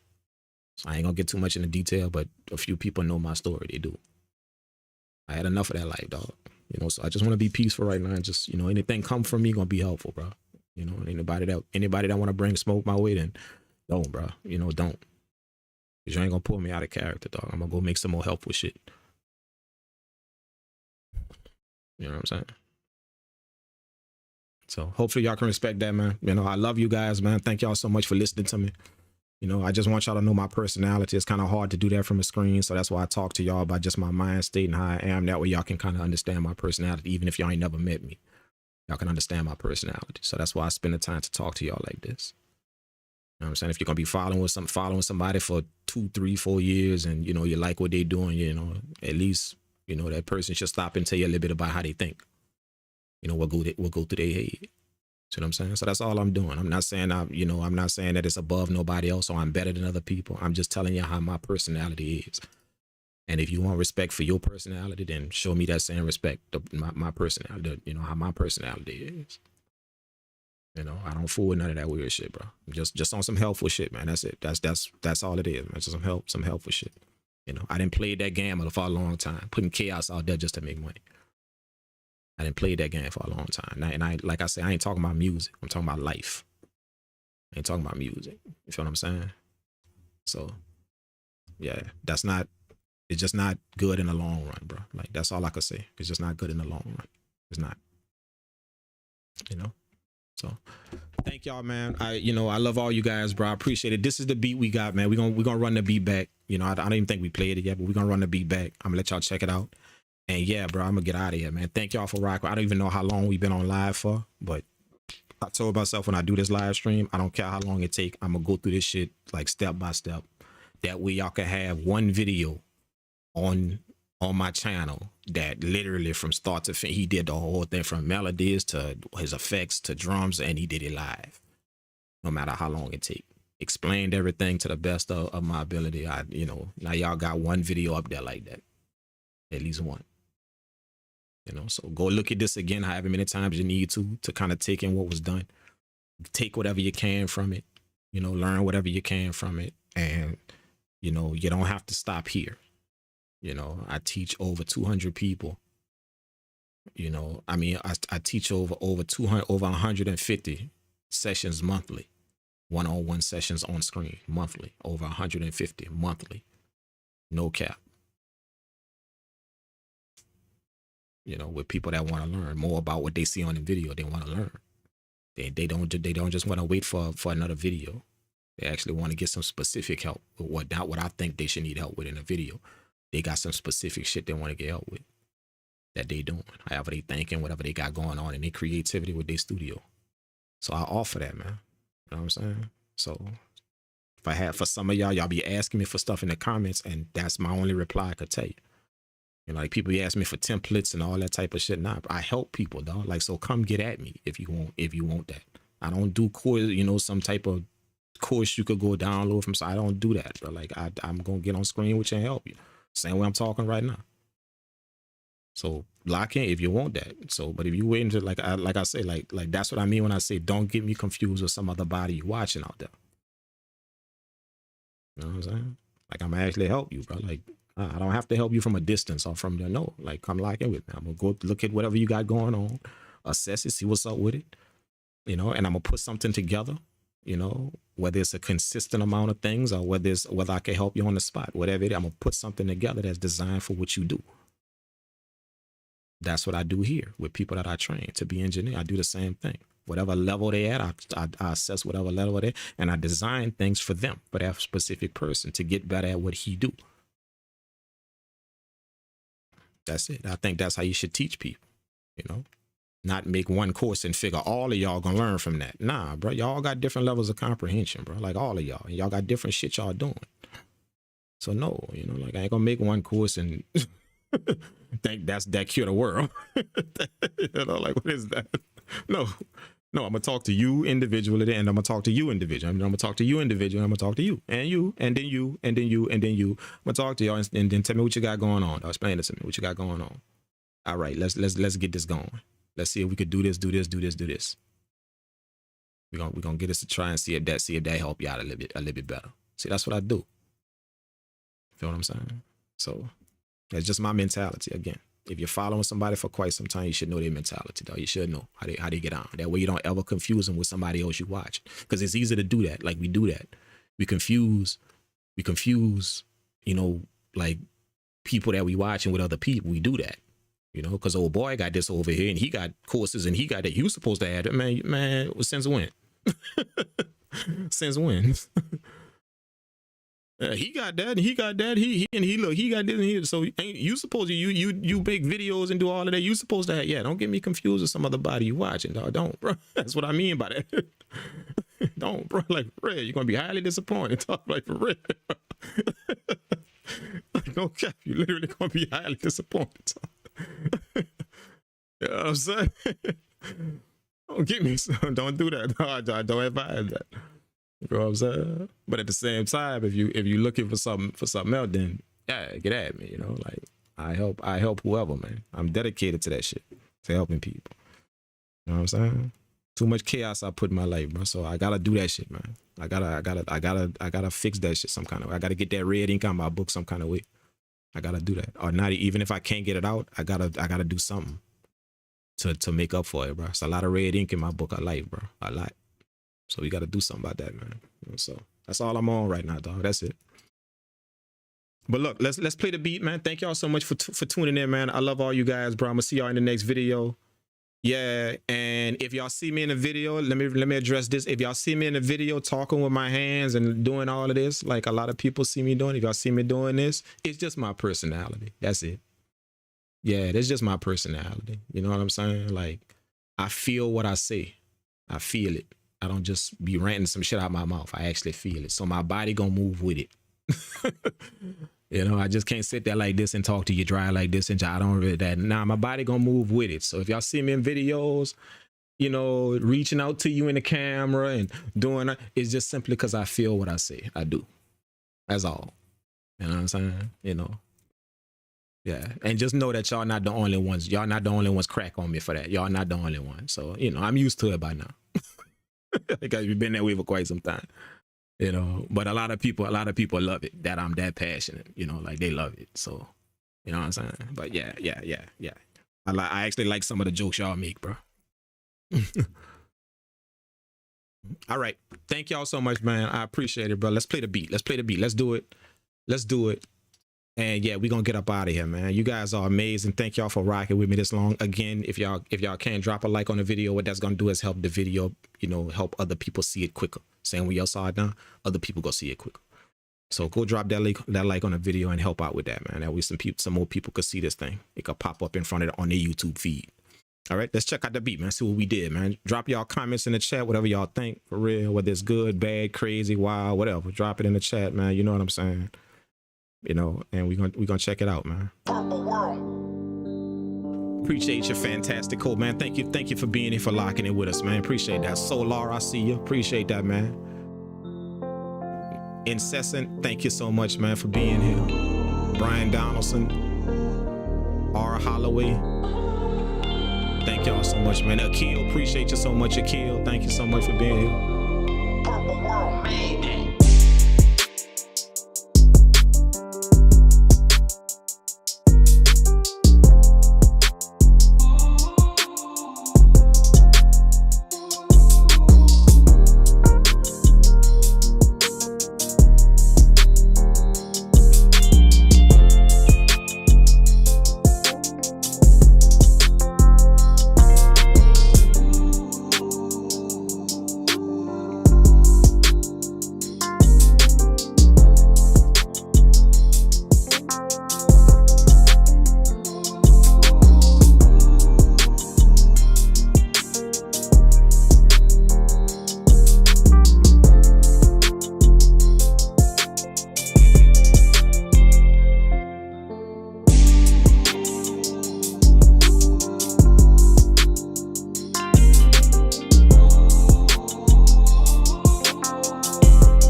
Appreciate that, Brian Donaldson, man. Thank you for being here, bro. Much love, man.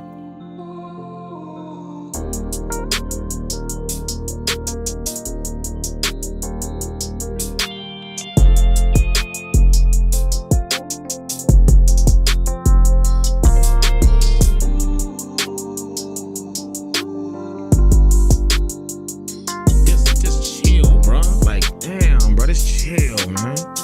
It's really chill, dog. This thing vibe, man.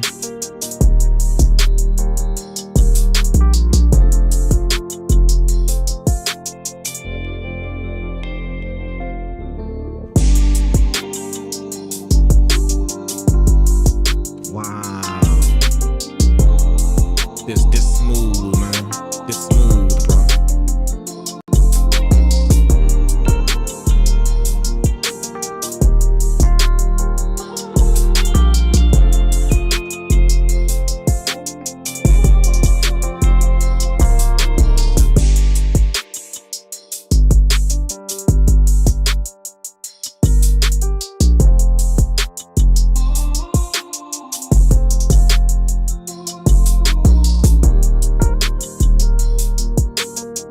Wow, this is crazy, man. Amazing, amazing. Thank y'all, man. Thank y'all, man. Thank y'all for giving me the inspiration to cook up like this, man. I appreciate it, bro. Just to hear this shit and what could come from a bunch of people getting online and just sharing their thoughts, man. You know, that's what it could. This ain't came from me, man. This came from us. Just y'all being online and just rocking with it and the vibes y'all bought in the chat and everything, man. That's how this came about, bro. So thank y'all, man, just to hear that. So I really, really appreciate that, man. Like, that's crazy, bro. You know what I'm saying? Let's go, man. Thank y'all, man. Y'all take care. Be cool. Stay safe. Again, I love you guys, man. That's not no cliche phrase. I say that a lot because I want you guys to know that I'm not afraid of that. I live my life by that, bro. You know, just love. You know what I'm saying? Just showing love to people and respect. Feel what I'm saying? Like I said, when you didn't been on that wild side, like, it calmed you down a lot. You know, all I want is peace, dog. That's it. I just want peace, bro. That's it. You know, so thank y'all, man. I love you guys. Y'all stay safe. You know, remember, whatever is out there, whatever wild shit out there ain't worth your life. So if you got to make that choice, then that's no choice at all to make. You know, the choice of you going to do something all your life on like that ain't no choice to make, bro. Just remember that. You only got one of these, but they got a bunch of shit you could go do out there. But you only got one of these. So y'all be cool, stay safe. And yeah, I'm gonna catch you guys in the next video, man. Y'all be cool, man. Peace. Purpleworld.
Yeah, I know I'm late to the Red Redemption party, but I had to get both of them. This Red Redemption 1 and 2. So I'ma start gaming with this, man. I told myself I'm gonna start chilling out on weekends and just you know, relaxing and playing some video games and shit, just so I can relax. I be on the go so much that I don't get a chance to do this type of shit. So I'm gonna jump into the gaming thing, man. So I'm gonna start off with these right here, Red Dead Redemption 1 and 2. I heard it's a good game, man.